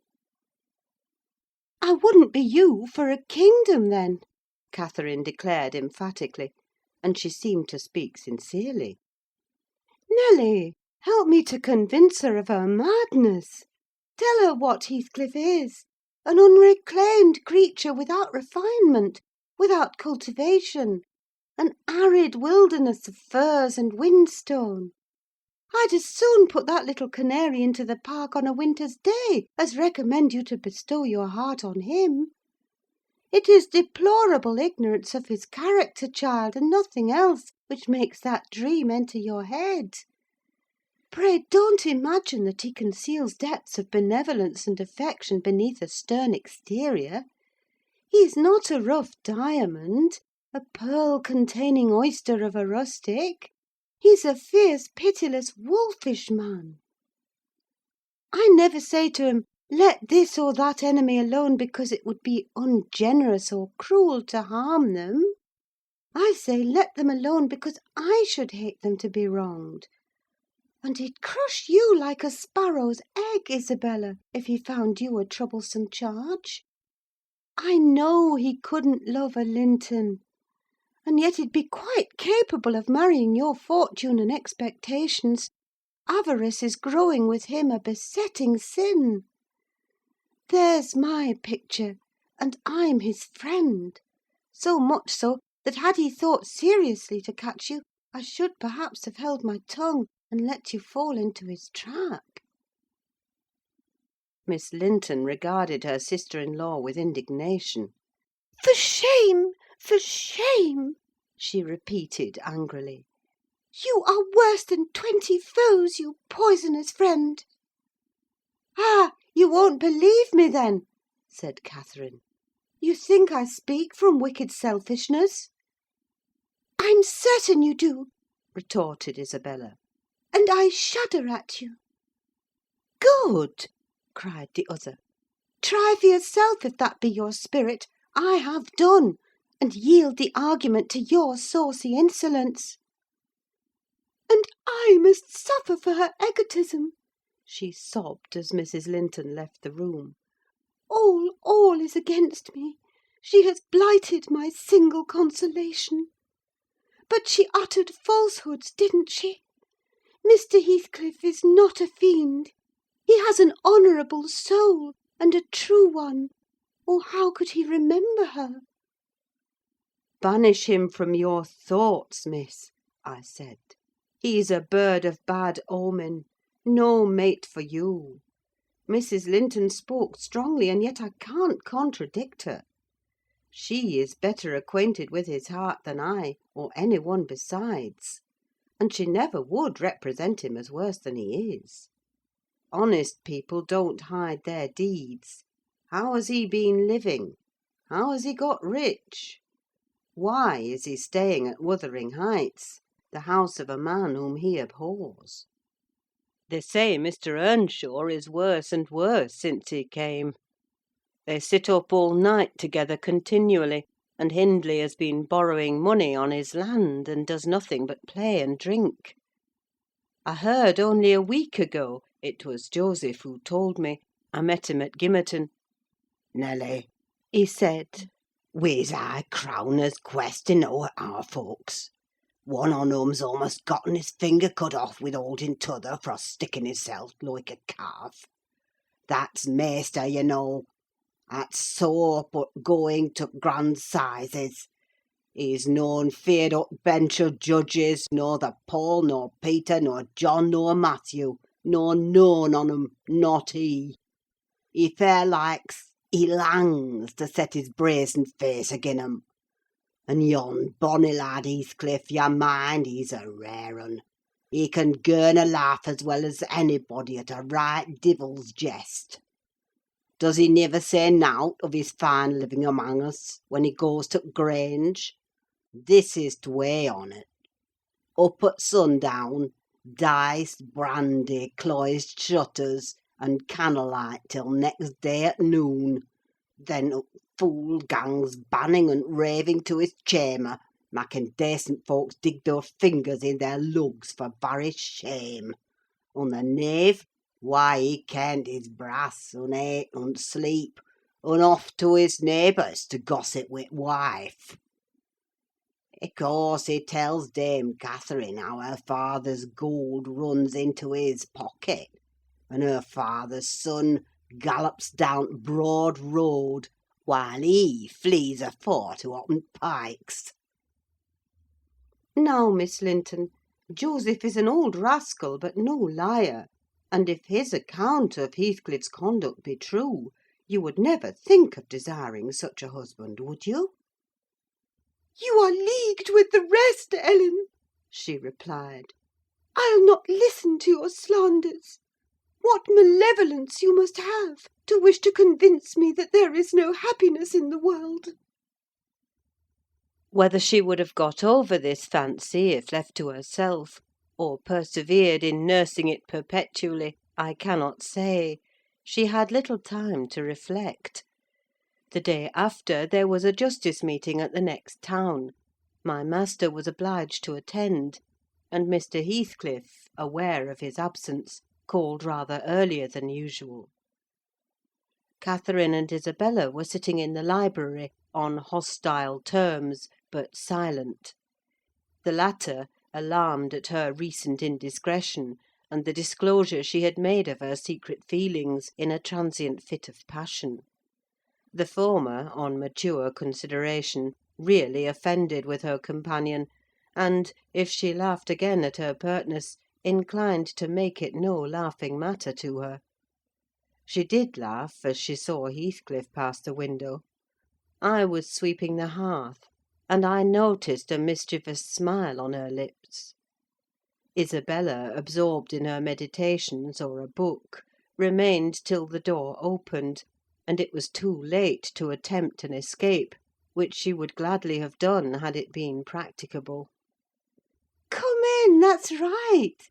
exclaimed the mistress gaily, pulling a chair to the fire.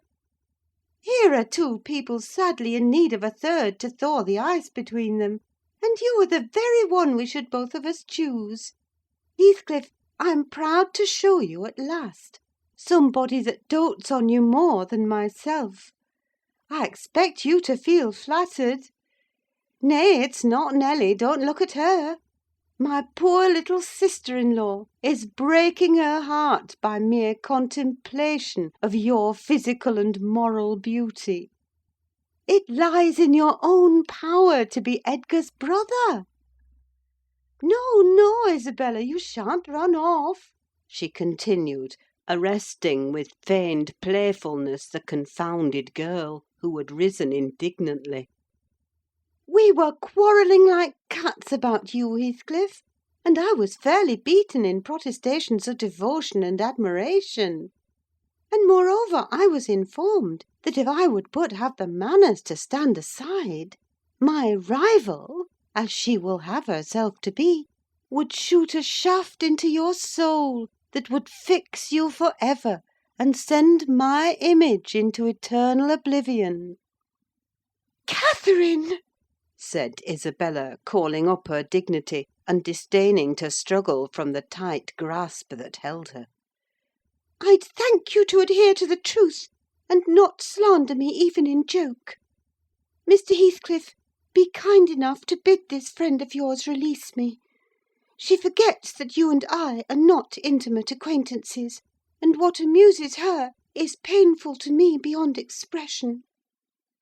As the guest answered nothing, but took his seat and looked thoroughly indifferent what sentiments she cherished concerning him, she turned and whispered an earnest appeal for liberty to her tormentor. "By no means!" cried Mrs. Linton in answer. "I won't be named a dog in the manger again. You shall stay. Now then, Heathcliff, why don't you evince satisfaction at my pleasant news? Isabella swears that the love Edgar has for me is nothing to that she entertains for you. I'm sure she made some speech of the kind, did she not, Ellen? And she has fasted ever since the day before yesterday's walk, from sorrow and rage that I dispatched her out of your society, under the idea of its being unacceptable." "I think you belie her," said Heathcliff, twisting his chair to face them. "She wishes to be out of my society now, at any rate." And he stared hard at the object of discourse, as one might do at a strange, repulsive animal: a centipede from the Indies, for instance, which curiosity leads one to examine in spite of the aversion it raises. The poor thing couldn't bear that. She grew white and red in rapid succession, and while tears beaded her lashes, bent the strength of her small fingers to loosen the firm clutch of Catherine; and perceiving that as fast as she raised one finger off her arm another closed down, and she could not remove the whole together, she began to make use of her nails, and their sharpness presently ornamented the detainers with crescents of red. "There's a tigress!" exclaimed Mrs. Linton, setting her free, and shaking her hand with pain. "Begone, for God's sake, and hide your vixen face! How foolish to reveal those talons to him! Can't you fancy the conclusions he'll draw? Look, Heathcliff! They are instruments that will do execution.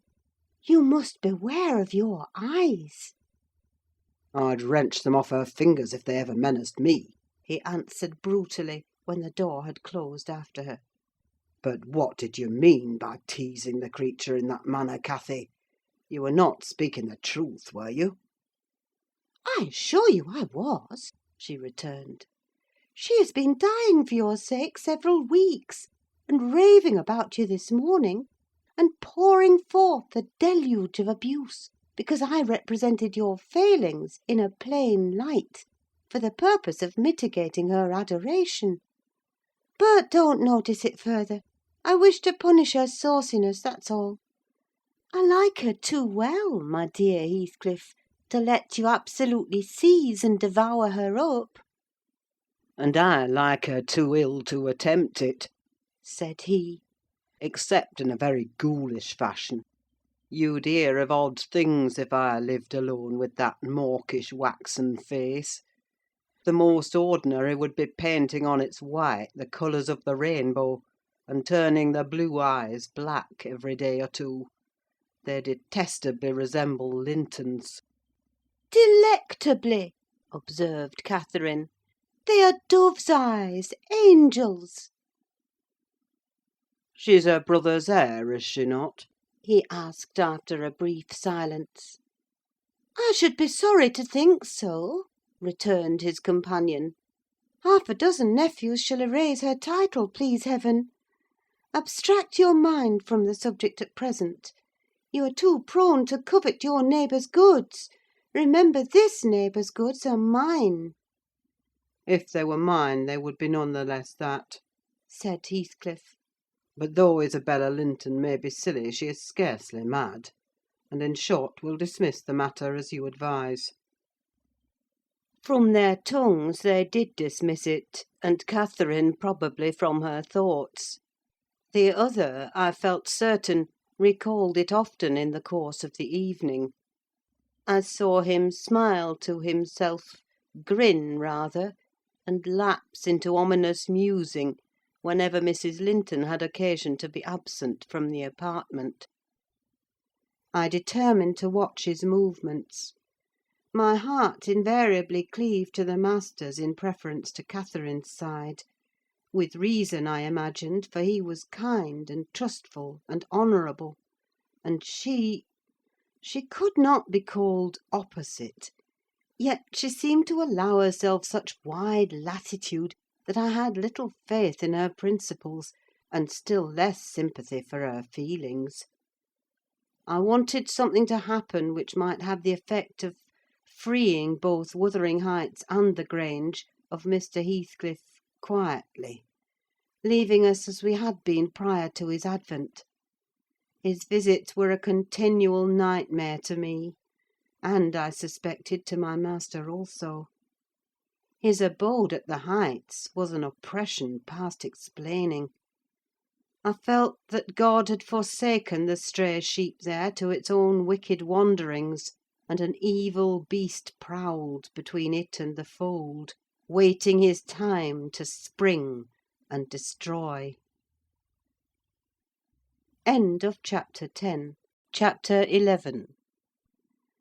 Sometimes, while meditating on these things in solitude, I've got up in a sudden terror, and put on my bonnet to go see how all was at the farm. I've persuaded my conscience that it was a duty to warn him how people talked regarding his ways; and then I've recollected his confirmed bad habits, and, hopeless of benefiting him, have flinched from re-entering the dismal house, doubting if I could bear to be taken at my word. One time I passed the old gate, going out of my way, on a journey to Gimmerton. It was about the period that my narrative has reached, a bright, frosty afternoon, the ground bare, and the road hard and dry. I came to a stone where the highway branches off on to the moor at your left hand, a rough sand pillar with the letters W.H. cut on its north side, on the east G, and on the south-west T.G. It serves as a guide-post to the Grange, the Heights, and village. The sun shone yellow on its grey head, reminding me of summer; and I cannot say why, but all at once a gush of child's sensations flowed into my heart. Hindley and I held it a favourite spot 20 years before. I gazed long at the weather-worn block, and, stooping down, perceived a hole near the bottom, still full of snail-shells and pebbles, which we were fond of storing there with more perishable things; and, as fresh as reality, it appeared that I beheld my early playmate seated on the withered turf, his dark square head bent forward, and his little hand scooping out the earth with a piece of slate. "Poor Hindley!" I exclaimed involuntarily. I started. My bodily eye was cheated into a momentary belief that the child lifted its face and stared straight into mine. It vanished in a twinkling, but immediately I felt an irresistible yearning to be at the Heights. Superstition urged me to comply with this impulse. Supposing he should be dead, I thought, or should die soon? Supposing it were a sign of death? The nearer I got to the house, the more agitated I grew, and on catching sight of it, I trembled in every limb. The apparition had outstripped me: it stood looking through the gate. That was my first idea, on observing an elf-locked, brown-eyed boy setting his ruddy countenance against the bars. Further reflection suggested this must be Hareton. My Hareton, not altered greatly since I left him 10 months since. God bless thee, darling!" I cried, forgetting instantaneously my foolish fears. "Hareton, it's Nelly! Nelly, thy nurse!" He retreated out of arm's length, and picked up a large flint. "I'm come to see thy father, Hareton," I added, guessing from the action that Nelly, if she lived in his memory at all, was not recognised as one with me. He raised his missile to hurl it. I commenced a soothing speech, but could not stay his hand. The stone struck my bonnet, and then ensued, from the stammering lips of the little fellow, a string of curses, which, whether he comprehended them or not, were delivered with practised emphasis, and distorted his baby features into a shocking expression of malignity. You may be certain this grieved more than angered me. Fit to cry, I took an orange from my pocket, and offered it to propitiate him. He hesitated, and then snatched it from my hold, as if he fancied I only intended to tempt and disappoint him. I showed another, keeping it out of his reach. "Who has taught you those fine words, my bairn?" I inquired. "The curate?" "Damn the curate and thee! Give me that!" he replied. "Tell us where you got your lessons, and you shall have it," said I. "Who's your master?" "Devil, Daddy!" was his answer. "And what do you learn from Daddy?" I continued. He jumped at the fruit. I raised it higher. "What does he teach you?" I asked. "Nought," said he, "but to keep out of his gate. Daddy cannot bide me, because I swear at him." "Ah! And the devil teaches you to swear at Daddy?" I observed. "Aye, nay," he drawled. "Who then?" "Heathcliff." I asked if he liked Mr. Heathcliff. "Aye," he answered again. Desiring to have his reasons for liking him, I could only gather the sentences, "I know. He pays Dad back what he gives to me. He curses Daddy for cursing me. He says I mun do as I will." "And the curate does not teach you to read and write, then?" I pursued. "No, I was told the curate should have his teeth dashed down his throat if he stepped over the threshold. Heathcliff had promised that." I put the orange in his hand, and bade him tell his father that a woman called Nelly Dean was waiting to speak with him by the garden gate.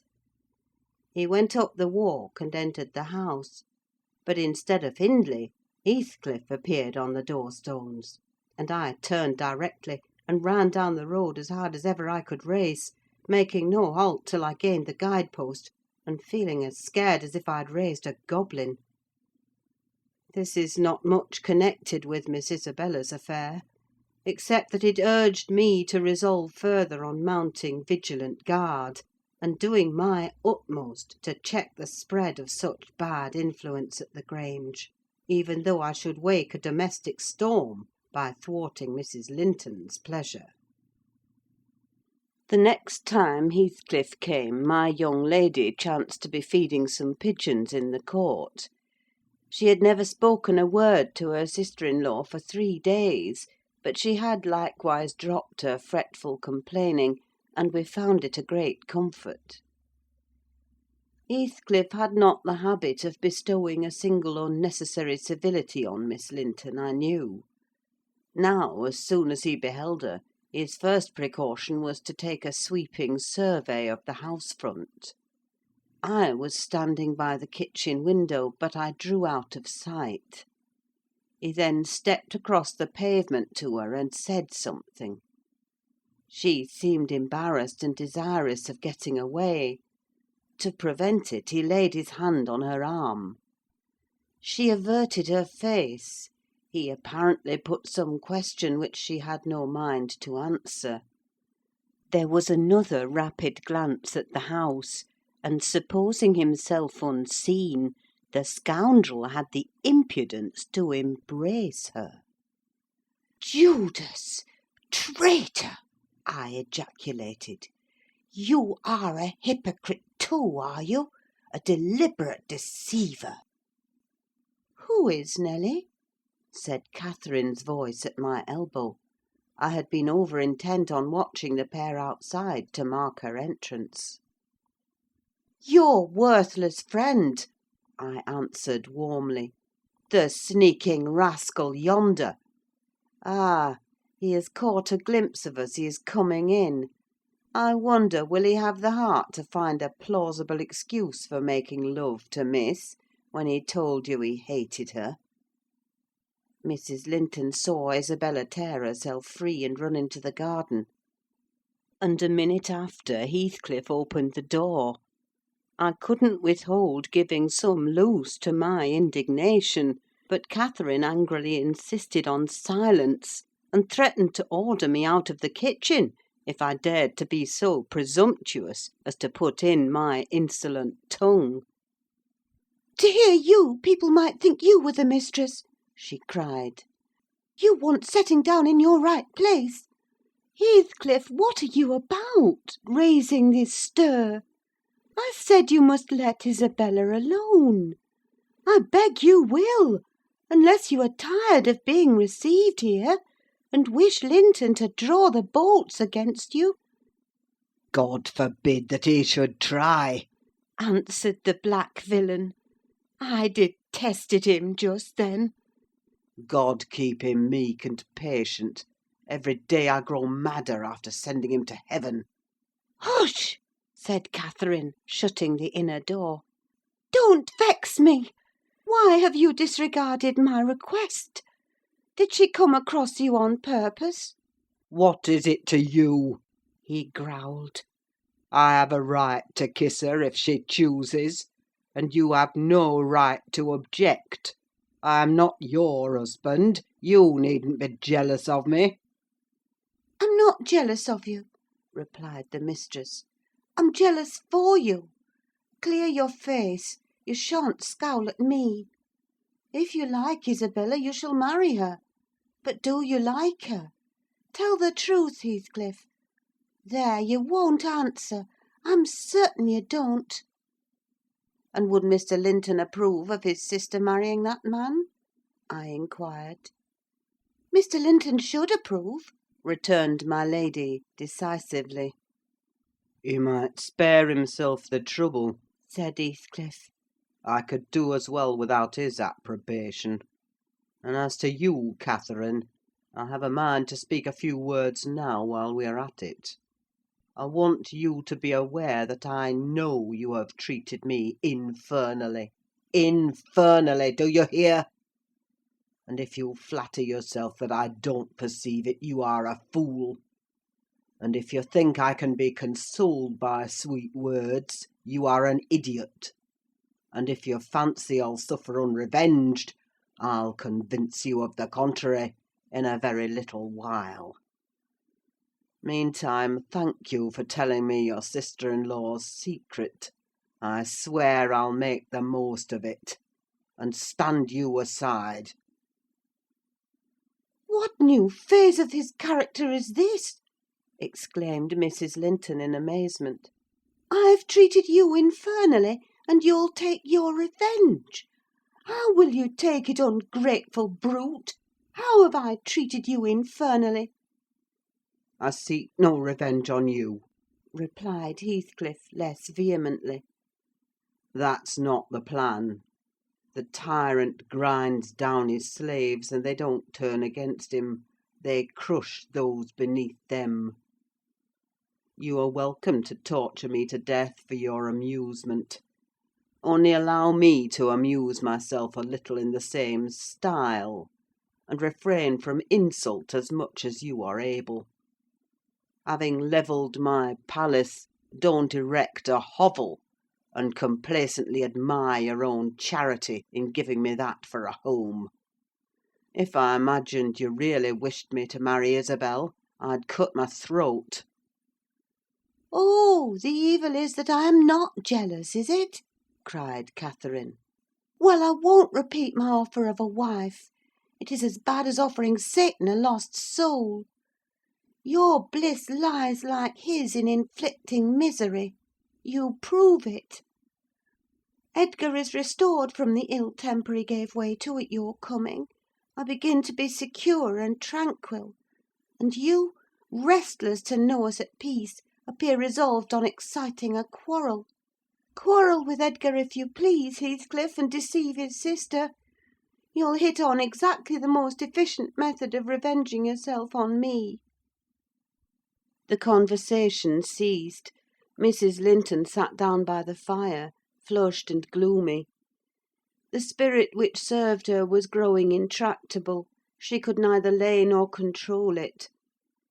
He stood on the hearth with folded arms, brooding on his evil thoughts; and in this position I left them to seek the master, who was wondering what kept Catherine below so long. "Ellen," said he, when I entered, "have you seen your mistress?"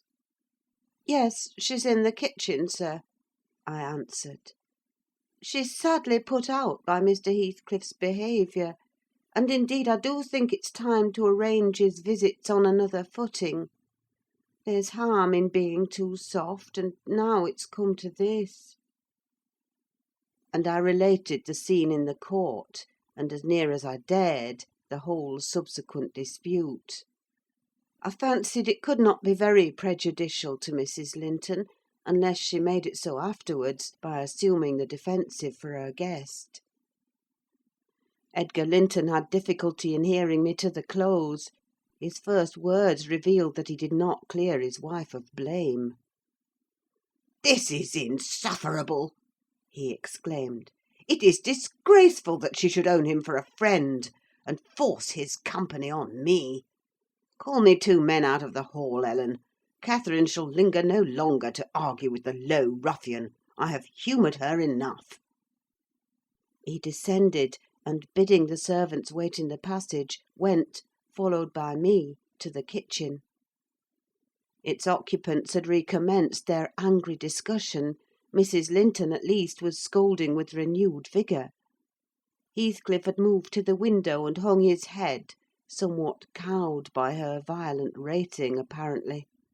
He saw the master first, and made a hasty motion that she should be silent, which she obeyed abruptly on discovering the reason of his intimation. "How is this?" said Linton, addressing her. What notion of propriety must you have to remain here, after the language which has been held to you by that blackguard? I suppose, because it is his ordinary talk, you think nothing of it. You are habituated to his baseness, and perhaps imagine I can get used to it too." "Have you been listening at the door, Edgar?" asked the mistress, in a tone particularly calculated to provoke her husband, implying both carelessness and contempt of his irritation. Heathcliff, who had raised his eyes at the former speech, gave a sneering laugh at the latter. On purpose, it seemed to draw Mr. Linton's attention to him. He succeeded, but Edgar did not mean to entertain him with any high flights of passion. "I've been so far forbearing with you, sir," he said quietly. "Not that I was ignorant of your miserable, degraded character, but I felt you were only partly responsible for that; and Catherine wishing to keep up your acquaintance, I acquiesced foolishly. Your presence is a moral poison that would contaminate the most virtuous. For that cause, and to prevent worse consequences, I shall deny you hereafter admission into this house, and give notice now that I require your instant departure. 3 minutes' delay will render it involuntary and ignominious." Heathcliff measured the height and breadth of the speaker with an eye full of derision. "Cathy, this lamb of yours threatens like a bull," he said. "It is in danger of splitting its skull against my knuckles. By God, Mr. Linton, I'm mortally sorry that you're not worth knocking down." My master glanced towards the passage, and signed me to fetch the men. He had no intention of hazarding a personal encounter. I obeyed the hint, But Mrs. Linton, suspecting something, followed, and when I attempted to call them, she pulled me back, slammed the door to, and locked it. "Fair means," she said, in answer to her husband's look of angry surprise. "if you have not courage to attack him, make an apology, or allow yourself to be beaten. It will correct you of feigning more valour than you possess. No, I'll swallow the key before you shall get it. I'm delightfully rewarded for my kindness to each. After constant indulgence of one's weak nature and the other's bad one, I earn for thanks 2 samples of blind ingratitude, stupid to absurdity. Edgar, I was defending you and yours, and I wish Heathcliff may flog you sick for daring to think an evil thought of me." It did not need the medium of a flogging to produce that effect on the master. He tried to wrest the key from Catherine's grasp, and for safety she flung it into the hottest part of the fire. Whereupon Mr. Edgar was taken with a nervous trembling, and his countenance grew deadly pale. For his life he could not avert that excess of emotion. Mingled anguish and humiliation overcame him completely. He leant on the back of a chair and covered his face. "Oh, heavens! In old days this would win you knighthood!" exclaimed Mrs. Linton. "We are vanquished! We are vanquished! Heathcliff would as soon lift a finger at you as the king would march his army against a colony of mice. Cheer up! You shan't be hurt. Your type is not a lamb: it is a sucking leveret." I wish you joy of the milk-blooded coward, Cathy, said her friend. I compliment you on your taste, and that is the slavering, shivering thing you preferred to me. I would not strike him with my fist, but I'd kick him with my foot, and experience considerable satisfaction. Is he weeping, or is he going to faint for fear? The fellow approached and gave the chair on which Linton rested a push. He'd better have kept his distance. My master quickly sprang erect and struck him full on the throat a blow that would have levelled a slighter man. It took his breath for a minute, and while he choked, Mr. Linton walked out by the back door into the yard, and from thence to the front entrance. "There! You've done with coming here!" cried Catherine. "Get away now! He'll return with a brace of pistols and 6 assistants. If he did overhear us, of course he'd never forgive you. You've played me an ill turn, Heathcliff. But go, make haste. I'd rather see Edgar at bay than you." "Do you suppose I'm going with that blow burning in my gullet?" he thundered. "By hell, no! I'll crush his ribs in like a rotten hazelnut before I cross the threshold. If I don't floor him now, I shall murder him some time. So as you value his existence, let me get at him." "He is not coming," I interposed, framing a bit of a lie. "There's the coachman and the 2 gardeners. You'll surely not wait to be thrust into the road by them? Each has a bludgeon, and master will very likely be watching from the parlour windows to see that they fulfil his orders." The gardeners and coachman were there, but Linton was with them. They had already entered the court. Heathcliff, on the second thoughts, resolved to avoid a struggle against 3 underlings. He seized the poker, smashed the lock from the inner door, and made his escape as they tramped in. Mrs. Linton, who was very much excited, bade me accompany her upstairs. She did not know my share in contributing to the disturbance, and I was anxious to keep her in ignorance. "I'm nearly distracted, Nelly," she exclaimed, throwing herself on the sofa. "1,000 smith's hammers are beating in my head. Tell Isabella to shun me: this uproar is owing to her, and should she or any one else aggravate my anger at present, I shall get wild. And, Nelly, say to Edgar, if you see him again to-night, that I'm in danger of being seriously ill." I wish it may prove true. He has startled and distressed me shockingly. I want to frighten him. Besides, he might come and begin a string of abuse or complainings. I'm certain I should recriminate, and God knows where we should end. Will you do so, my good Nelly? You are aware that I am no way blamable in this matter. What possessed him to turn listener?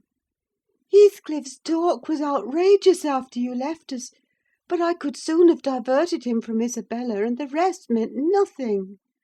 Now all is dashed wrong by the fool's craving to hear evil of self that haunts some people like a demon.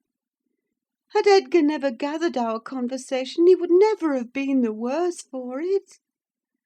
Really, when he opened on me in that unreasonable tone of displeasure, after I had scolded Heathcliff till I was hoarse for him, I did not care hardly what they did to each other; especially as I felt that, however the scene closed, we should all be driven asunder for nobody knows how long.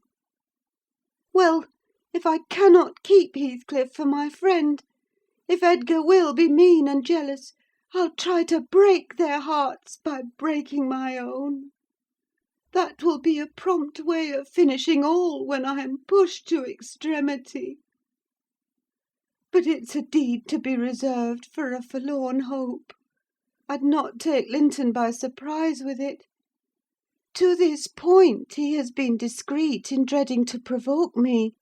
You must represent the peril of quitting that policy, and remind him of my passionate temper, verging, when kindled, on frenzy.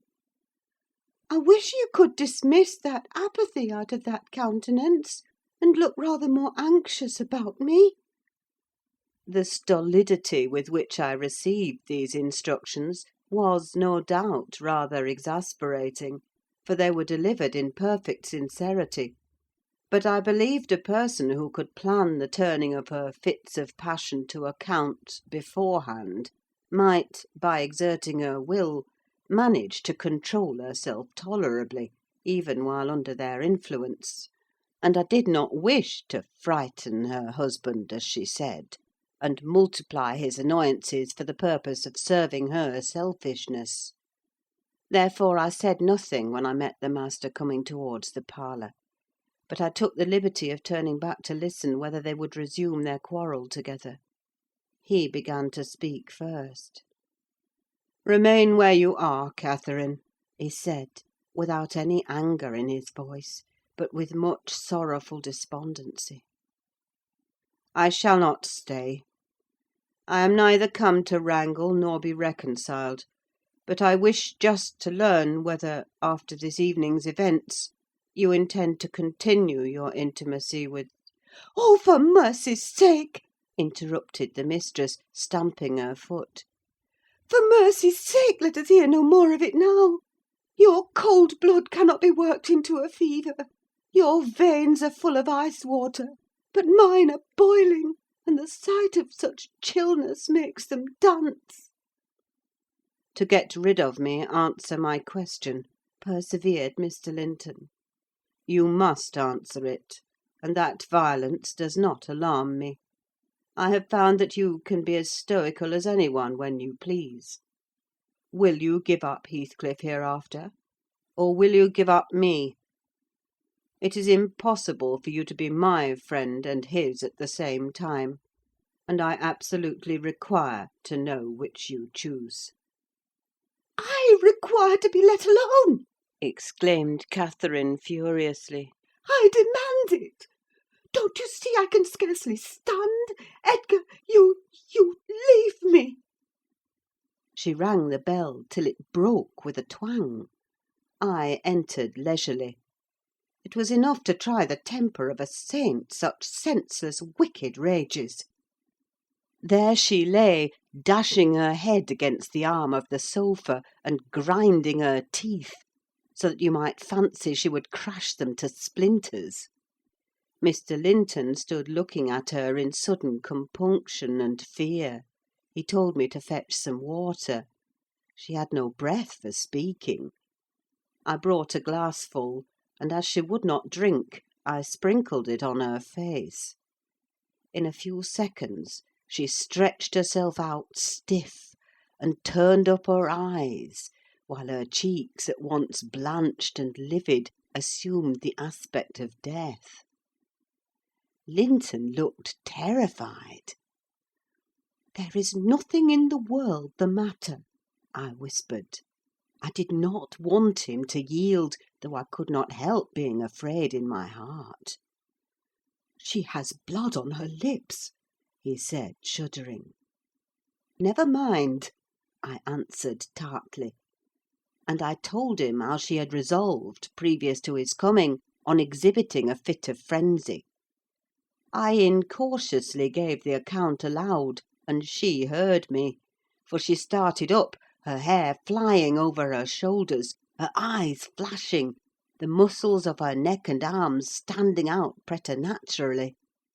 I made up my mind for broken bones at least, but she only glared about her for an instant, and then rushed from the room. The master directed me to follow.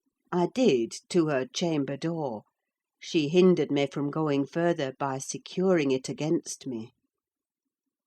As she never offered to descend to breakfast next morning, I went to ask whether she would have some carried up. "No," she replied peremptorily. The same question was repeated at dinner and tea, and again on the morrow after, and received the same answer. Mr. Linton, on his part, spent his time in the library, and did not inquire concerning his wife's occupations.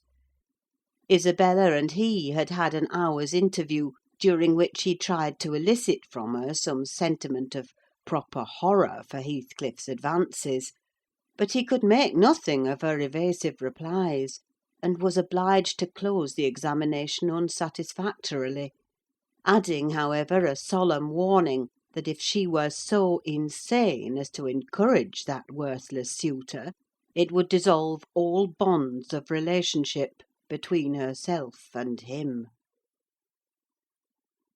Chapter 12.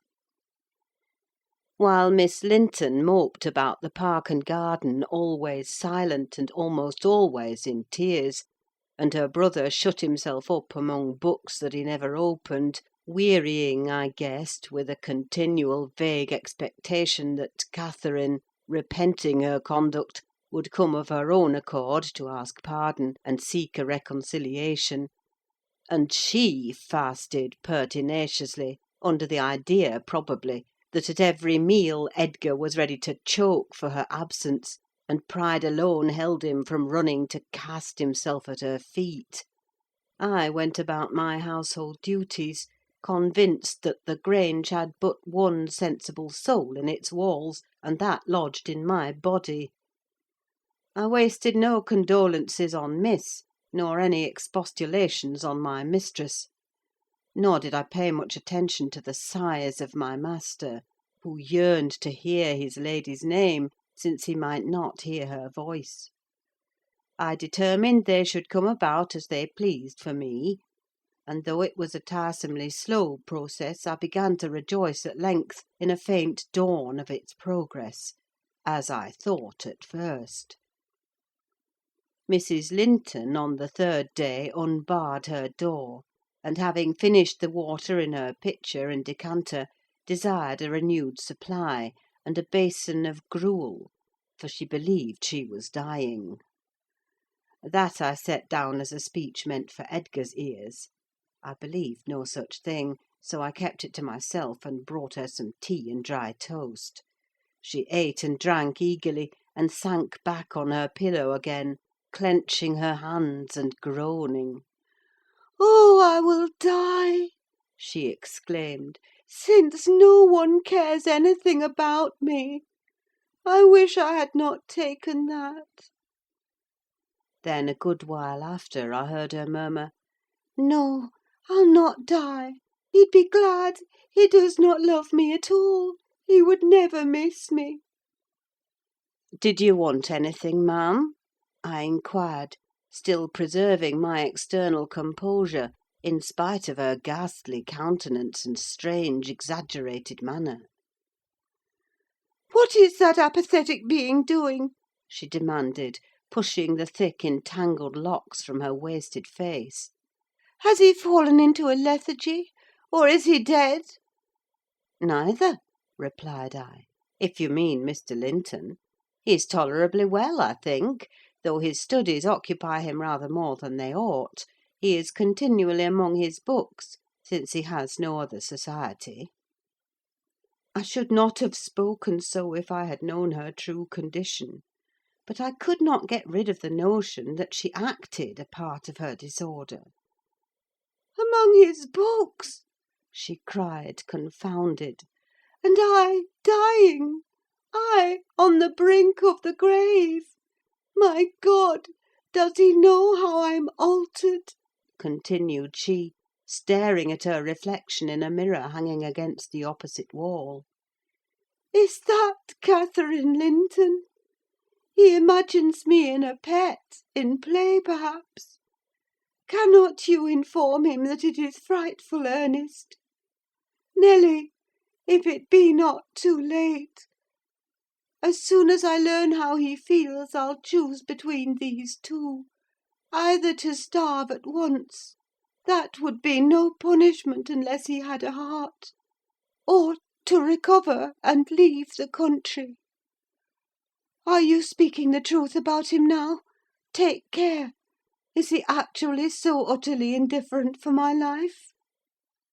"Why, ma'am," I answered, "the master has no idea of your being deranged; and of course he does not fear that you will let yourself die of hunger." "You think not? Cannot you tell him I will?" she returned. "Persuade him! Speak of your own mind! Say you are certain I will!" "No, you forget, Mrs. Linton," I suggested, "that you have eaten some food with a relish this evening, and to-morrow you will perceive its good effects." "If I were only sure it would kill him," she interrupted, "I'd kill myself directly. These 3 awful nights I've never closed my lids; and oh, I've been tormented! I've been haunted, Nelly! But I begin to fancy you don't like me. How strange! I thought, though everybody hated and despised each other, they could not avoid loving me. And they have all turned to enemies in a few hours. They have, I'm positive, the people here. How dreary to meet death, surrounded by their cold faces! Isabella, terrified and repelled, afraid to enter the room, it would be so dreadful to watch Catherine go. And Edgar standing solemnly by to see it over, then offering prayers of thanks to God for restoring peace to his house, and going back to his books! What in the name of all that feels has he to do with books when I am dying?" She could not bear the notion which I had put into her head of Mr. Linton's philosophical resignation. Tossing about, she increased her feverish bewilderment to madness, and tore the pillow with her teeth; then, raising herself up, all burning, desired that I would open the window. We were in the middle of winter; the wind blew strong from the north–east, and I objected. Both the expressions flitting over her face, and the changes of her moods, began to alarm me terribly, and brought to my recollection her former illness, and the doctor's injunction that she should not be crossed. A minute previously she was violent; now, supported on one arm, and not noticing my refusal to obey her, she seemed to find childish diversion in pulling the feathers from the rents she had just made, and ranging them on the sheet according to their different species. Her mind had strayed to other associations. "That's a turkey's," she murmured to herself, "and this is a wild duck's, and this is a pigeon's. Ah, they put pigeons' feathers in the pillows. No wonder I couldn't die. Let me take care to throw it on the floor when I lie down. And here is a moor cock's, and this, I should know it among 1,000. It's a lapwings. Bonny bird, wheeling over our heads in the middle of the moor. It wanted to get to its nest, for the clouds had touched the swells and it felt rain coming. This feather was picked up from the heath. The bird was not shot. We saw its nest in the winter, full of little skeletons. Heathcliff set a trap over it, and the old ones dared not come. I made him promise he'd never shoot a lapwing after that, and he didn't. Yes, here are more. Did he shoot my lapwings, Nelly? Are they red, any of them? Let me look. "Give over with that baby work," I interrupted, dragging the pillow away, and turning the holes towards the mattress, for she was removing its contents by handfuls. "Lie down and shut your eyes: you're wandering. There's a mess! The down is flying about like snow." I went here and there collecting it. I see in you, Nelly, she continued dreamily, an aged woman. You have grey hair and bent shoulders. This bed is the fairy cave under Penistone Crags, and you're gathering elf bolts to hurt our heifers, pretending while I'm near that they're only locks of wool. That's what you'll come to 50 years hence. I know you are not so now. I am not wandering. You are mistaken, or else I should believe you really were that withered hag, and I should think I was under Penistone Crags. And I'm conscious it's night, and there are 2 candles on the table, making the black press shine like jet. "The black press? Where is that?" I asked. "You are talking in your sleep." It's against the wall, as it always is, she replied. It does appear odd. I see a face in it. "There's no press in the room, and never was," said I, resuming my seat, and looping up the curtain that I might watch her. Don't you see that face? she inquired, gazing earnestly at the mirror. And say what I could, I was incapable of making her comprehend it to be her own, so I rose and covered it with a shawl. It's behind there still, she pursued anxiously. And it stirred. Who is it? I hope it will not come out when you are gone. Oh, Nelly, the room is haunted. I'm afraid of being alone. I took her hand in mine, and bid her be composed, for a succession of shudders convulsed her frame, and she would keep straining her gaze towards the glass. "There's nobody here," I insisted. "It was yourself, Mrs. Linton. You knew it a while since." Myself! she gasped.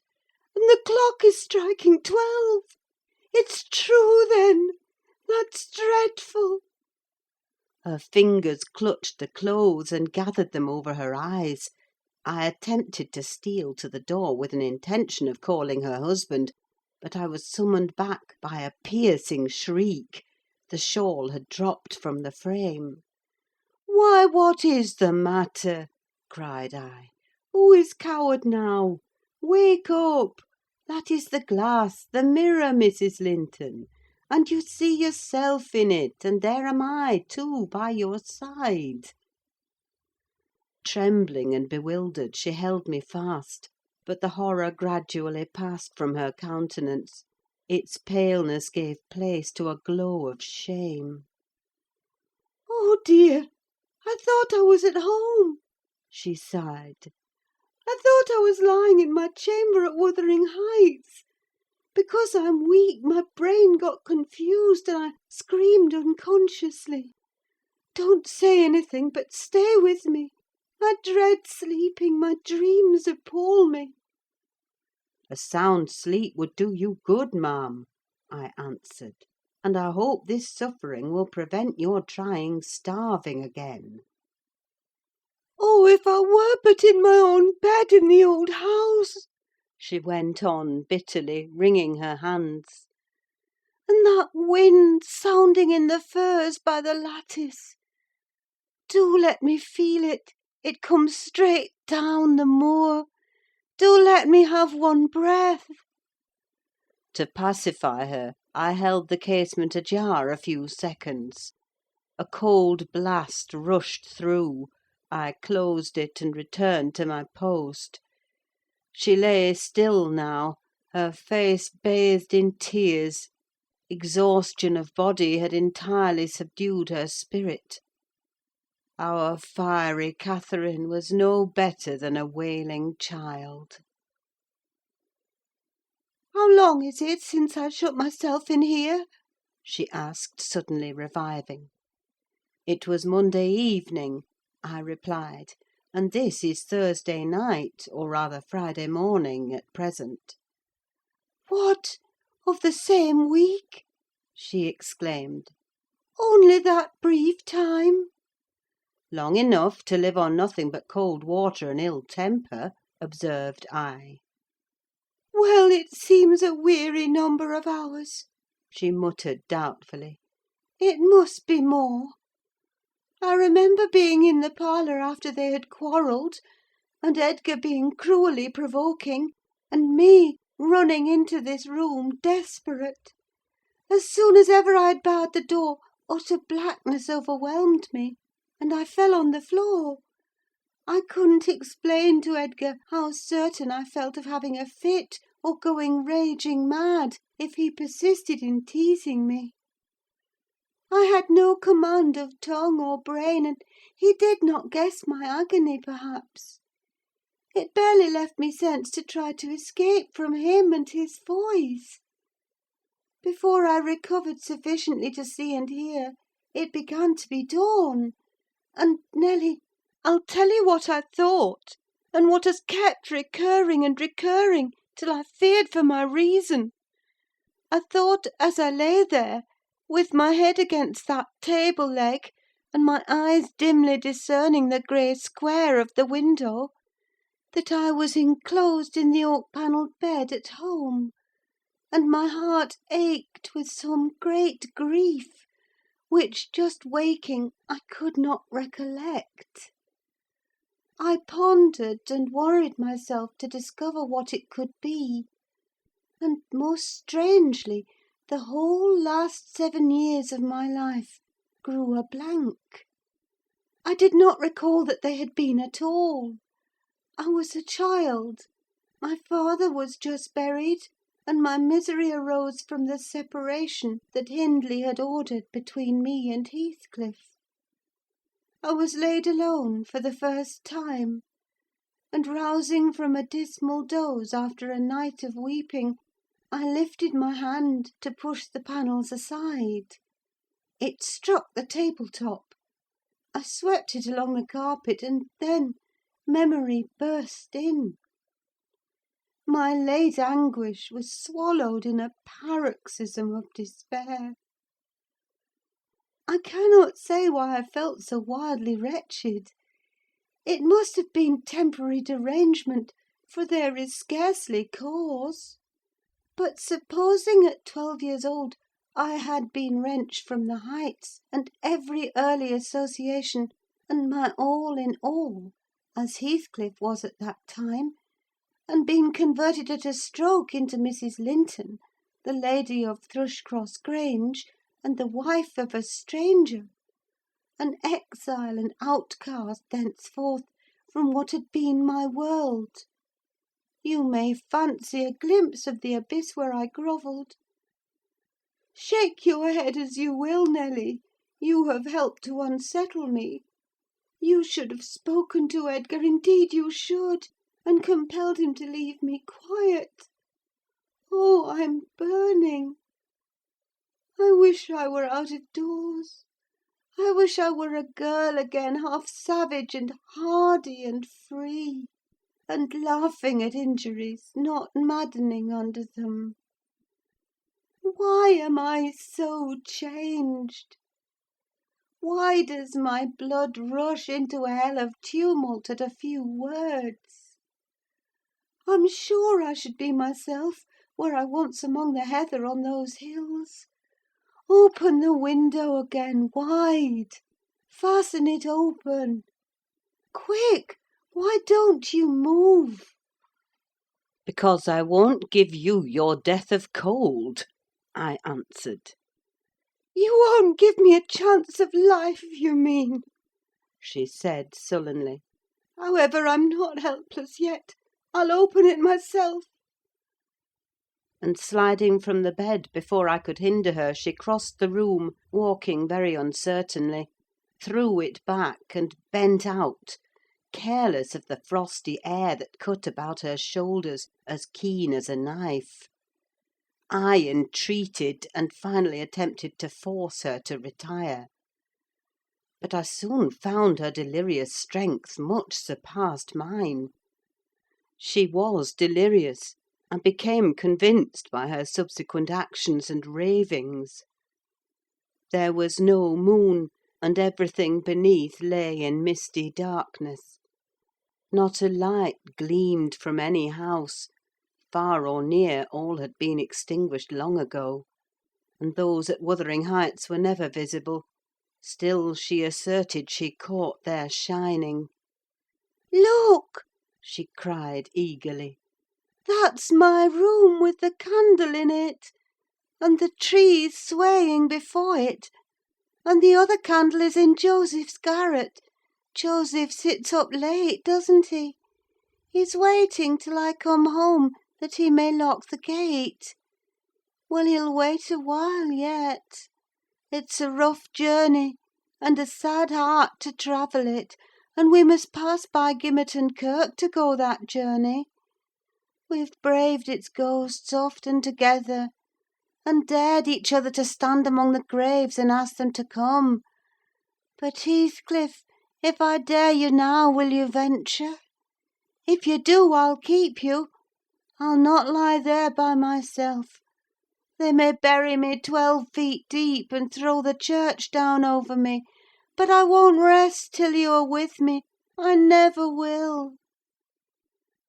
She paused, and resumed with a strange smile. He's considering. He'd rather I'd come to him. Find a way, then, not through that kirkyard. You are slow. Be content, you always followed me. Perceiving it vain to argue against her insanity, I was planning how I could reach something to wrap about her without quitting my hold of herself, for I could not trust her alone by the gaping lattice, when, to my consternation, I heard the rattle of the door handle, and Mr. Linton entered.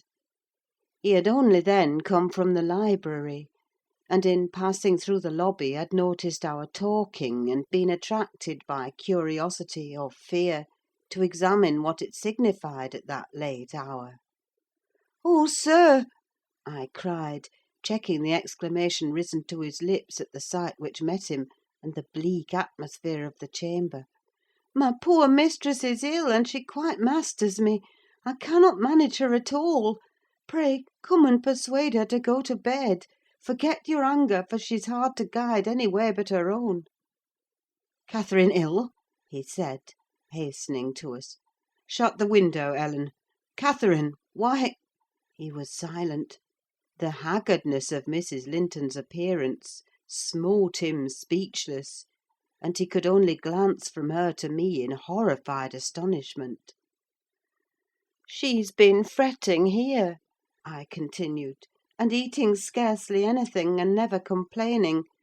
She would admit none of us till this evening, and so we couldn't inform you of her state, as we were not aware of it ourselves.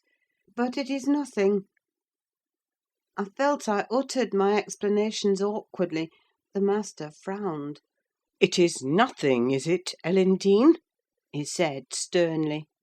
You shall account more clearly for keeping me ignorant of this." And he took his wife in his arms, and looked at her with anguish. At first she gave him no glance of recognition: he was invisible to her abstracted gaze. The delirium was not fixed, however.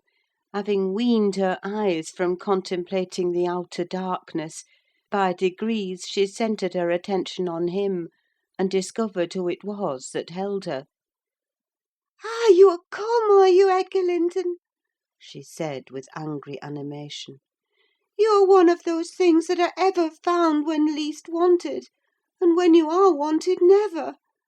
I suppose we shall have plenty of lamentations now, I see we shall; but they can't keep me from my narrow home out yonder.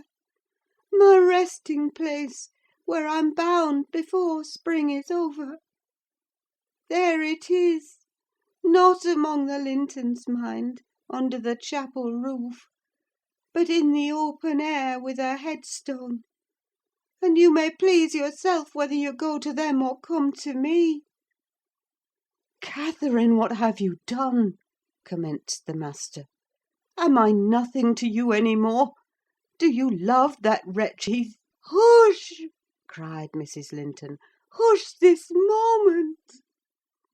You mention that name, and I end the matter instantly by a spring from the window. What you touch at present you may have, but my soul will be on that hill-top before you lay hands on me again. I don't want you, Edgar. I am past wanting you. Return to your books.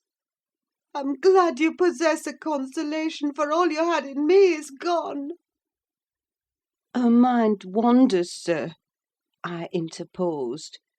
"She has been talking nonsense the whole evening; but let her have quiet and proper attendance, and she'll rally. Hereafter we must be cautious how we vex her."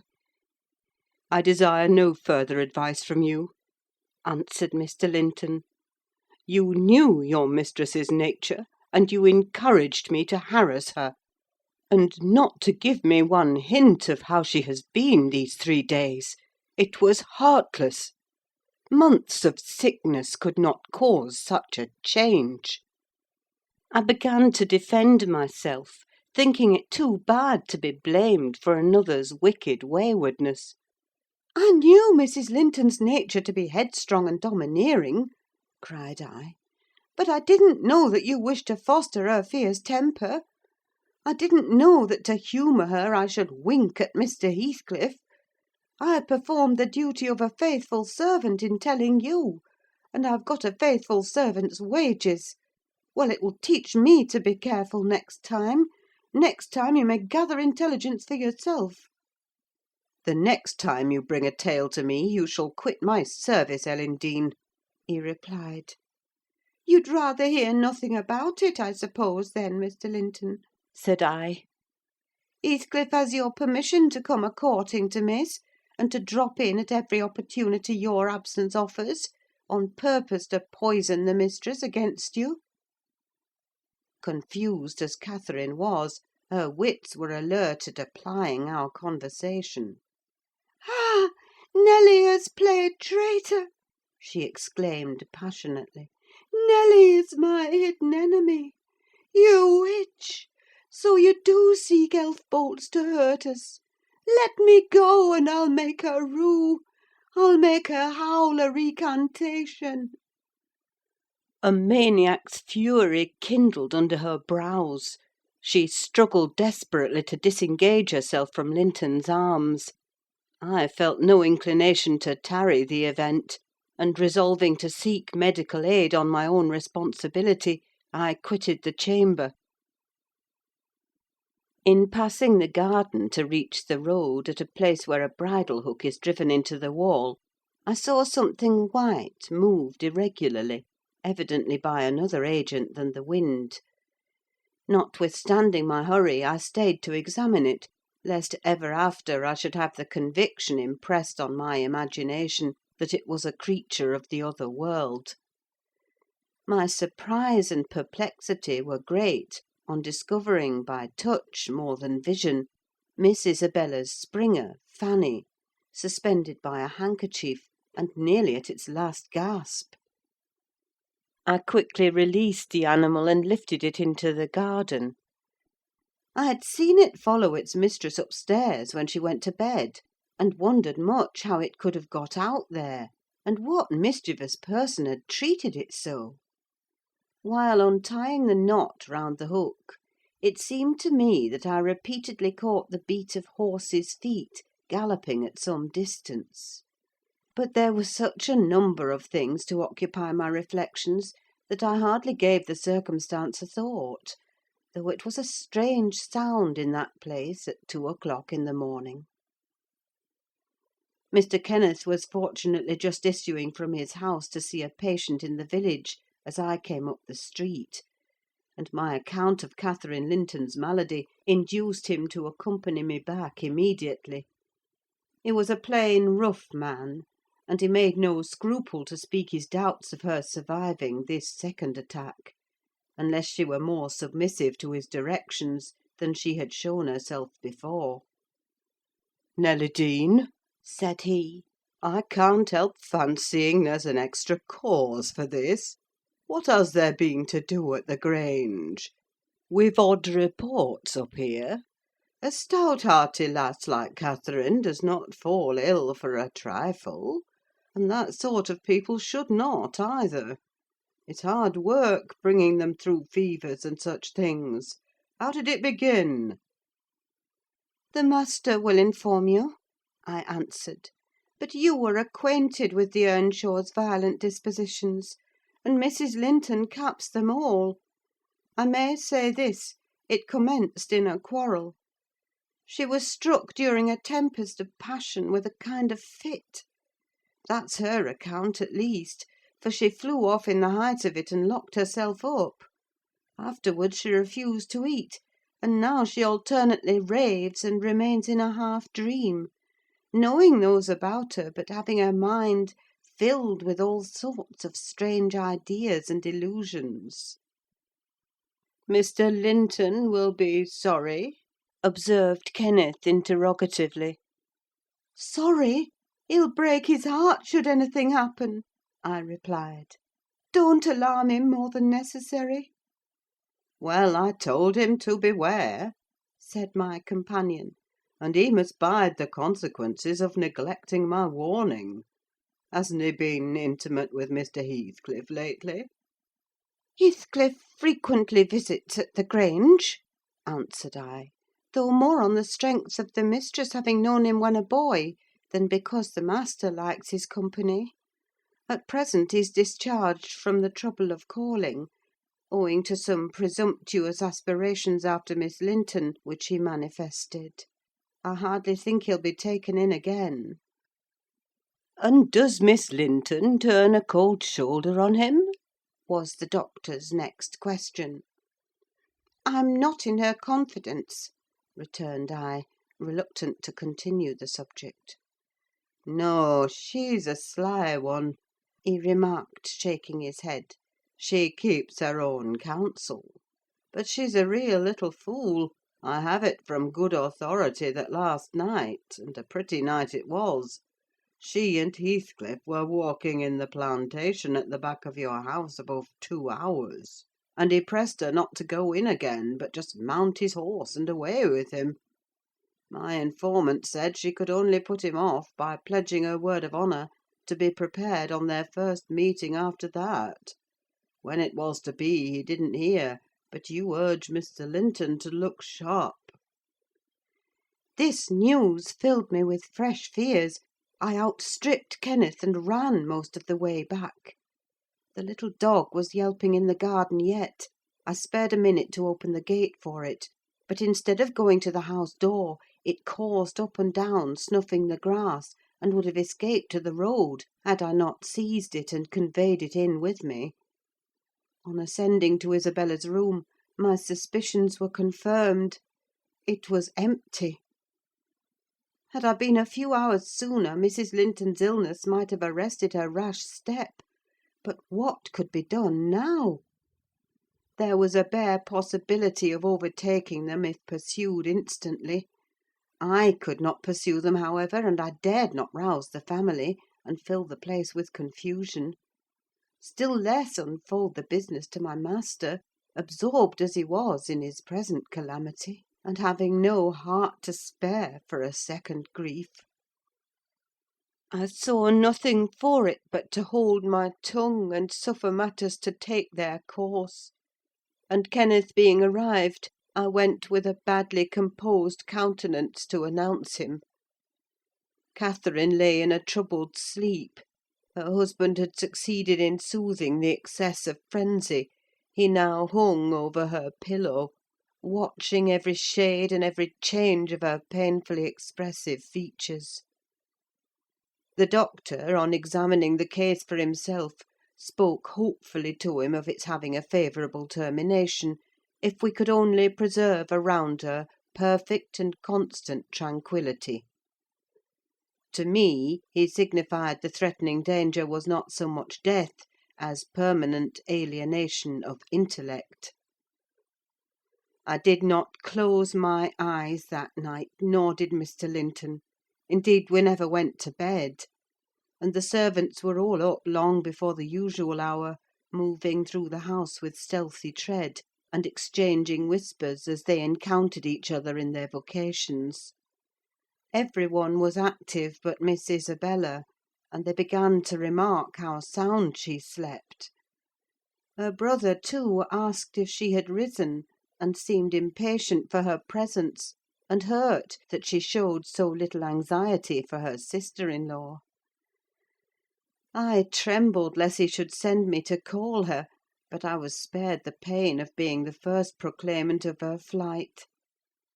One of the maids, a thoughtless girl who had been on an early errand to Gimmerton, came panting upstairs, open-mouthed, and dashed into the chamber, crying, "Oh, dear, dear! What mun we have next? Master, master, our young lady—" "Hold your noise!" cried I, hastily, enraged at her clamorous manner. "Speak lower, Mary. What is the matter?" said Mr. Linton. "What ails your young lady?" "She's gone! She's gone! Yon Heathcliff's run off wi' her!" gasped the girl. "That is not true!" exclaimed Linton, rising in agitation. "It cannot be! How has the idea entered your head? Ellen Dean, go and seek her.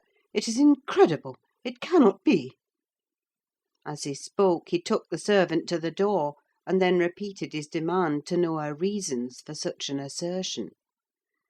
"Why, I met on the road a lad that fetches milk here," she stammered, "and he asked whether we weren't in trouble at the Grange.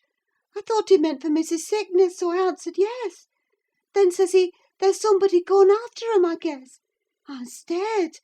He saw I knew nought about it, and he told how a gentleman and lady had stopped to have a horse's shoe fastened at a blacksmith shop 2 miles out of Gimmerton, not very long after midnight; and how the blacksmith's lass had got up to spy who they were: she knew them both directly, and she noticed the man. Heathcliff it was, she felt certain: nobody could mistake him besides. Put a sovereign in her father's hand for payment. The lady had a cloak about her face, but having desired a sup of water, while she drank it fell back, and she saw her very plain. Heathcliff held both bridles as they rode on, and they set their faces from the village, and went as fast as the rough roads would let them. The lass said nothing to her father, but she told it all over Gimmerton this morning." I ran and peeped, for form's sake, into Isabella's room, confirming, when I returned, the servant's statement. Mr. Linton had resumed his seat by the bed. On my re-entrance he raised his eyes, read the meaning of my blank aspect, and dropped them without giving an order, or uttering a word. "Are we to try any measures for overtaking and bringing her back?" I inquired. "How should we do?" "She went of her own accord," answered the master. "She had a right to go, if she pleased. Trouble me no more about her. Hereafter she is only my sister in name, not because I disown her, but because she has disowned me." And that was all he said on the subject. He did not make single inquiry further, or mention her in any way, except directing me to send what property she had in the house to her fresh home, wherever it was, when I knew it. End of chapter 12. Chapter 13. For 2 months the fugitives remained absent. In those 2 months Mrs. Linton encountered and conquered the worst shock of what was denominated a brain fever. No mother could have nursed an only child more devotedly than Edgar tended her. Day and night he was watching and patiently enduring all the annoyances that irritable nerves and a shaken reason could inflict. And though Kenneth remarked that what he saved from the grave would only recompense his care by forming the source of constant future anxiety, in fact that his health and strength were being sacrificed to preserve a mere ruin of humanity, he knew no limits in gratitude and joy when Catherine's life was declared out of danger; and hour after hour he would sit beside her, tracing the gradual return to bodily health, and flattering his too sanguine hopes with the illusion that her mind would settle back to its right balance also, and she would soon be entirely her former self. The first time she left her chamber was at the commencement of the following March. Mr. Linton had put on her pillow in the morning a handful of golden crocuses. Her eye, long stranger to any gleam of pleasure, caught them in waking, and shone delighted as she gathered them eagerly together. "These are the earliest flowers at the Heights!" she exclaimed. "They remind me of soft thaw winds, and warm sunshine, and nearly melted snow. Edgar, is there not a south wind? And is not the snow almost gone?" "The snow is quite gone down here, darling," replied her husband; "and I only see 2 white spots on the whole range of moors. The sky is blue, and the larks are singing, and the becks and brooks are all brim full. Catherine, last spring at this time I was longing to have you under this roof. Now I wish you were a mile or 2 up those hills. The air blows so sweetly, I feel that it would cure you."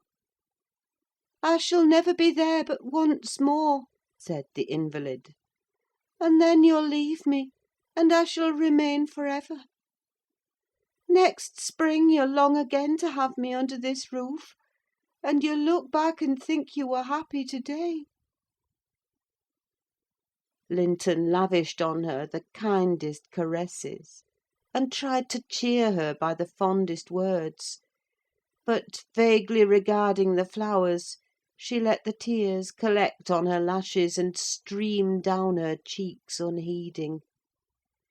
We knew she was really better, and therefore decided that long confinement to a single place produced much of this despondency, and it might be partially removed by a change of scene.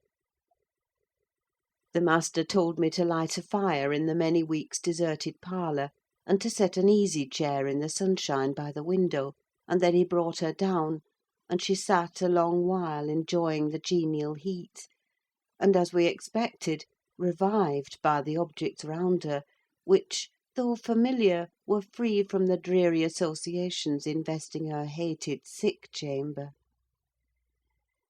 By evening she seemed greatly exhausted, yet no arguments could persuade her to return to that apartment, and I had to arrange the parlour sofa for her bed till another room could be prepared. To obviate the fatigue of mounting and descending the stairs, we fitted up this where you lie at present, on the same floor with the parlour, and she was soon strong enough to move from one to the other, leaning on Edgar's arm. "Ah," I thought thought myself. She might recover, so waited on as she was; and there was double cause to desire it, for on her existence depended that of another. We cherished the hope that in a little while Mr. Linton's heart would be gladdened, and his lands secured from a stranger's grip by the birth of an heir. I should mention that Isabella sent to her brother, some 6 weeks from her departure, a short note announcing her marriage with Heathcliff. It appeared dry and cold, but at the bottom was dotted in with pencil an obscure apology, and an entreaty for kind remembrance and reconciliation, if her proceeding had offended him; asserting that she could not help it then, and, being done, she had now no power to repeal it. Linton did not reply to this, I believe; and in a fortnight more I got a long letter, which I considered odd, coming from the pen of a bride just out of the honeymoon. I'll read it, for I keep it yet. Any relic of the dead is precious, if they were valued living. "Dear Ellen," it begins, "I came last night to Wuthering Heights, and heard for the first time that Catherine has been, and is yet, very ill. I must not write to her, I suppose, and my brother is either too angry or too distressed to answer what I sent him. Still, I must write to somebody, and the only choice left me is you. Inform Edgar that I'd give the world to see his face again; that my heart returned to Thrushcross Grange in 24 hours after I left it, and is there at this moment, full of warm feelings for him and Catherine. I can't follow it, though." These words are underlined. "They need not expect me, and they may draw what conclusions they please; taking care, however, to lay nothing at the door of my weak will or deficient affection. The remainder of the letter is for yourself alone. I want to ask you 2 questions. The first is, how did you contrive to preserve the common sympathies of human nature when you resided here? I cannot recognise any sentiment which those around share with me. The second question I have great interest in. It is this: is Mr. Heathcliff a man? If so, is he mad? And if not, is he a devil? I shan't tell you my reasons for making this inquiry, but I beseech you to explain, if you can, what I have married. That is, when you call to see me. And you must call, Ellen, very soon. Don't write, but come, and bring me something from Edgar.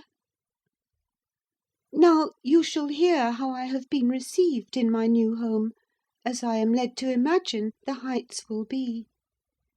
It is to amuse myself that I dwell on such subjects as the lack of external comforts. They never occupy my thoughts, except at the moment when I miss them. I should laugh and dance for joy if I found their absence was the total of my miseries, and the rest was an unnatural dream. The sun set behind the Grange as we turned on to the moors. By that I judged it to be 6 o'clock, and my companion halted half an hour to inspect the park and the gardens, and probably the place itself, as well as he could.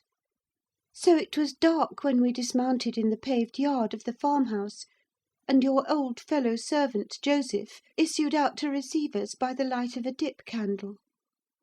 He did it with a courtesy that redounded to his credit. His first act was to elevate his torch to a level with my face, squint malignantly, project his underlip, and turn away.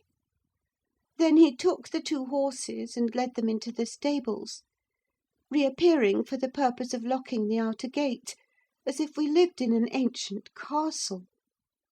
Heathcliff stayed to speak to him, and I entered the kitchen, a dingy, untidy hole. I daresay you would not know it, it is so changed since it was in your charge. By the fire stood a ruffianly child, strong in limb and dirty in garb, with a look of Catherine in his eyes and about his mouth. This is Edgar's legal nephew, I reflected, mine in a manner. I must shake hands, and, yes, I must kiss him. It is right to establish a good understanding at the beginning. I approached, and attempting to take his chubby fist, said, "How do you do, my dear?" He replied in a jargon I did not comprehend. "Shall you and I be friends, Hareton?" was my next essay at conversation. An oath, and a threat to set throttle on me if I did not frame off, rewarded my perseverance. "Hey, Throttler, lad!" whispered the little wretch, rousing a half-bred bulldog from its lair in a corner. "Now wilt thou be ganging?" he asked authoritatively. Love for my life urged a compliance. I stepped over the threshold to wait till the others should enter. Mr. Heathcliff was nowhere visible, and Joseph, whom I followed to the stables and requested to accompany me in, after staring and muttering to himself, screwed up his nose and replied, Mim, mim, mim, did ever Christian body hear out like it? Mincing and munching. How can I tell what you say? "I say I wish you to come with me into the house," I cried, thinking him deaf, yet highly disgusted at his rudeness. None of me. I getting something else to do," he answered, and continued his work, moving his lantern jaws meanwhile, and surveying my dress and countenance, the former a great deal too fine, but the latter, I'm sure, as sad as he could desire, with sovereign contempt. I walked round the yard, and through a wicket to another door, at which I took the liberty of knocking, in hopes some more civil servant might show himself. After a short suspense, it was opened by a tall, gaunt man, without neckerchief, and otherwise extremely slovenly. His features were lost in masses of shaggy hair that hung on his shoulders, and his eyes, too, were like a ghostly Catherine's, with all their beauty annihilated. "What's your business here?" he demanded grimly. "Who are you?" My name was Isabella Linton, I replied. "You've seen me before, sir. I'm lately married to Mr. Heathcliff, and he has brought me here, I suppose by your permission." "Is he come back, then?" asked the hermit, glaring like a hungry wolf. "Yes, we came just now," I said; "but he left me by the kitchen door, and when I would have gone in, your little boy played sentinel over the place, and frightened me off by the help of a bulldog." "It's well the hellish villain has kept his word," growled my future host, searching the darkness beyond me, in expectation of discovering Heathcliff; and then he indulged in a soliloquy of execrations, and threats of what he would have done had the fiend deceived him. I repented having tried this second entrance, and was almost inclined to slip away before he finished cursing; but ere I could execute that intention, he ordered me in, and shut and refastened the door. There was a great fire, and that was all the light in the huge apartment, whose floor had grown a uniform grey, and the once brilliant pewter dishes, which used to attract my gaze when I was a girl, partook of a similar obscurity, created by tarnish and dust. I inquired whether I might call the maid, and be conducted to a bedroom. Mr. Earnshaw vouchsafed no answer. He walked up and down with his hands in his pockets, apparently quite forgetting my presence. and his abstraction was evidently so deep, and his whole aspect so misanthropical, that I shrank from disturbing him again. You'll not be surprised, Ellen, at my feeling particularly cheerless, seated in worse than solitude on that inhospitable hearth, and remembering that 4 miles distant lay my delightful home, containing the only people I loved on earth. And there might as well be the Atlantic to part us, instead of those 4 miles. I could not overpass them. I questioned with myself, where must I turn for comfort? And, mind you don't tell Edgar or Catherine. Above every sorrow beside, this rose preeminent: despair at finding nobody who could or would be my ally against Heathcliff. I had sought shelter at Wuthering Heights almost gladly, because I was secured by that arrangement from living alone with him. But he knew the people we were coming amongst, and he did not fear their intermeddling. I sat and thought a doleful time.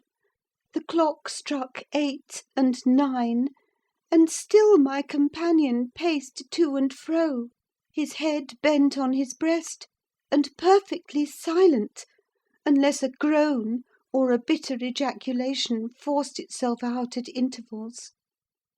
I listened to detect a woman's voice in the house, and filled the interim with wild regrets and dismal anticipations, which at last spoke audibly in irrepressible sighing and weeping. I was not aware how openly I grieved till Earnshaw halted opposite in his measured walk, and gave me a stare of newly awakened surprise. Taking advantage of his recovered attention, I exclaimed, "I'm tired with my journey, and I want to go to bed. Where is the maid-servant? Direct me to her, as she won't come to me." "We have none," he answered. "You must wait on yourself."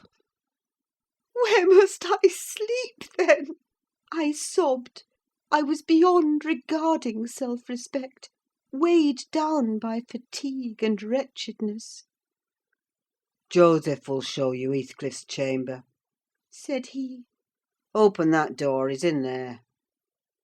I was going to obey, but he suddenly arrested me, and added in the strangest tone, "Be so good as to turn your lock and draw your bolt. Don't omit it." "Well," I said, "but why, Mr. Earnshaw?" I did not relish the notion of deliberately fastening myself in with Heathcliff. "Look here," he replied, pulling from his waistcoat a curiously constructed pistol, having a double-edged spring-knife attached to the barrel. "That's a great tempter to a desperate man, is it not? I cannot resist going up with this every night and trying his door. If once I find it open, he's done for. I do it invariably, even though the minute before I have been recalling 100 reasons that should make me refrain. It is some devil that urges me to thwart my own schemes by killing him. You fight against that devil for love as long as you may. When the time comes, not all the angels in heaven shall save him." I surveyed the weapon inquisitively. A hideous notion struck me. How powerful I should be, possessing such an instrument! I took it from his hand, and touched the blade. He looked astonished at the expression my face assumed during a brief second. It was not horror: it was covetousness. He snatched the pistol back jealously, shut the knife, and returned it to its concealment. "I don't care if you tell him," said he. "Put him on his guard, and watch for him. You know the terms we're on, I see. His danger does not shock you." "What has Heathcliff done to you?" I asked. "In what has he wronged you to warrant this appalling hatred? Wouldn't it be wiser to bid him quit the house?" "No!" thundered Earnshaw. "Should he offer to leave me, he's a dead man. Persuade him to attempt it, and you are a murderess. Am I to lose all without a chance of retrieval? Is Hareton to be a beggar?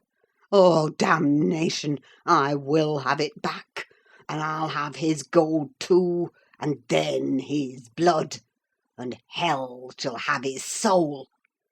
It will be 10 times blacker with that guest than ever it was before." "You've acquainted me, Ellen, with your old master's habits. He is clearly on the verge of madness: he was so last night, at least. I shuddered to be near him, and thought on the servant's ill-bred moroseness as comparatively agreeable. He now recommenced his moody walk, and I raised the latch and escaped into the kitchen. Joseph was bending over the fire, peering into a large pan that swung above it, and a wooden bowl of oatmeal stood on the settle close by. The contents of the pan began to boil, and he turned to plunge his hand into the bowl. I conjectured that this preparation was probably for our supper, and, being hungry, I resolved it should be eatable; so, crying out sharply, "I'll make the porridge!" I removed the vessel out of his reach, and proceeded to take off my hat and riding habit. "Mr. Earnshaw," I continued, "directs me to wait on myself. I will. I'm not going to act the lady among you, for fear I should starve." "Good Lord!" he muttered, sitting down and stroking his ribbed stockings from the knee to the ankle. "If there's to be fresh ortherings, just when I'm getting used to two maisters, if I mun have a mistress set over me head, it's like time to be flitting. I never did think to see it day that I would leave the old place, but I doubt it's nigh at hand." This lamentation drew no notice from me.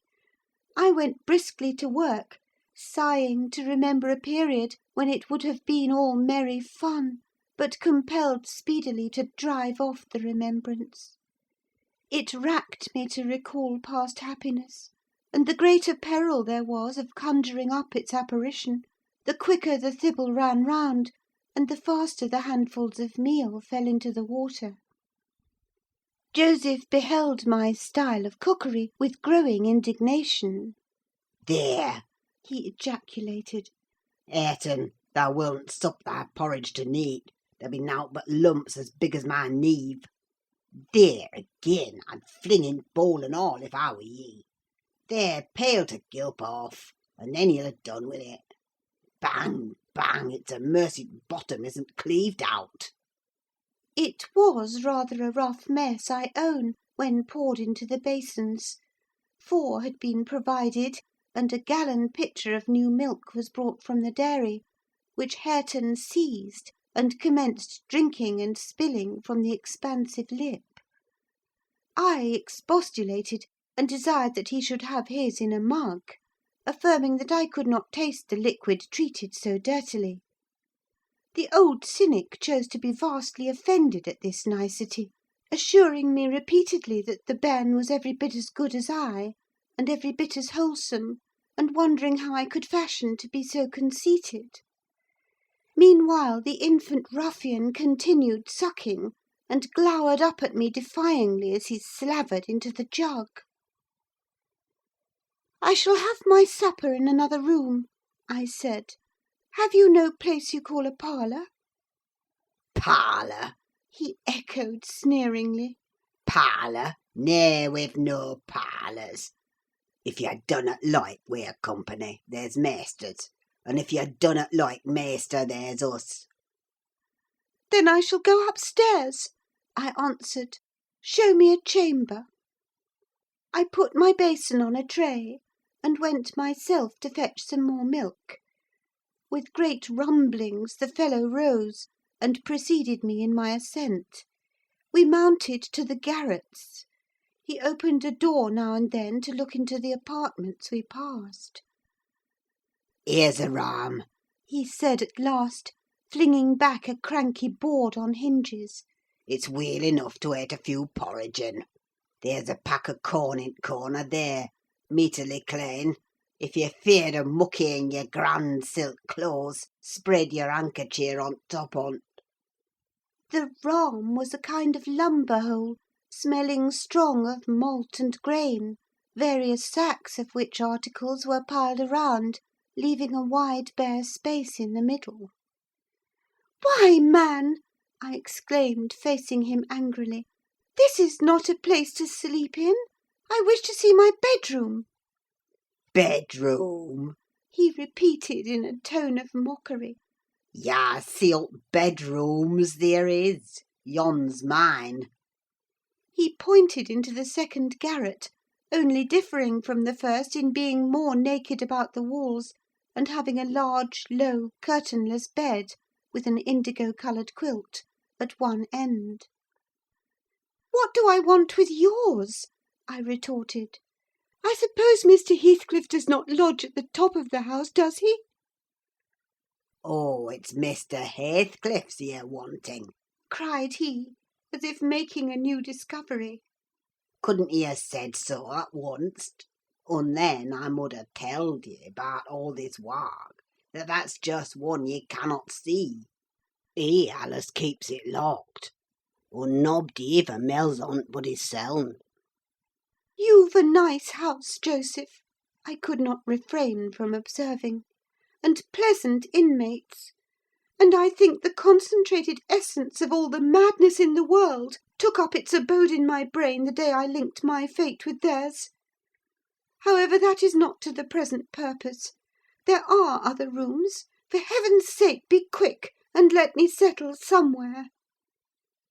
He made no reply to this adjuration, only plodding doggedly down the wooden steps, and halting before an apartment which, from that halt and the superior quality of its furniture, I conjectured to be the best one.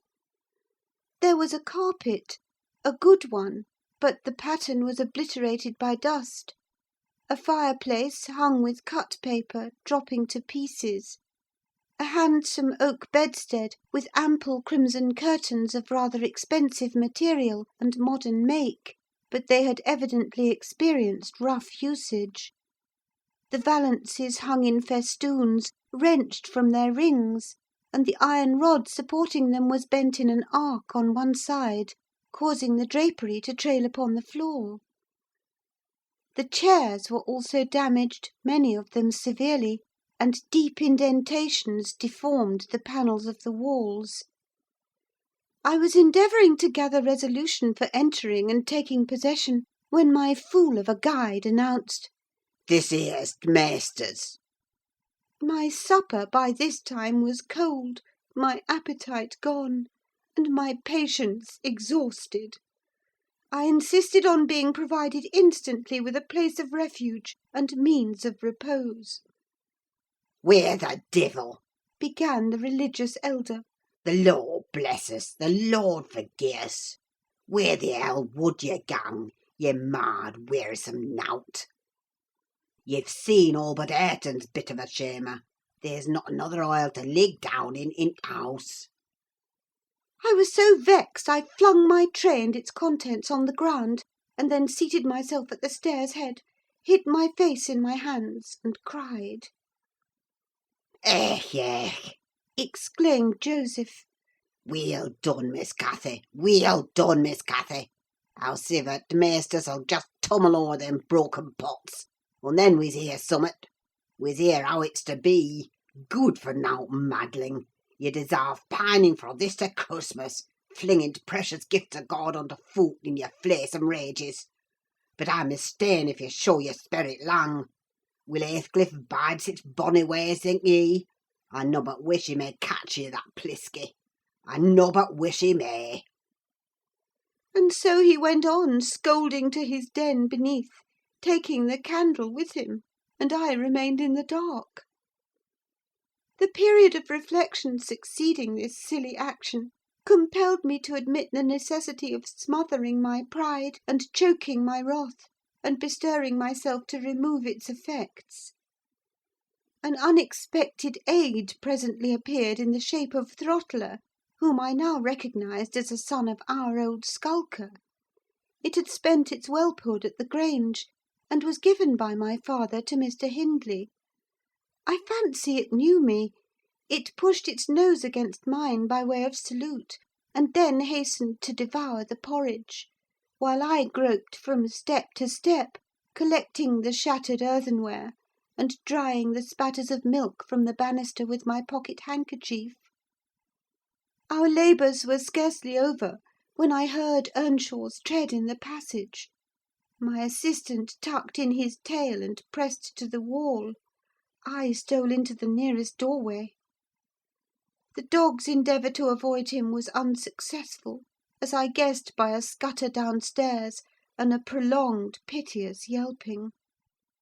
I had better luck: he passed on, entered his chamber, and shut the door. Directly after, Joseph came up with Hareton to put him to bed. I had found shelter in Hareton's room, and the old man, on seeing me, said, "There's ram for both ye and your pride now, I should think, in the house. It's empty. Ye may have it all to yourseln, and him as Alice Max a third is sich ill company." Gladly did I take advantage of this intimation, and the minute I flung myself into a chair by the fire, I nodded and slept. My slumber was deep and sweet, though over far too soon. Mr. Heathcliff awoke me. He had just come in, and demanded, in his loving manner, what I was doing there. I told him the cause of my staying up so late, that he had the key of our room in his pocket. The adjective hour gave mortal offence. He swore it was not, nor ever should be mine, and but I'll not repeat his language, nor describe his habitual conduct. He is ingenious and unresting in seeking to gain my abhorrence. I sometimes wonder at him with an intensity that deadens my fear. Yet, I assure you, a tiger or a venomous serpent could not rouse terror in me equal to that which he wakens. He told me of Catherine's illness, and accused my brother of causing it, promising that I should be Edgar's proxy in suffering till he could get hold of him. I do hate him! I am wretched! I have been a fool! Beware of uttering one breath of this to any one at the Grange. I shall expect you every day. Don't disappoint me. Isabella. End of chapter 13. Chapter 14. As soon as I had perused this epistle, I went to the master, and informed him that his sister had arrived at the Heights, and sent me a letter expressing her sorrow for Mrs. Linton's situation, and her ardent desire to see him, with a wish that he would transmit to her as early as possible some token of forgiveness by me. "Forgiveness!" said Linton. "I have nothing to forgive her, Ellen. You may call at Wuthering Heights this afternoon, if you like, and say that I am not angry, but I'm sorry to have lost her. Especially as I can never think she'll be happy.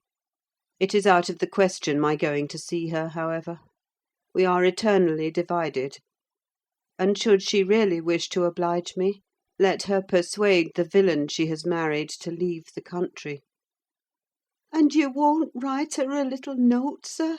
I asked imploringly. "No," he answered. "It is needless. My communication with Heathcliff's family shall be as sparing as his with mine. It shall not exist." Mr. Edgar's coldness depressed me exceedingly, and all the way from the Grange I puzzled my brains how to put more heart into what he said, when I repeated it, and how to soften his refusal of even a few lines to console Isabella. I daresay she'd been on the watch for me since morning. I saw her looking through the lattice as I came up the garden causeway, and I nodded to her, but she drew back as if afraid of being observed. I entered without knocking. There never was such a dreary, dismal scene as the formerly cheerful house presented. I must confess that if I had been in the young lady's place, I would at least have swept the hearth and wiped the tables with a duster.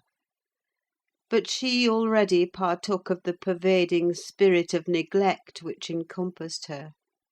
Her pretty face was wan and listless, her hair uncurled, some locks hanging lankly down, and some carelessly twisted round her head.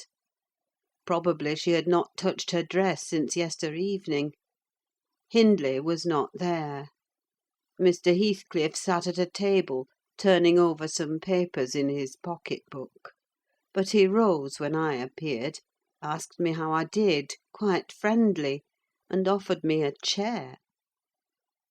He was the only thing there that seemed decent, and I thought he never looked better.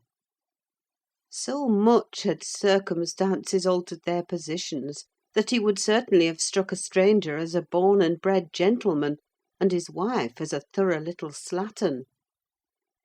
She came forward eagerly to greet me, and held out one hand to take the expected letter. I shook my head. She wouldn't understand the hint, but followed me to a sideboard where I went to lay my bonnet, and importuned me in a whisper to give her directly what I had brought. Heathcliff guessed the meaning of her manoeuvres, and said, If you have got anything for Isabella, as no doubt you have, Nelly, give it to her. You needn't make a secret of it. We have no secrets between us. "Oh, I have nothing," I replied, thinking it best to speak the truth at once. "My master bid me tell his sister that she must not expect either a letter or a visit from him at present. He sends his love, ma'am, and his wishes for your happiness, and his pardon for the grief you have occasioned; but he thinks that after this time his household and the household here should drop into communication, as nothing could come of keeping it up." Mrs. Heathcliff's lip quivered slightly, and she returned to her seat in the window. Her husband took his stand on the hearthstone near me, and began to put questions concerning Catherine. I told him as much as I thought proper of her illness, and he extorted from me, by cross-examination, most of the facts connected with its origin. I blamed her, as she deserved, for bringing it all on herself, and ended by hoping that he would follow Mr. Linton's example, and avoid future interference with his family, for good or evil. "Mrs. Linton is now just recovering," I said. "She'll never be like she was, but her life is spared; and if you really have a regard for her, you'll shun crossing her way again. Nay, you'll move out of this country entirely; and that you may not regret it, I'll inform you Catherine Linton is as different now from your old friend Catherine Earnshaw as that young lady is different from me.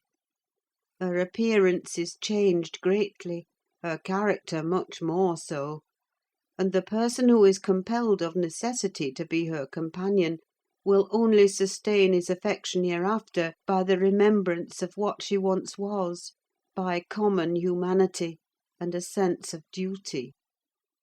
That is quite possible, remarked Heathcliff, forcing himself to seem calm.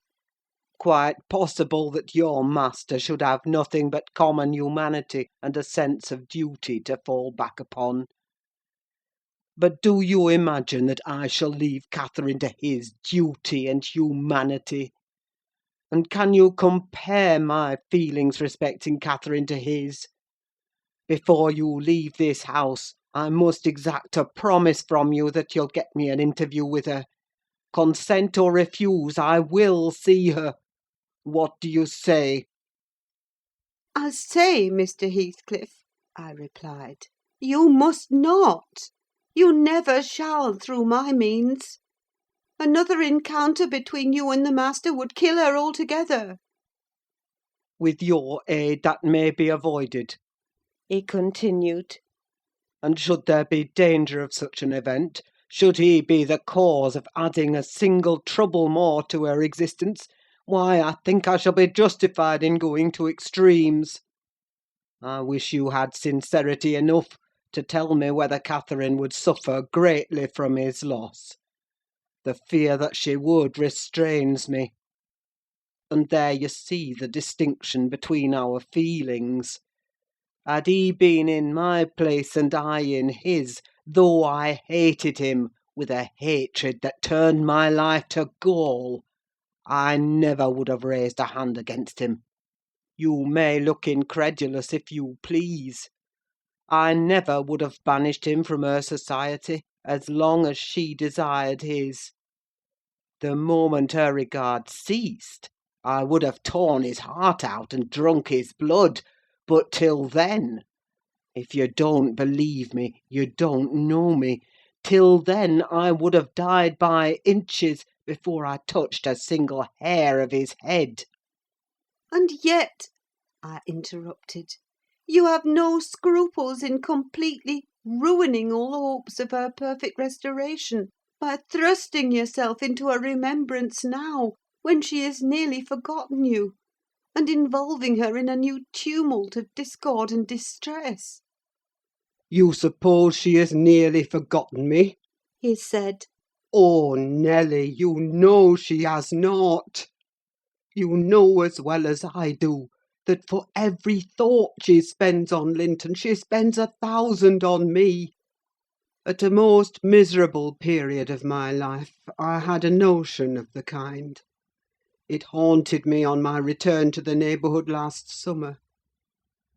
But only her own assurance could make me admit the horrible idea again. And then Linton would be nothing, nor Hindley, nor all the dreams that ever I dreamt. 2 words would comprehend my future: death and hell. Existence after losing her would be hell. Yet I was a fool to fancy for a moment that she valued Edgar Linton's attachment more than mine. If he loved with all the powers of his puny being, he couldn't love as much in 80 years as I could in a day. And Catherine has a heart as deep as I have. The sea could be as readily contained in that horse trough as her whole affection be monopolised by him. To her she is scarcely a degree dearer to her than a dog or a horse. It is not in him to be loved like me. How can she love in him what he has not?" "Catherine and Edgar are as fond of each other as any 2 people can be," cried Isabella, with sudden vivacity. "No one has a right to talk in that manner, and I won't hear my brother depreciated in silence." "Your brother is wondrous fond of you, too, isn't he?" observed Heathcliff scornfully. "He turns you adrift on the world with surprising alacrity." "He is not aware of what I suffer," she replied. "I didn't tell him that." "You have been telling him something, then? You have written, have you?" "To say that I was married, I did write.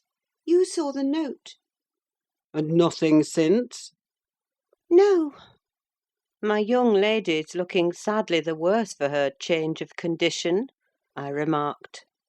"Somebody's love comes short in her case, obviously. Whose, I may guess, but perhaps I shouldn't say." "I should guess it was her own," said Heathcliff. "She degenerates into a mere slut. She is tired of trying to please me uncommonly early. You'd hardly credit it, but the very morrow of our wedding she was weeping to go home. However, She'll suit this house so much the better for not being over nice, and I'll take care she does not disgrace me by rambling abroad. "Well, sir," returned I hope you'll consider that Mrs. Heathcliff is accustomed to be looked after and waited on, and that she's been brought up like an only daughter, whom every one was ready to serve. You must let her have a maid to keep things tidy about her, and you must treat her kindly. Whatever be your notion of Mr. Edgar, you cannot doubt that she has a capacity for strong attachments, or she wouldn't have abandoned the elegancies and comforts and friends of her former home to fix contentedly in such a wilderness as this with you." She abandoned them under a delusion, he answered. picturing in me a hero of romance, and expecting unlimited indulgences from my chivalrous devotion. I can hardly regard her in the light of a rational creature, so obstinately has she persisted in forming a fabulous notion of my character, and acting on the false impressions she cherished. But at last I think she begins to know me. I don't perceive the silly smiles and grimaces that provoked me at first, and the senseless incapability of discerning that I was in earnest when I gave her my opinion of her infatuation and herself. It was a marvellous effort of perspicacity to discover that I did not love her. I believed at one time no lessons could teach her that. And yet it is poorly learnt, for this morning she announced as a piece of appalling intelligence that I had actually succeeded in making her hate me. A positive labour of Hercules, I assure you. If it be achieved, I have cause to return thanks. Can I trust your assertion, Isabella? Are you sure you hate me? If I let you alone for half a day, won't you come sighing and wheedling to me again? I dare say she would rather I had seemed all tenderness before you. It wounds her vanity to have the truth exposed. But I don't care who knows that the passion was wholly on one side, and I never told her a lie about it. She cannot accuse me of showing one bit of deceitful softness. The first thing she saw me do on coming out of the Grange was to hang up her little dog; and when she pleaded for it, the first words I uttered were a wish that I had the hanging of every being belonging to her except one. Possibly she took that exception for herself. But no brutality disgusted her. I suppose she has an innate admiration of it, if only her precious person were secure from injury. Now, was it not the depth of absurdity, of genuine idiocy, for that pitiful, slavish, mean-minded brat to dream that I could love her? Tell your master, Nelly, that I never in all my life met with such an abject thing as she is. She even disgraces the name of Linton; and I've sometimes relented from pure lack of invention in my experiments on what she could endure, and still creeps shamefully cringing back. But tell him also, to set his fraternal and magisterial heart at ease, that I keep strictly within the limits of the law. I have avoided up to this period giving her the slightest right to claim a separation; and what's more, she'd thank nobody for dividing us. If she desired to go, she might. The nuisance of her presence outweighs the gratification to be derived from tormenting her. "Mr. Heathcliff," said I, "this is the talk of a madman.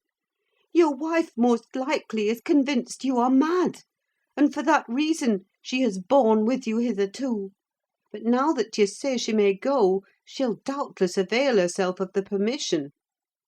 You are not so bewitched, ma'am, are you, as to remain with him of your own accord?" "Take care, Ellen," answered Isabella, her eyes sparkling irefully. There was no misdoubting by their expression the full success of her partner's endeavours to make himself detested.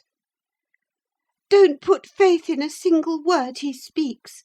He's a lying fiend, a monster, and not a human being.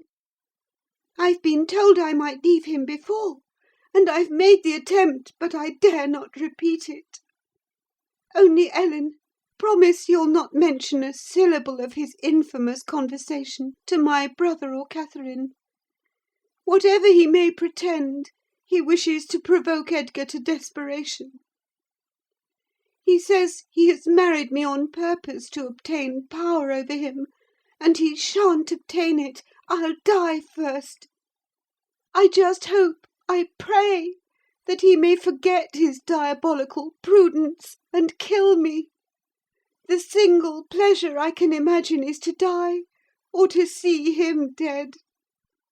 "There, that will do for the present," said Heathcliff. "If you are called upon in a court of law, you'll remember her language, Nelly. And take a good look at that countenance: she's near the point which would suit me.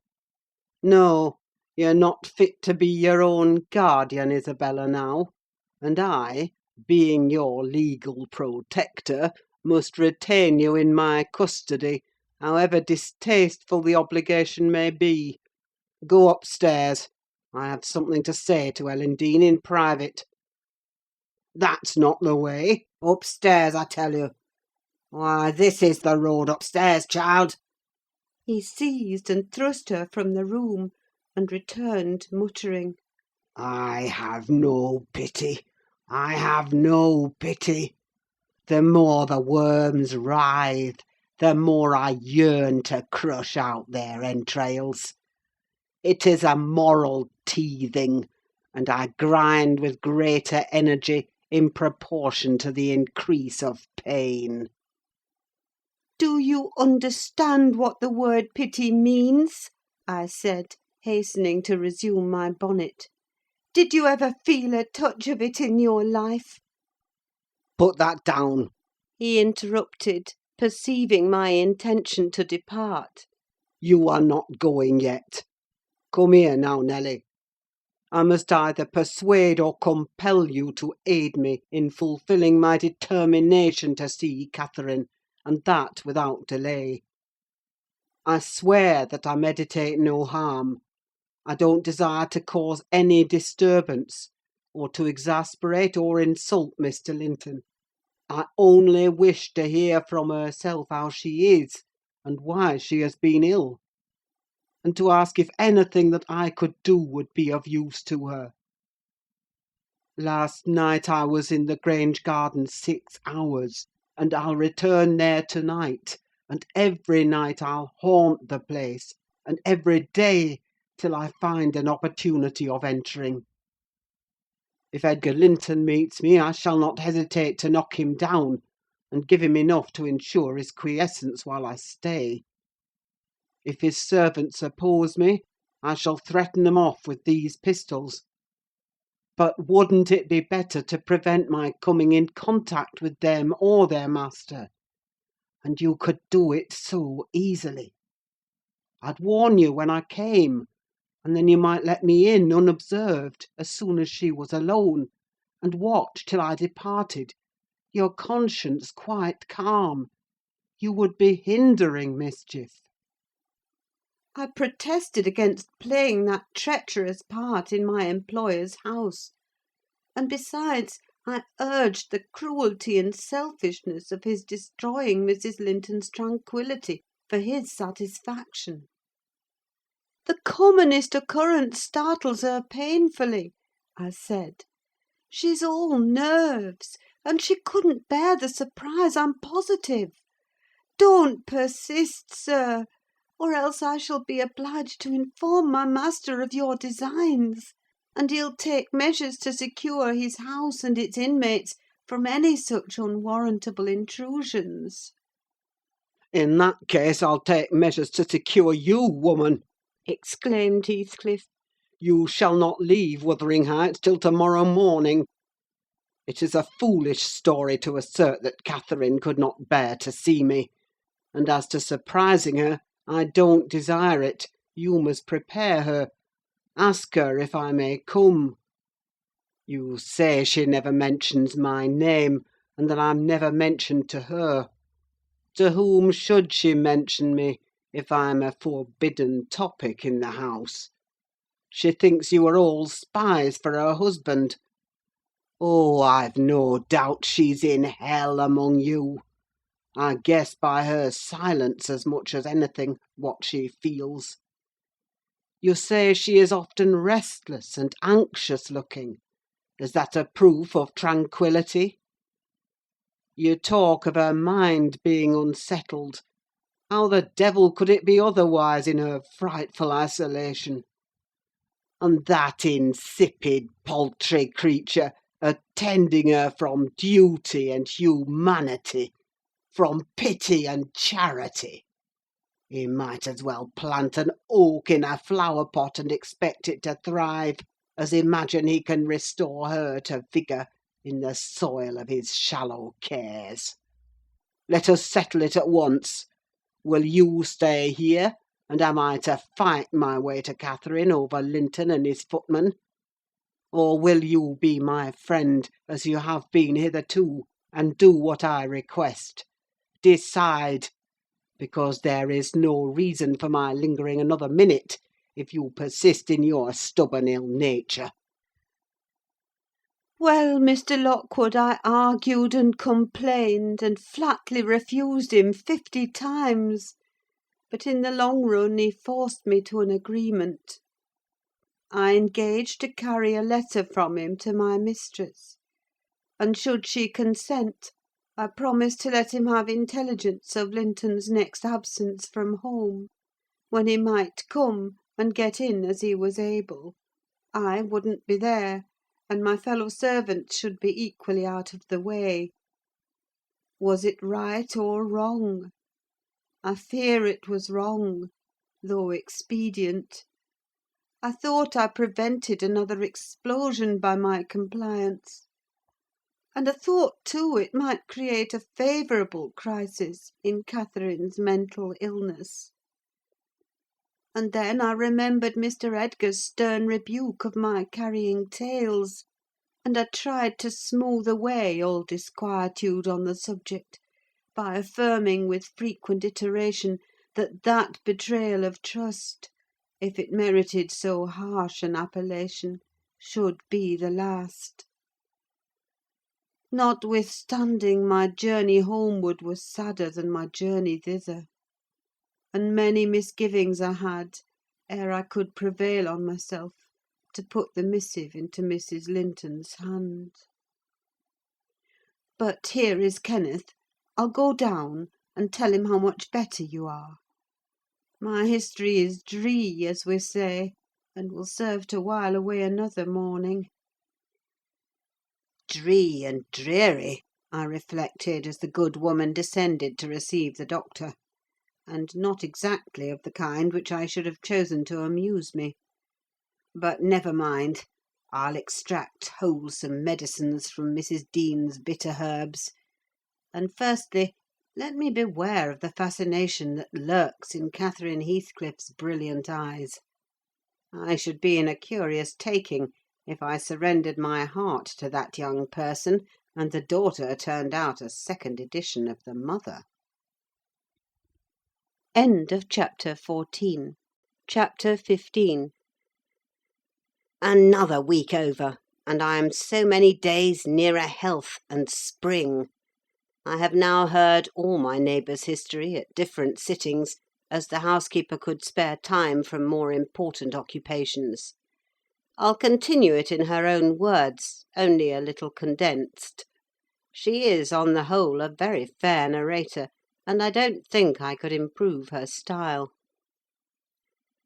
"In the evening," she said, "the evening of my visit to the Heights, I knew, as well as if I saw him, that Mr. Heathcliff was about the place, and I shunned going out, because I still carried his letter in my pocket, and didn't want to be threatened or teased any more.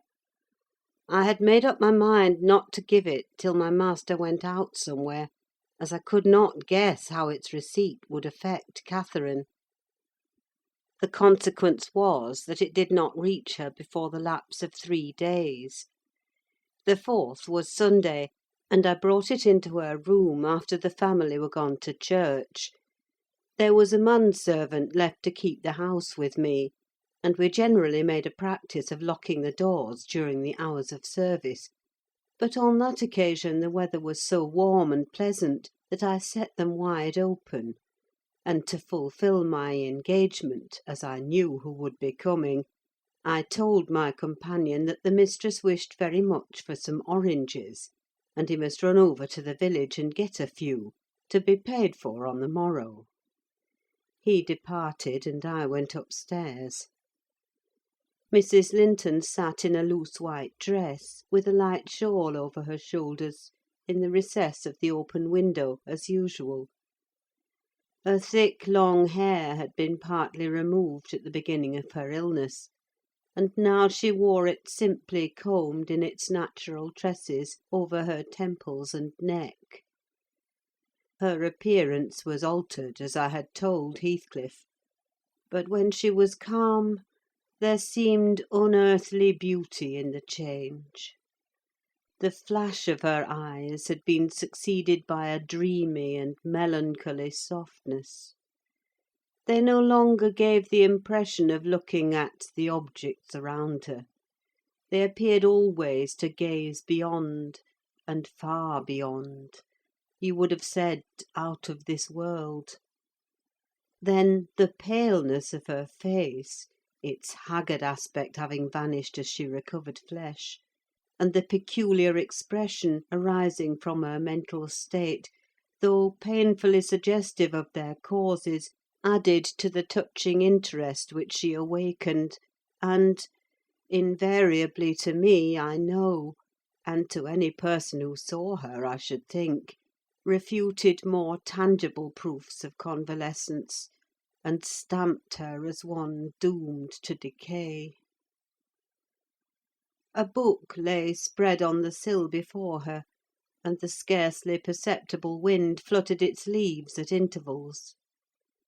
I believe Linton had laid it there, for she never endeavoured to divert herself with reading, or occupation of any kind, and he would spend many an hour in trying to entice her attention to some subject which had formerly been her amusement. She was conscious of his aim, and in her better moods endured his efforts placidly, only showing their uselessness by now and then suppressing a wearied sigh, and checking him at last with the saddest of smiles and kisses. At other times she would turn petulantly away, and hide her face in her hands, or even push him off angrily; and then he took care to let her alone, for he was certain of doing no good. Gimmerton chapel bells were still ringing, and the full, mellow flow of the beck in the valley came soothingly on the ear. It was a sweet substitute for the yet absent murmur of the summer foliage, which drowned that music about the Grange when the trees were in leaf. At Wuthering Heights it always sounded on quiet days following a great thaw, or a season of steady rain; and of Wuthering Heights Catherine was thinking as she listened. That is, if she thought or listened at all. But she had the vague, distant look I mentioned before, which expressed no recognition of material things, either by ear or eye. "There's a letter for you, Mrs. Linton," I said, gently inserting it in one hand that rested on her knee. "You must read it immediately, because it wants an answer. Shall I break the seal?" "Yes," she answered, without altering the direction of her eyes. I opened it. It was very short. "Now," I continued, "read it." She drew away her hand, and let it fall. I replaced it in her lap, and stood waiting till it should please her to glance down. But that movement was so long delayed that at last I resumed, "Must I read it, ma'am? It is from Mr. Heathcliff." There was a start, and a troubled gleam of recollection, and a struggle to arrange her ideas. She lifted the letter and seemed to peruse it, and when she came to the signature she sighed. Yet still I found she had not gathered its import, for, upon my desiring to hear her reply, she merely pointed to the name, and gazed at me with mournful and questioning eagerness. "Well, he wishes to see you," said I, guessing her need of an interpreter. "He's in the garden by this time, and impatient to know what answer I shall bring."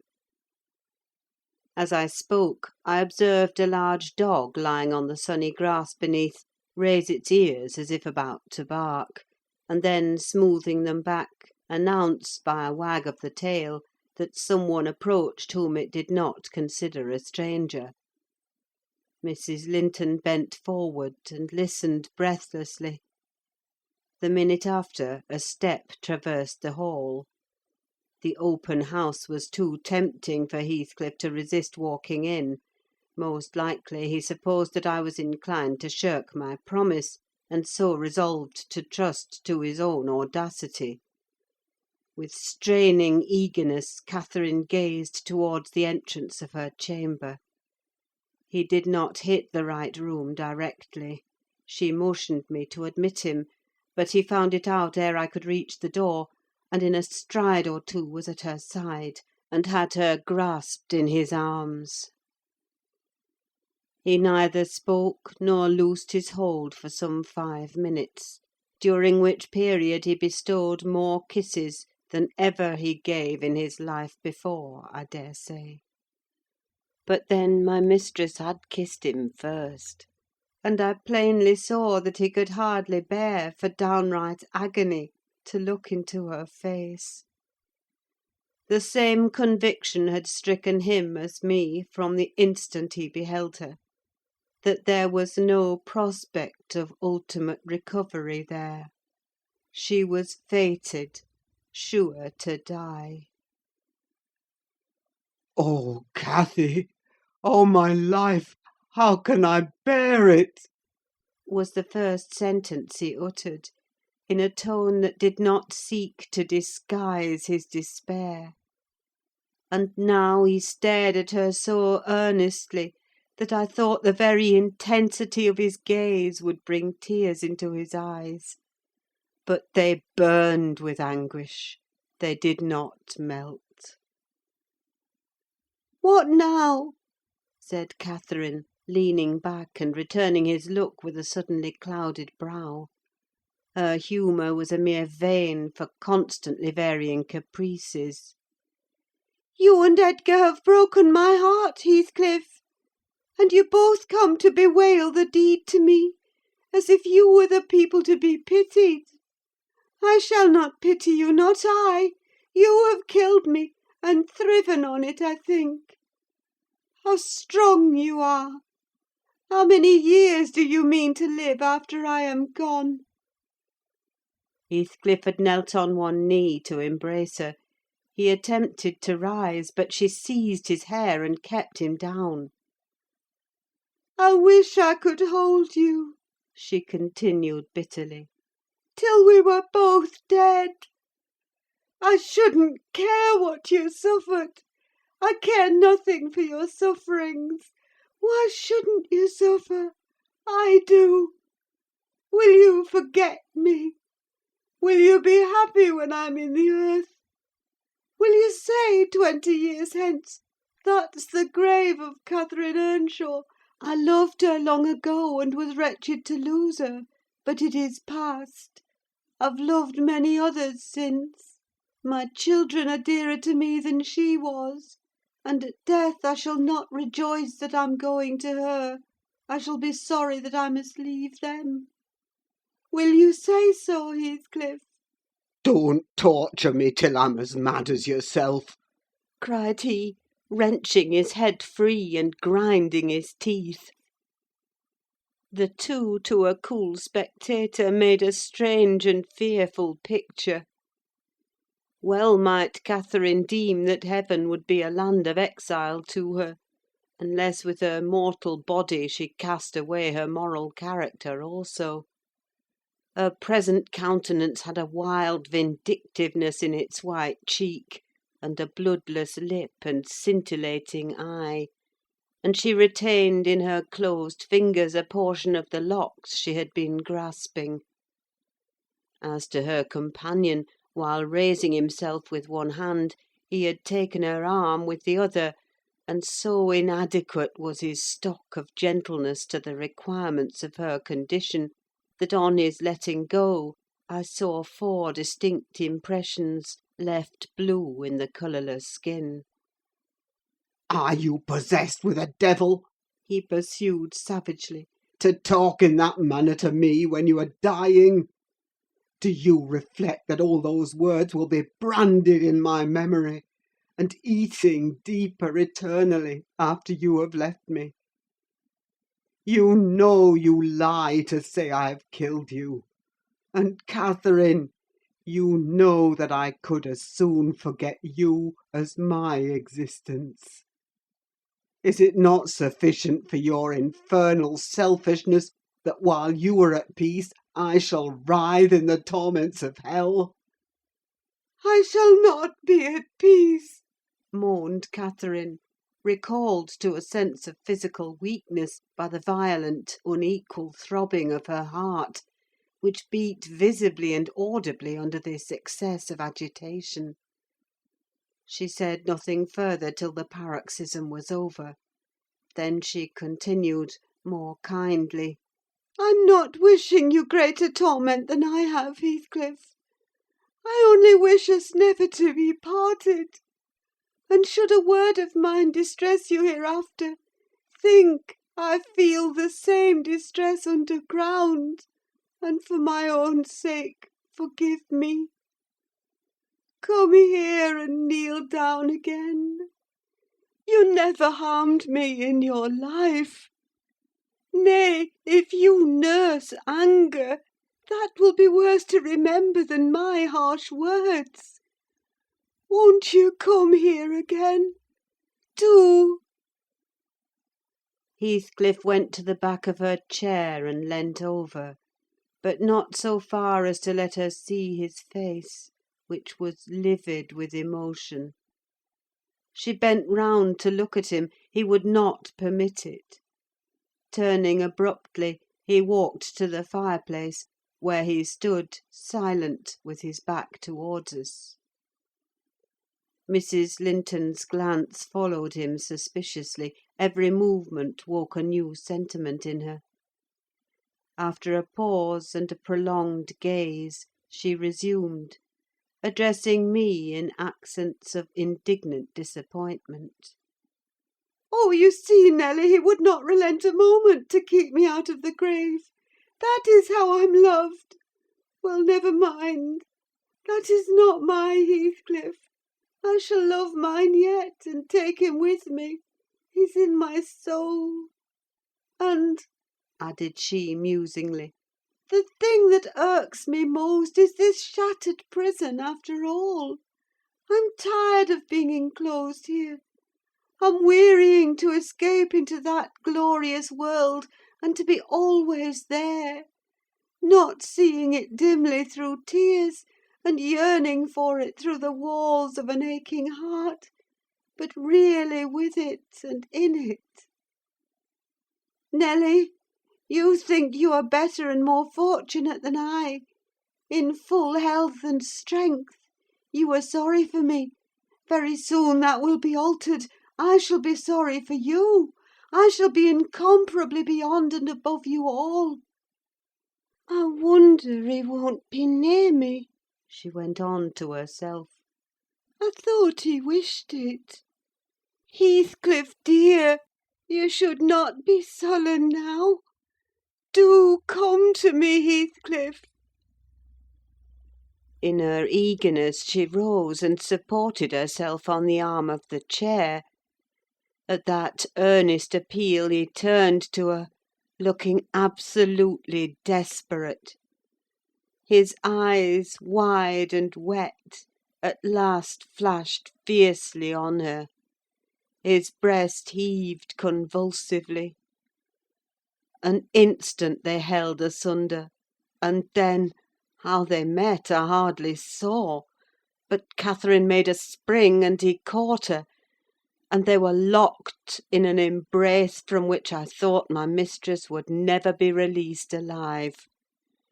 In fact, to my eyes, she seemed directly insensible. He flung himself into the nearest seat, and on my approaching hurriedly to ascertain if she had fainted, he gnashed at me and foamed like a mad dog, and gathered her to him with greedy jealousy. I did not feel as if I were in the company of a creature of my own species. It appeared that he would not understand though I spoke to him, so I stood off and held my tongue in great perplexity. A movement of Catherine's relieved me a little presently. She put up her hand to clasp his neck, and bring her cheek to his as he held her, while he, in return, covering her with frantic caresses, said wildly— You teach me now how cruel you've been, cruel and false. Why did you despise me? Why did you betray your own heart, Cathy? I have not one word of comfort. You deserve this. You have killed yourself. Yes, you may kiss me and cry, and wring out my kisses and tears. They'll blight you. They'll damn you. You loved me. Then what right had you to leave me? What right? Answer me, for the poor fancy you felt for Linton. Because misery and degradation and death and nothing that God or Satan could inflict would have parted us, you, of your own will, did it. I have not broken your heart. You have broken it, and in breaking it you have broken mine. So much the worse for me that I am strong. Do I want to live? What kind of living will it be when you... Oh, God! Would you like to live with your soul in the grave? "Let me alone! Let me alone!" sobbed Catherine. "If I've done wrong, I'm dying for it. It is enough. You left me too, but I won't upbraid you. I forgive you. Forgive me." It is hard to forgive, and to look at those eyes and feel those wasted hands, he answered. Kiss me again, and don't let me see your eyes. I forgive what you have done to me. I love my murderer, but yours, how can I? They were silent, their faces hid against each other, and washed by each other's tears. At least, I suppose the weeping was on both sides, as it seemed Heathcliff could weep on a great occasion like this. I grew very uncomfortable meanwhile, for the afternoon wore fast away. The man whom I had sent off returned from his errand, and I could distinguish, by the shine of the western sun up the valley, a concourse thickening outside Gimmerton Chapel porch. "Service is over," I announced. "My master will be here in half an hour." Heathcliff groaned a curse, and strained Catherine closer. She never moved. Ere long I perceived a group of the servants passing up the road towards the kitchen wing. Mr. Linton was not far behind. He opened the gate himself and sauntered slowly up, probably enjoying the lovely afternoon that breathed as soft as summer. "Now he is here!" I exclaimed. "For heaven's sake, hurry down! You'll not meet any one on the front stairs. Do be quick, and stay among the trees till he is fairly in," "I must go, Cathy," said Heathcliff, seeking to extricate himself from his companion's arms. "but if I live, I'll see you again before you are asleep. I won't stray 5 yards from your window." "You must not go," she answered, holding him as firmly as her strength allowed. "You shall not, I tell you." "For 1 hour," he pleaded earnestly. "Not for 1 minute," she replied. "I must. Linton will be up immediately," persisted the alarmed intruder. He would have risen and unfixed her fingers by the act. She clung fast, gasping. There was mad resolution in her face. "No!" she shrieked. "Oh, don't go! It is the last time. Edgar will not hurt us. Heathcliff, I shall die! I shall die!" "Damn the fool! There he is!" cried Heathcliff, sinking back into his seat. "Hush, my darling! Hush, hush, Catherine! I'll stay. If he shot me so, I'd expire with a blessing on my lips." And there they were, fast again. I heard my master mounting the stairs. The cold sweat ran from my forehead. I was horrified. "Are you going to listen to her ravings?" I said passionately. "She does not know what she says. Will you ruin her because she has not wit to help herself? Get up! You could be free instantly. That is the most diabolical deed that ever you did. We are all done for, master, mistress, and servant." I wrung my hands and cried out, and Mr. Linton hastened his step at the noise. In the midst of my agitation, I was sincerely glad to observe that Catherine's arms had fallen relaxed, and her head hung down. "She's fainted or dead," I thought. "So much the better. Far better that she should be dead than lingering a burden and a misery maker to all about her." Edgar sprang to his unbidden guest, blanched with astonishment and rage. What he meant to do I cannot tell; however, the other stopped all demonstrations at once by placing the lifeless-looking form in his arms. "Look there!" he said. "Unless you be a fiend, help her first. Then you shall speak to me." He walked into the parlour and sat down. Mr. Linton summoned me, and with great difficulty, and after resorting to many means, we managed to restore her to sensation. But she was all bewildered. She sighed and moaned, and knew nobody. Edgar, in his anxiety for her, forgot her hated friend. I did not. I went at the earliest opportunity and besought him to depart, affirming that Catherine was better, and he should hear from me in the morning how she passed the night. "I shall not refuse to go out of doors," he answered. "but I shall stay in the garden. And, Nelly, mind you keep your word to-morrow. I shall be under those larch trees. Mind, or I pay another visit, whether Linton be in or not." He sent a rapid glance through the half-open door of the chamber, and ascertaining that what I stated was apparently true, delivered the house of his luckless presence. End of chapter 15. Chapter 16. About 12 o'clock that night was born the Catherine you saw at Wuthering Heights. A puny 7 months' child. And 2 hours after, the mother died, having never recovered sufficient consciousness to miss Heathcliff, or to know Edgar. The latter's distraction at his bereavement is a subject too painful to be dwelt on. Its after-effects showed how deep the sorrow sunk. A great addition, in my eyes, was his being left without an heir.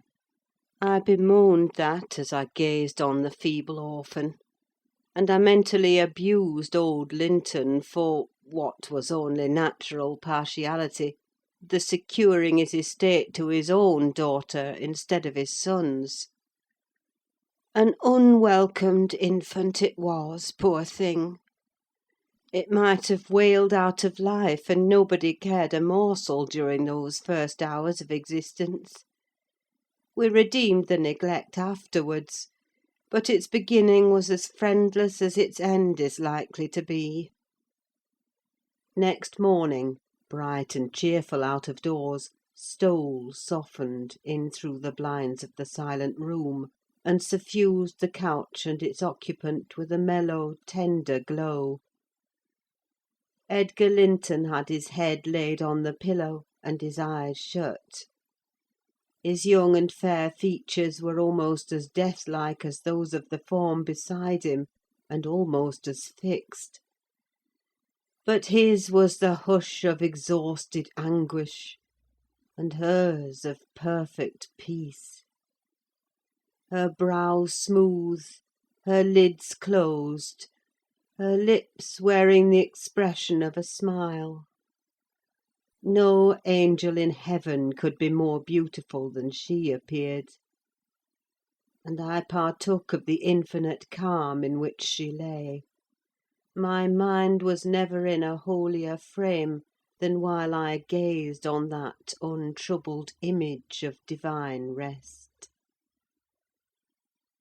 I instinctively echoed the words she had uttered a few hours before: incomparably beyond and above us all. Whether still on earth or now in heaven, her spirit is at home with God. I don't know if it be a peculiarity in me, but I am seldom otherwise than happy while watching in the chamber of death, should no frenzied or despairing mourner share the duty with me. I see a repose that neither earth nor hell can break, and I feel an assurance of the endless and shadowless hereafter, the eternity they have entered, where life is boundless in its duration, and love in its sympathy, and joy in its fullness. I noticed on that occasion how much selfishness there is even in a love like Mr. Linton's, when he so regretted Catherine's blessed release. To be sure, one might have doubted, after the wayward and impatient existence she had led, whether she merited a haven of peace at last. One might doubt in seasons of cold reflection, but not then, in the presence of her corpse. It asserted its own tranquillity, which seemed a pledge of equal quiet to its former inhabitant. Do you believe such people are happy in the other world, sir? I'd give a great deal to know. I declined answering Mrs. Dean's question, which struck me as something heterodox. She proceeded: "Retracing the course of Catherine Linton, I fear we have no right to think she is, but we'll leave her with her Maker. The master looked asleep, and I ventured soon after sunrise to quit the room and steal out to the pure, refreshing air. The servants thought me gone to shake off the drowsiness of my protracted watch. In reality, my chief motive was seeing Mr. Heathcliff. If he had remained among the larches all night, he would have heard nothing of the stir at the Grange, unless perhaps he might catch the gallop of the messenger going to Gimmerton. If he had come nearer, he would probably be aware, from the lights flitting to and fro, and the opening and shutting of the outer doors, that all was not right within. I wished, yet feared, to find him. I felt the terrible news must be told, and I longed to get it over, but how to do it I did not know. He was there, at least a few yards further in the park, leant against an old ash tree, his hat off, and his hair soaked with the dew that had gathered on the budded branches, and fell pattering round him. He had been standing a long time in that position, for I saw a pair of ouzels passing and repassing scarcely 3 feet from him, busy in building their nest, and regarding his proximity no more than that of a piece of timber. They flew off at my approach, and he raised his eyes and spoke. "She's dead," He said. "I've not waited for you to learn that. Put your handkerchief away, don't snivel before me. Damn you all, she wants none of your tears." I was weeping as much for him as her. We do sometimes pity creatures that have none of the feeling either for themselves or others. When I first looked into his face, I perceived that he had got intelligence of the catastrophe, and a foolish notion struck me that his heart was quelled, and he prayed, because his lips moved and his gaze was bent on the ground. "Yes, she's dead," I answered, checking my sobs and drying my cheeks. "Gone to heaven, I hope, where we may every one join her, if we take due warning, and leave our evil ways to follow good." "Did she take due warning, then?" asked Heathcliff, attempting a sneer. "Did she die like a saint? Come, give me a true history of the event.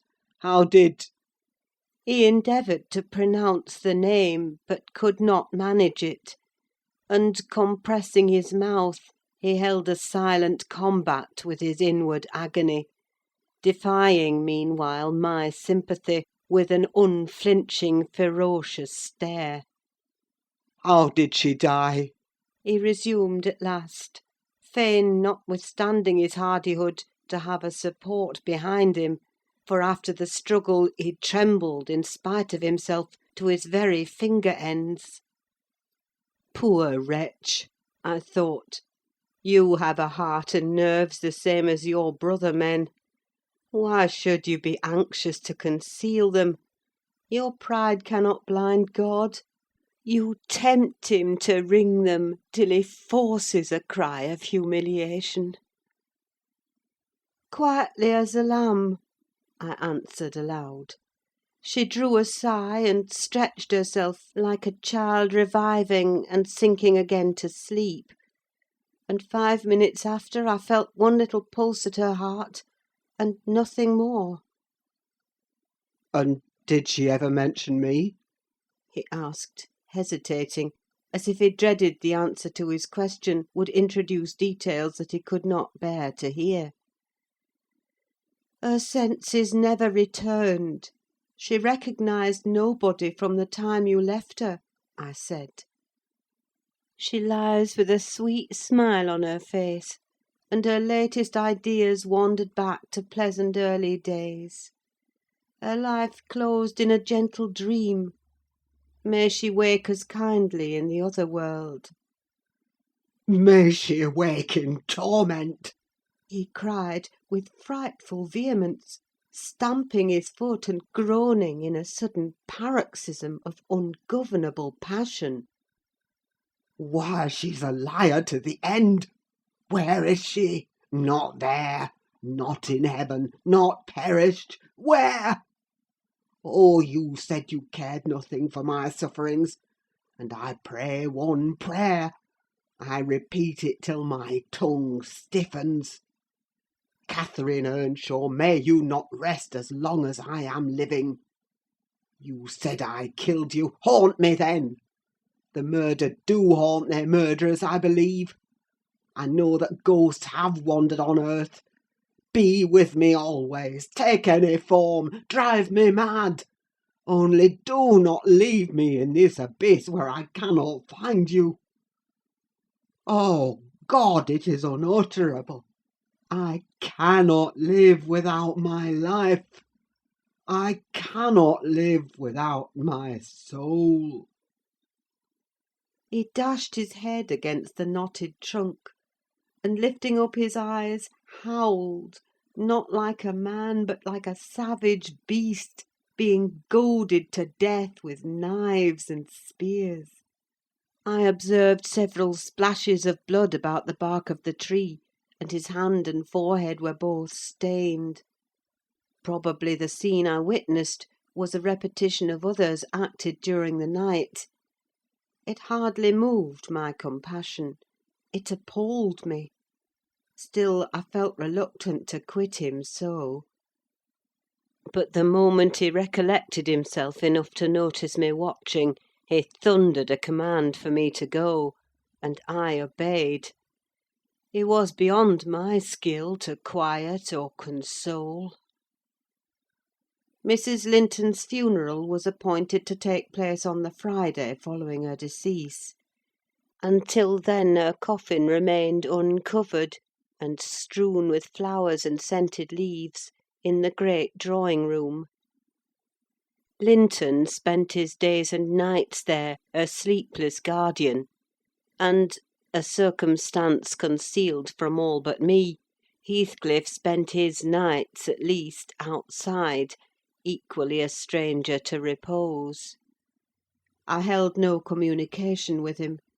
Still I was conscious of his design to enter if he could, and on the Tuesday, a little after dark, when my master, from sheer fatigue, had been compelled to retire a couple of hours, I went and opened one of the windows, moved by his perseverance to give him a chance of bestowing on the faded image of his idol one final adieu. He did not omit to avail himself of the opportunity, cautiously and briefly; too cautiously to betray his presence by the slightest noise. Indeed, I shouldn't have discovered that he had been there, except for the disarrangement of the drapery about the corpse's face, and for observing on the floor a curl of light hair, fastened with a silver thread, which, on examination, I ascertained to have been taken from a locket hung round Catherine's neck. Heathcliff had opened the trinket and cast out its contents, replacing them by a black lock of his own. I twisted the two, and enclosed them together. Mr. Earnshaw was, of course, invited to attend the remains of his sister to the grave. He sent no excuse, but he never came; so that, besides her husband, the mourners were wholly composed of tenants and servants. Isabella was not asked. The place of Catherine's interment, to the surprise of the villagers, was neither in the chapel under the carved monument of the Lintons, nor yet by the tombs of her own relations outside. It was dug on a green slope in a corner of the kirkyard, where the wall is so low that heath and bilberry plants have climbed over it from the moor, and peat mould almost buries it. Her husband lies in the same spot now, and they have each a simple headstone above, and a plain grey block at their feet, to mark the graves. End of chapter 16. Chapter 17. That Friday made the last of our fine days for a month. In the evening the weather broke. The wind shifted from south to north-east, and brought rain first, and then sleet and snow. On the morrow one could hardly imagine that there had been 3 weeks of summer. The primroses and crocuses were hidden under wintry drifts; the larks were silent; the young leaves of the early trees smitten and blackened; and dreary and chill and dismal that morrow did creep over. My master kept his room. I took possession of the lonely parlour, converting it into a nursery; and there I was, sitting with the moaning doll of a child laid on my knee, rocking it to and fro, and watching meanwhile the still driving flakes build up the uncurtained window. when the door opened, and some person entered out of breath and laughing. My anger was greater than my astonishment for a minute. I supposed it one of the maids, and I cried, "Have done! How dare you show your giddiness here? What would Mr. Linton say if he heard you?" "Excuse me," answered a familiar voice, "but I know Edgar is in bed, and I cannot stop myself." With that the speaker came forward to the fire, panting and holding her hand to her side. "I have run the whole way from Wuthering Heights," she continued, after a pause, "except where I've flown. I couldn't count the number of falls I've had. Oh, I'm aching all over. Don't be alarmed. There shall be an explanation as soon as I can give it. Only just have the goodness to step out and order the carriage to take me on to Gimmerton, and tell a servant to seek up a few clothes in my wardrobe." The intruder was Mrs. Heathcliff. She certainly seemed in no laughing predicament. Her hair streamed on her shoulders, dripping with snow and water. She was dressed in the girlish dress she commonly wore, befitting her age more than her position: a low frock with short sleeves, and nothing on either head or neck. The frock was of light silk, and clung to her with wet, and her feet were protected merely by thin slippers. Add to this a deep cut under one ear, which only the cold prevented from bleeding profusely, a white face scratched and bruised, and a frame hardly able to support itself through fatigue; and you may fancy my first fright was not much allayed when I had had leisure to examine her. "My dear young lady," I exclaimed, "I'll stir nowhere and hear nothing till you have removed every article of your clothes and put on dry things. And certainly you shall not go to Gimmerton to-night, so it is needless to order the carriage." "Certainly I shall," she said, "walking or riding. Yet I've no objection to dress myself decently. And see how it flows down my neck now!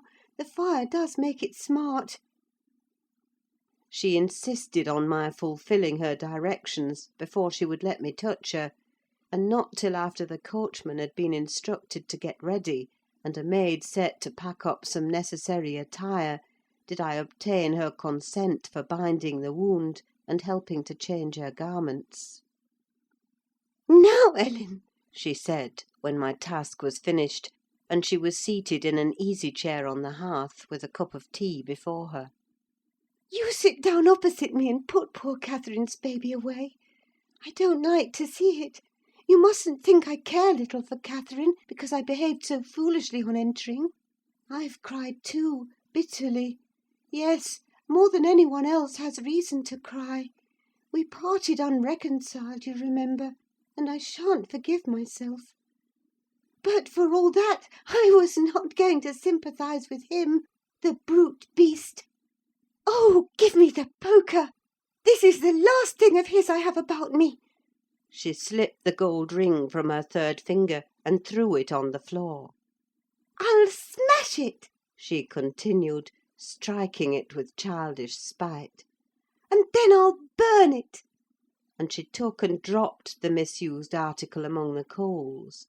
"There! He shall buy another if he gets me back again. He'd be capable of coming to seek me, to tease Edgar. I dare not stay, lest that notion should possess his wicked head. And besides, Edgar has not been kind, has he? And I won't come suing for his assistance, nor will I bring him into more trouble.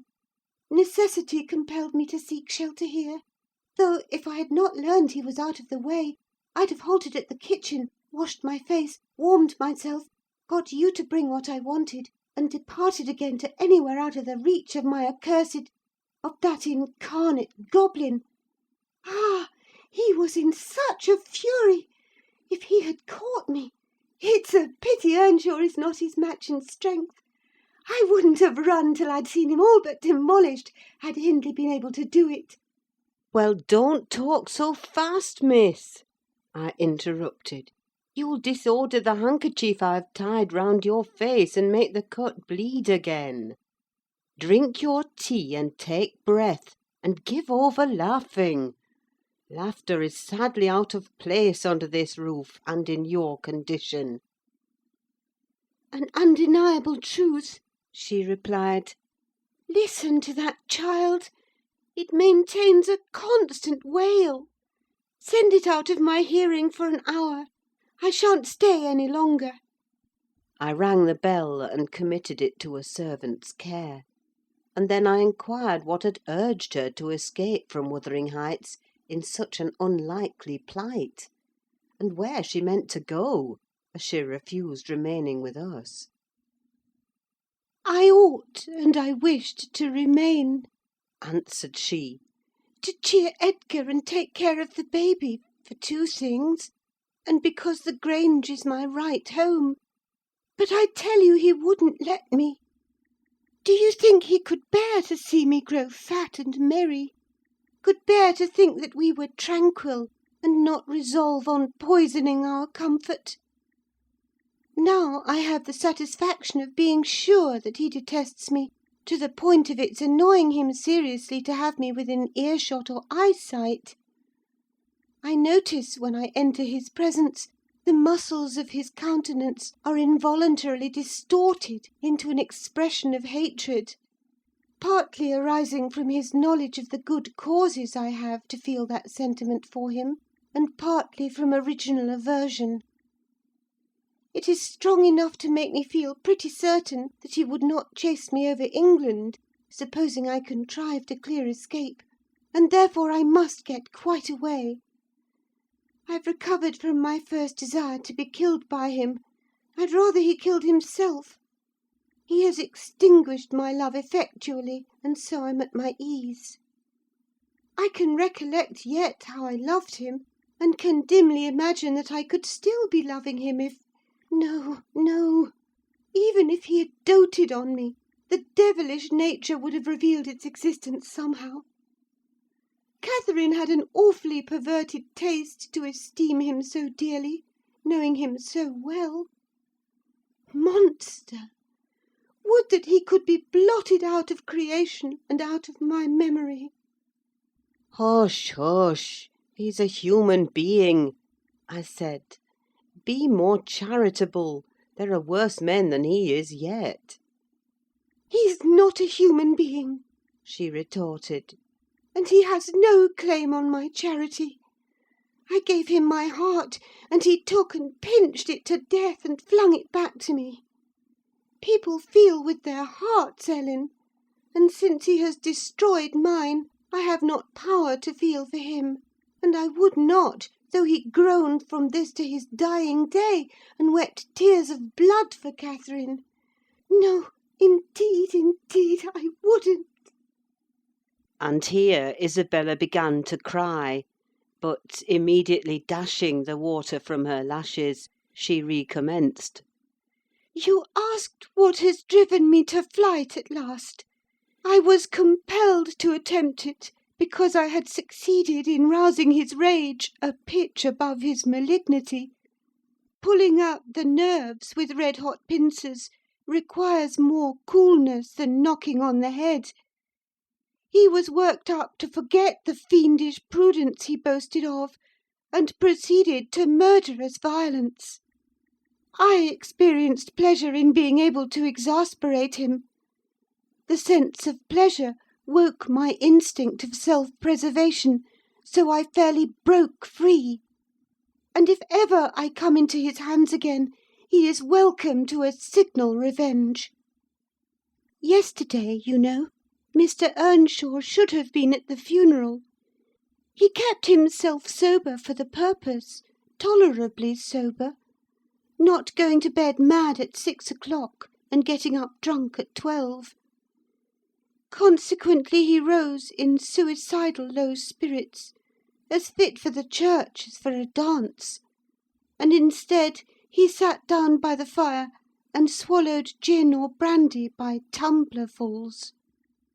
Heathcliff, I shudder to name him, has been a stranger in the house from last Sunday till to-day. Whether the angels have fed him, or his kin beneath, I cannot tell, but he has not eaten a meal with us for nearly a week. He has just come home at dawn, and gone upstairs to his chamber, locking himself in, as if anybody dreamt of coveting his company. There he has continued, praying like a Methodist, only the deity he implored is senseless dust and ashes, and God, when addressed, was curiously confounded with his own black father. After concluding these precious orisons, and they lasted generally till he grew hoarse, and his voice was strangled in his throat, he would be off again, always straight down to the Grange. I wonder Edgar did not send for a constable and give him into custody. For me, grieved as I was about Catherine, it was impossible to avoid regarding this season of deliverance from degrading oppression as a holiday. I recovered spirits sufficient to bear Joseph's eternal lectures without weeping, and to move up and down the house less with the foot of a frightened thief than formerly. You wouldn't think that I should cry at anything Joseph could say, but he and Hareton are detestable companions. I'd rather sit with Hindley and hear his awful talk than with t' little Maister and his staunch supporter, that odious old man. When Heathcliff is in, I'm often obliged to seek the kitchen and their society, or starve among the damp uninhabited chambers.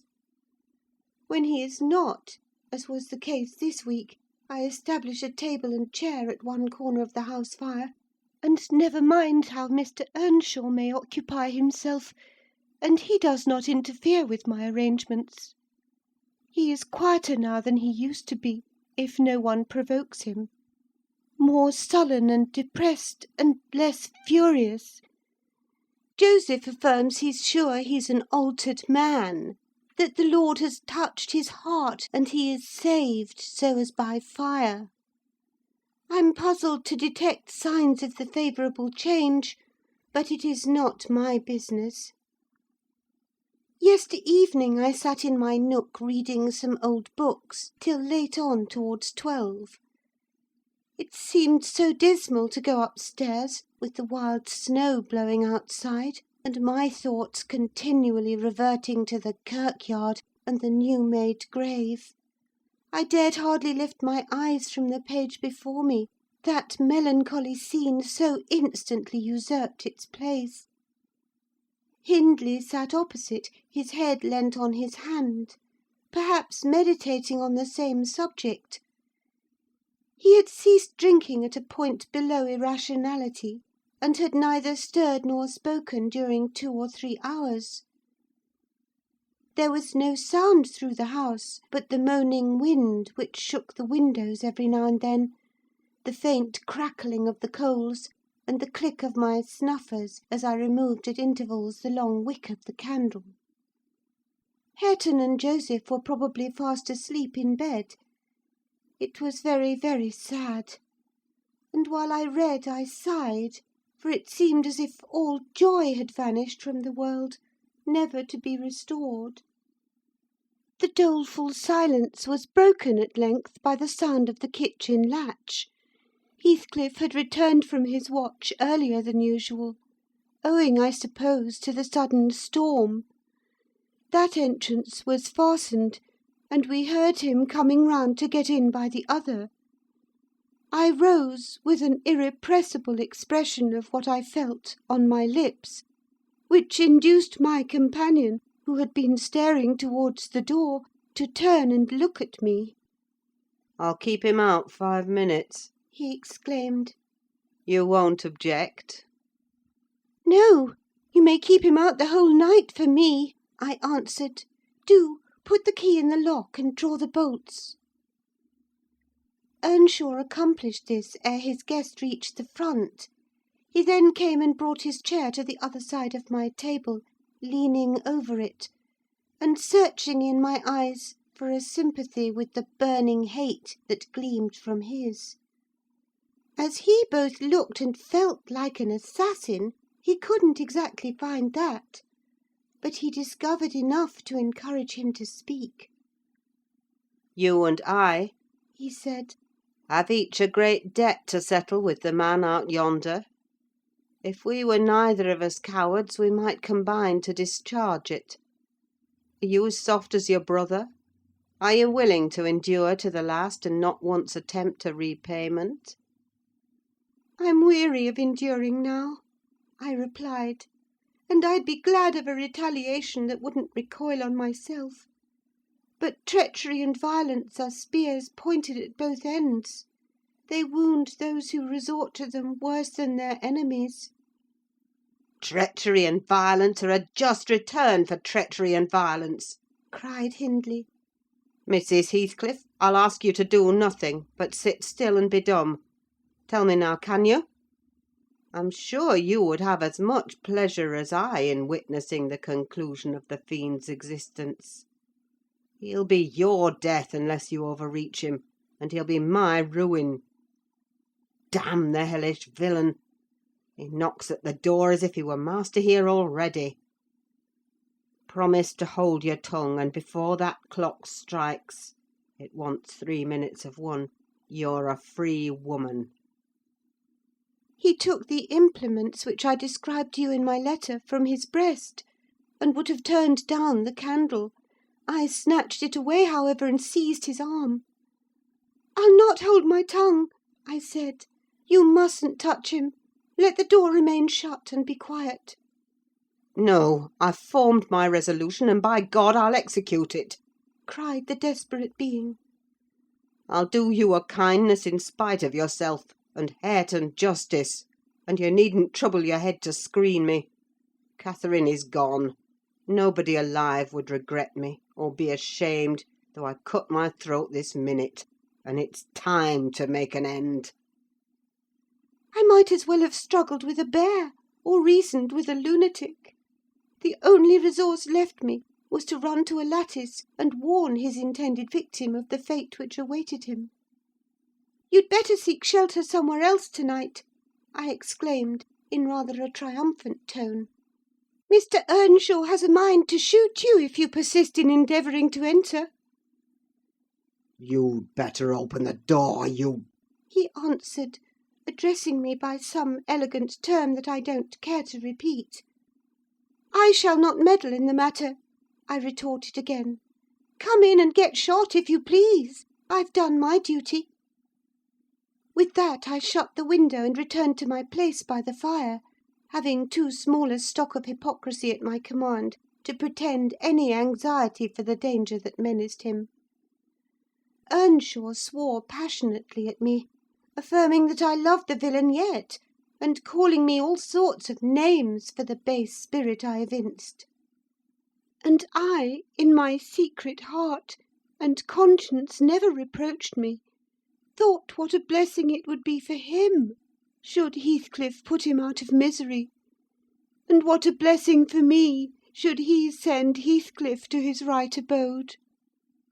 As I sat nursing these reflections, the casement behind me was banged on to the floor by a blow from the latter individual, and his black countenance looked blightingly through.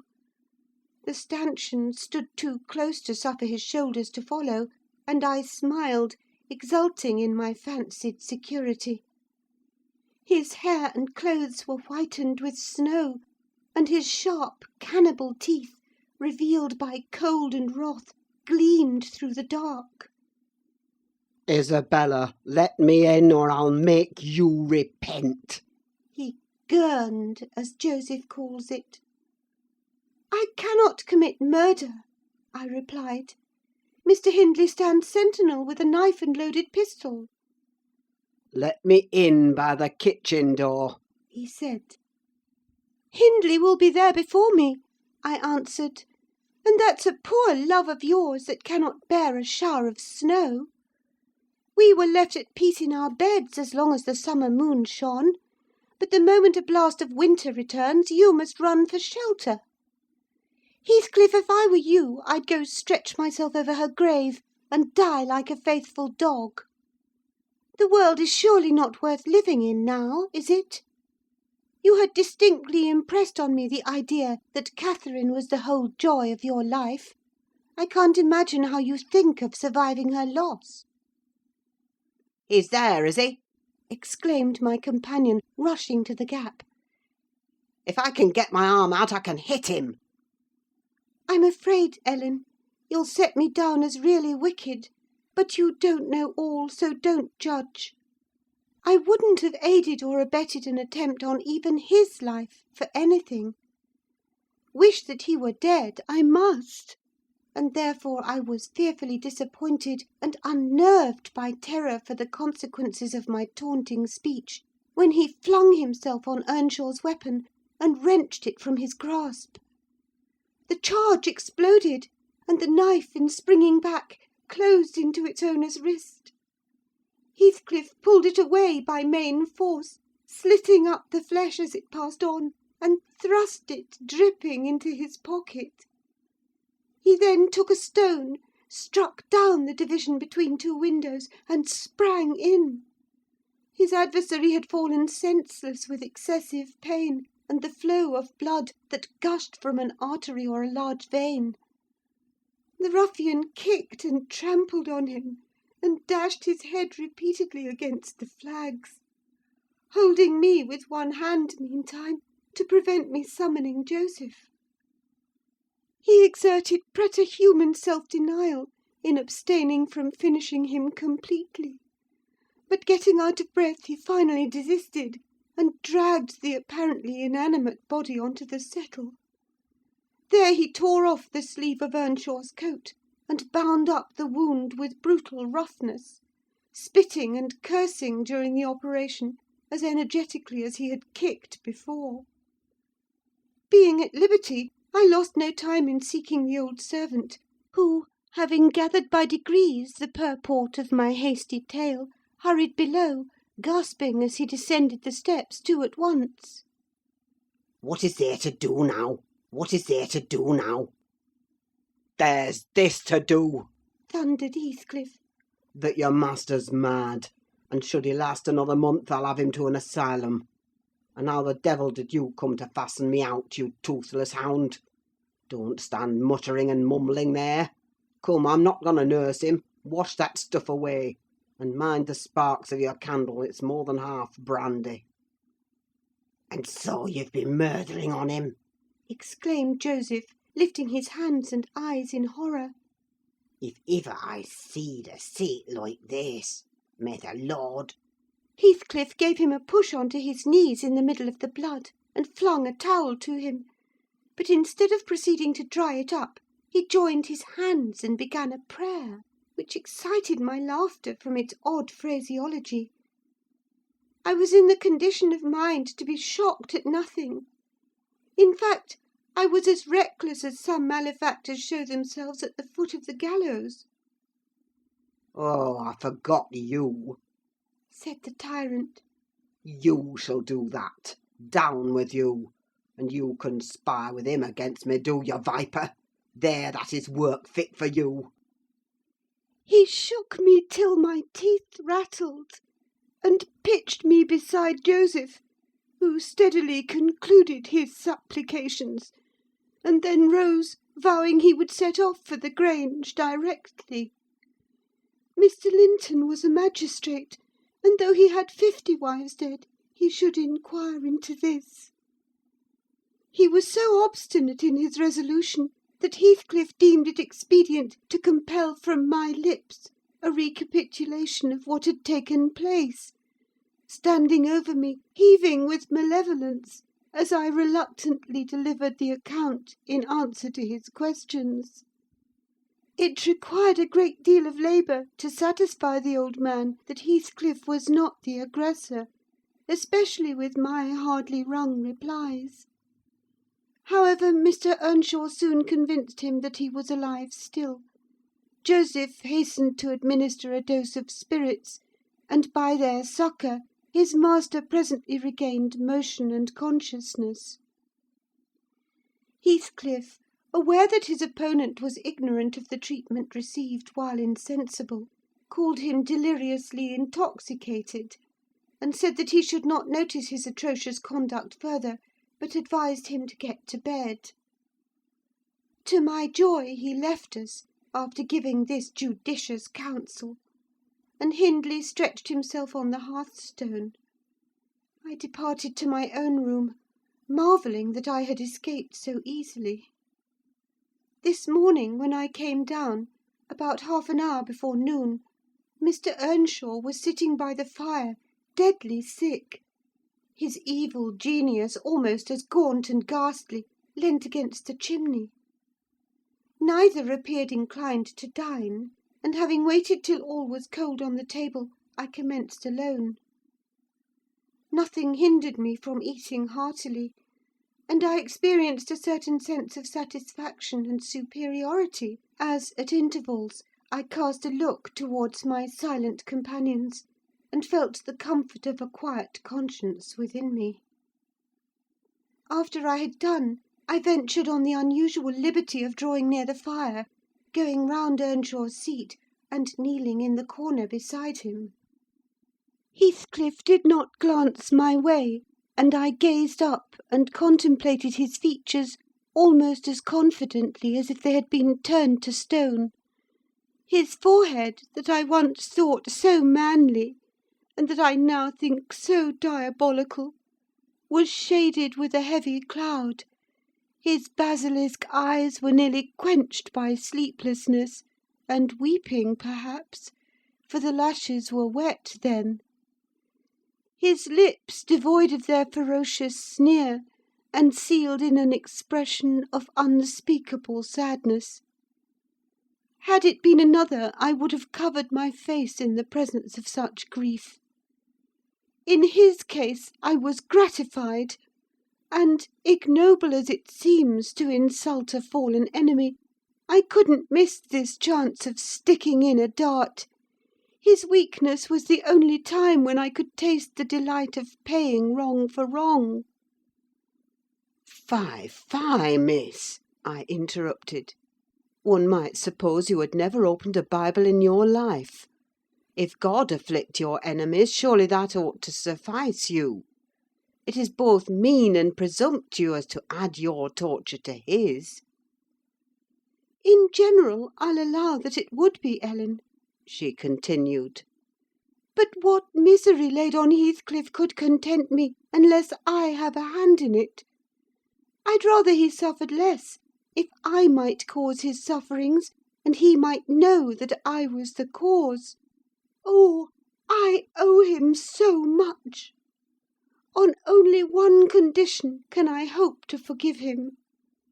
It is if I may take an eye for an eye, a tooth for a tooth; for every wrench of agony return a wrench. Reduce him to my level. As he was the first to injure, make him the first to implore pardon. And then, why then, Ellen, I might show you some generosity. But it is utterly impossible I can ever be revenged, and therefore I cannot forgive him. Hindley wanted some water, and I handed him a glass, and asked him how he was. "Not as ill as I wish," he replied. "but leaving out my arm, every inch of me is as sore as if I had been fighting with a legion of imps." Yes, no wonder, was my next remark. Catherine used to boast that she stood between you and bodily harm. She meant that certain persons would not hurt you for fear of offending her. It's well people don't really rise from their grave, or last night she might have witnessed a repulsive scene. Are not you bruised and cut over your chest and shoulders? "I can't say," he answered. "But what do you mean? Did he dare to strike me when I was down?" He trampled on and kicked you, and dashed you on the ground, I whispered, and his mouth watered to tear you with his teeth, because he's only half man, not so much, and the rest fiend. Mr. Earnshaw looked up, like me, to the countenance of our mutual foe, who, absorbed in his anguish, seemed insensible to anything around him, The longer he stood, the plainer his reflections revealed their blackness through his features. Oh, if God would but give me strength to strangle him in my last agony, I'd go to hell with joy!" groaned the impatient man, writhing to rise, and sinking back in despair, convinced of his inadequacy for the struggle. "Nay, it's enough that he has murdered one of you," I observed aloud. "At the Grange, every one knows your sister would have been living now, had it not been for Mr. Heathcliff. After all, it is preferable to be hated than loved by him. When I recollect how happy we were, how happy Catherine was before he came, I'm fit to curse the day." Most likely, Heathcliff noticed more the truth of what was said than the spirit of the person who said it. His attention was roused, I saw, for his eyes rained down tears among the ashes, and he drew his breath in suffocating sighs. I stared full at him and laughed scornfully. The clouded windows of hell flashed a moment towards me. The fiend which usually looked out, however, was so dimmed and drowned that I did not fear to hazard another sound of derision. "Get up and be gone out of my sight," said the mourner. I guessed he uttered those words at least, though his voice was hardly intelligible. "I beg your pardon," I replied, "but I loved Catherine too, and her brother requires attendance, which, for her sake, I shall supply. Now that she's dead, I see her in Hindley. Hindley has exactly her eyes, if you had not tried to gouge them out, and made them black and red, and her—" "Get up, wretched idiot, before I stamp you to death!" he cried, making a movement that caused me to make one also. "But then," I continued, holding myself ready to flee, "if poor Catherine had trusted you, and assumed the ridiculous, contemptible, degrading title of Mrs. Heathcliff, she would soon have presented a similar picture. She wouldn't have borne your abominable behaviour quietly. Her detestation and disgust must have found voice." The back of the settle and Earnshaw's person interposed between me and him; so, instead of endeavouring to reach me, he snatched a dinner knife from the table and flung it at my head. It struck beneath my ear, and stopped the sentence I was uttering; but, pulling it out, I sprang to the door and delivered another, which I hope went a little deeper than his missile. The last glimpse I caught of him was a furious rush on his part, checked by the embrace of his host, and both fell locked together on the hearth. In my flight through the kitchen, I bid Joseph speed to his master.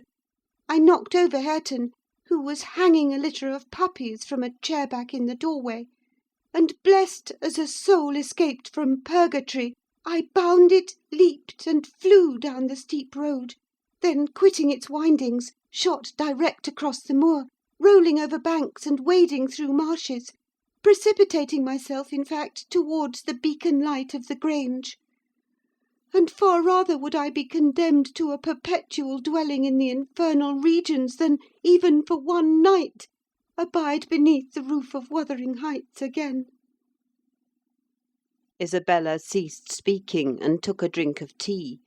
Then she rose, and bidding me put on her bonnet and a great shawl I had brought, and turning a deaf ear to my entreaties for her to remain another hour, she stepped on to a chair, kissed Edgar's and Catherine's portraits, bestowed a similar salute on me, and descended to the carriage, accompanied by Fanny, who yelped wild with joy at recovering her mistress.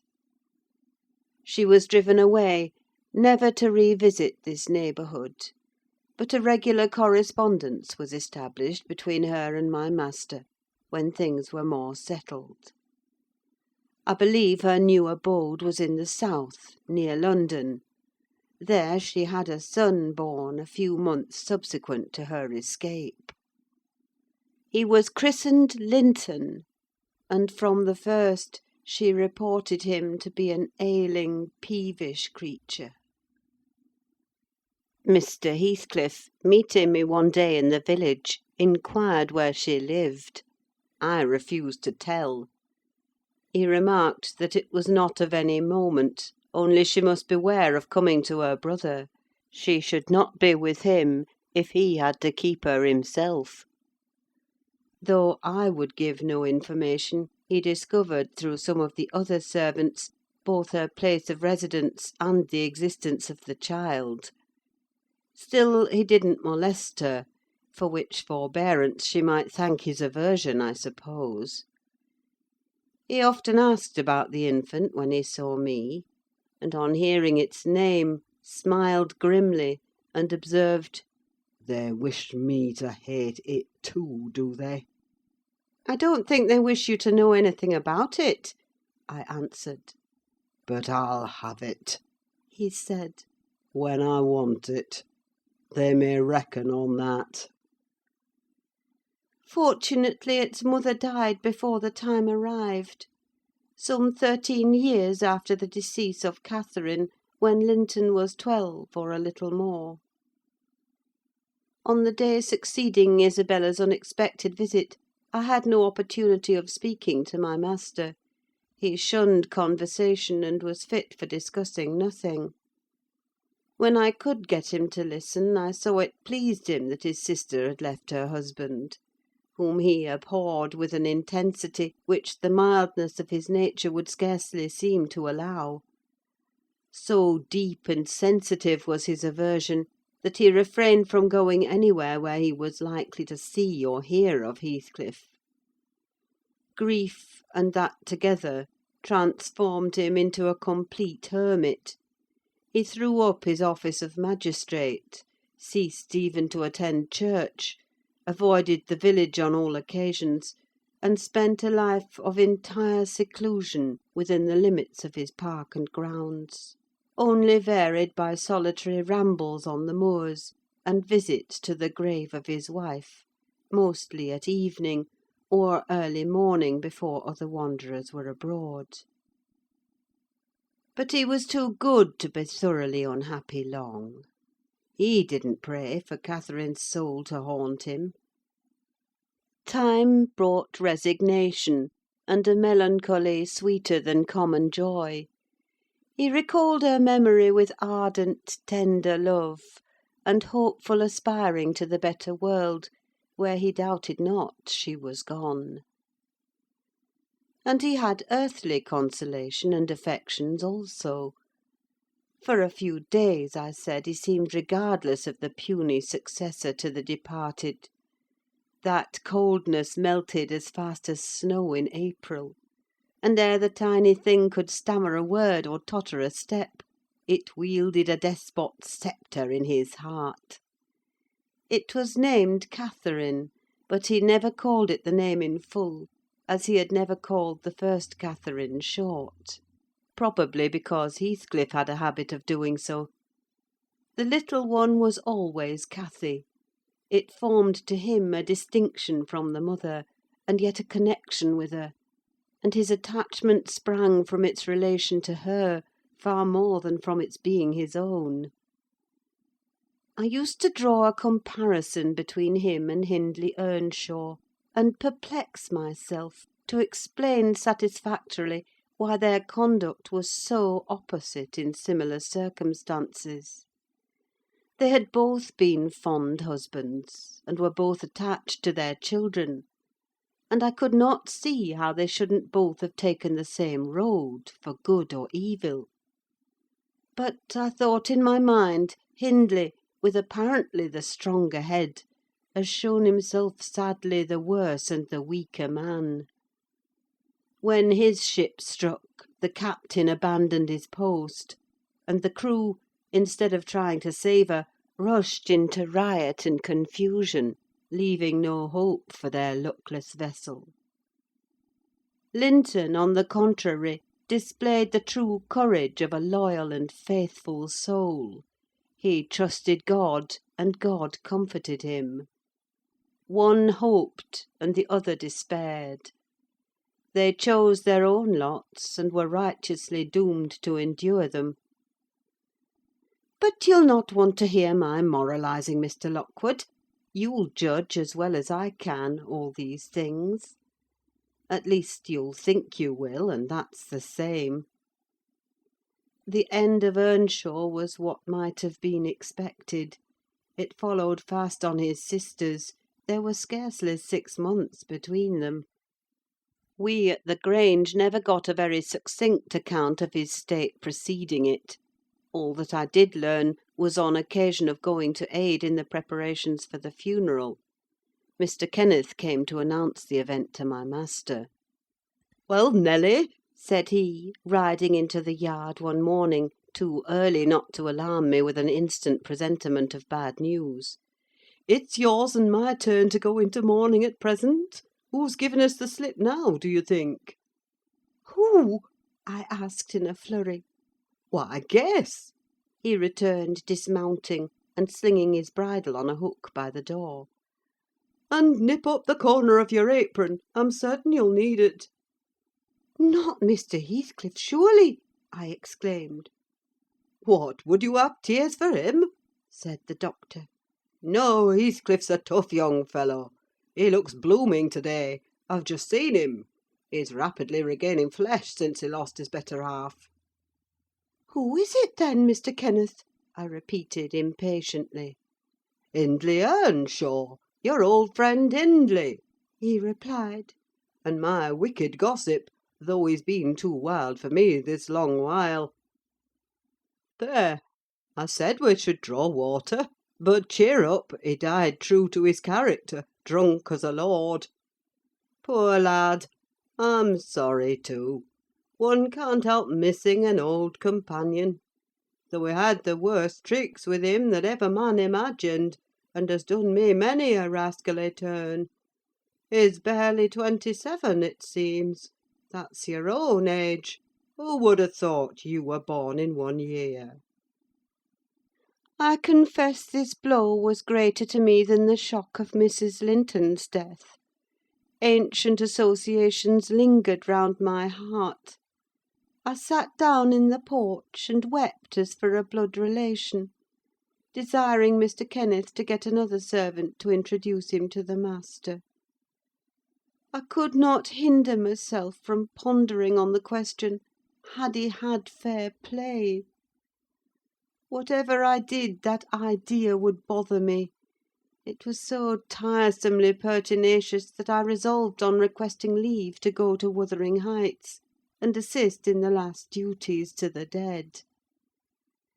Mr. Linton was extremely reluctant to consent, but I pleaded eloquently for the friendless condition in which he lay, and I said my old master and foster brother had a claim on my services as strong as his own. Besides, I reminded him that the child Hareton was his wife's nephew, and in the absence of nearer kin he ought to act as its guardian, and he ought to and must inquire how the property was left, and look over the concerns of his brother-in-law. He was unfit for attending to such matters then, but he bid me speak to his lawyer, and at length permitted me to go. His lawyer had been Earnshaw's also. I called at the village and asked him to accompany me. He shook his head, and advised that Heathcliff should be let alone, affirming, if the truth were known, Hareton would be found little else than a beggar. "His father died in debt," he said. "The whole property is mortgaged, and the sole chance for the natural heir is to allow him an opportunity of creating some interest in the creditor's heart, that he may be inclined to deal leniently towards him." When I reached the Heights, I explained that I had come to see everything carried on decently, and Joseph, who appeared in sufficient distress, expressed satisfaction at my presence. Mr. Heathcliff said he did not perceive that I was wanted, but I might stay and order the arrangements for the funeral, if I chose. "Correctly," he remarked. That fool's body should be buried at the crossroads without ceremony of any kind. I happened to leave him 10 minutes yesterday afternoon, and in that interval he fastened the 2 doors of the house against me, and he has spent the night in drinking himself to death deliberately.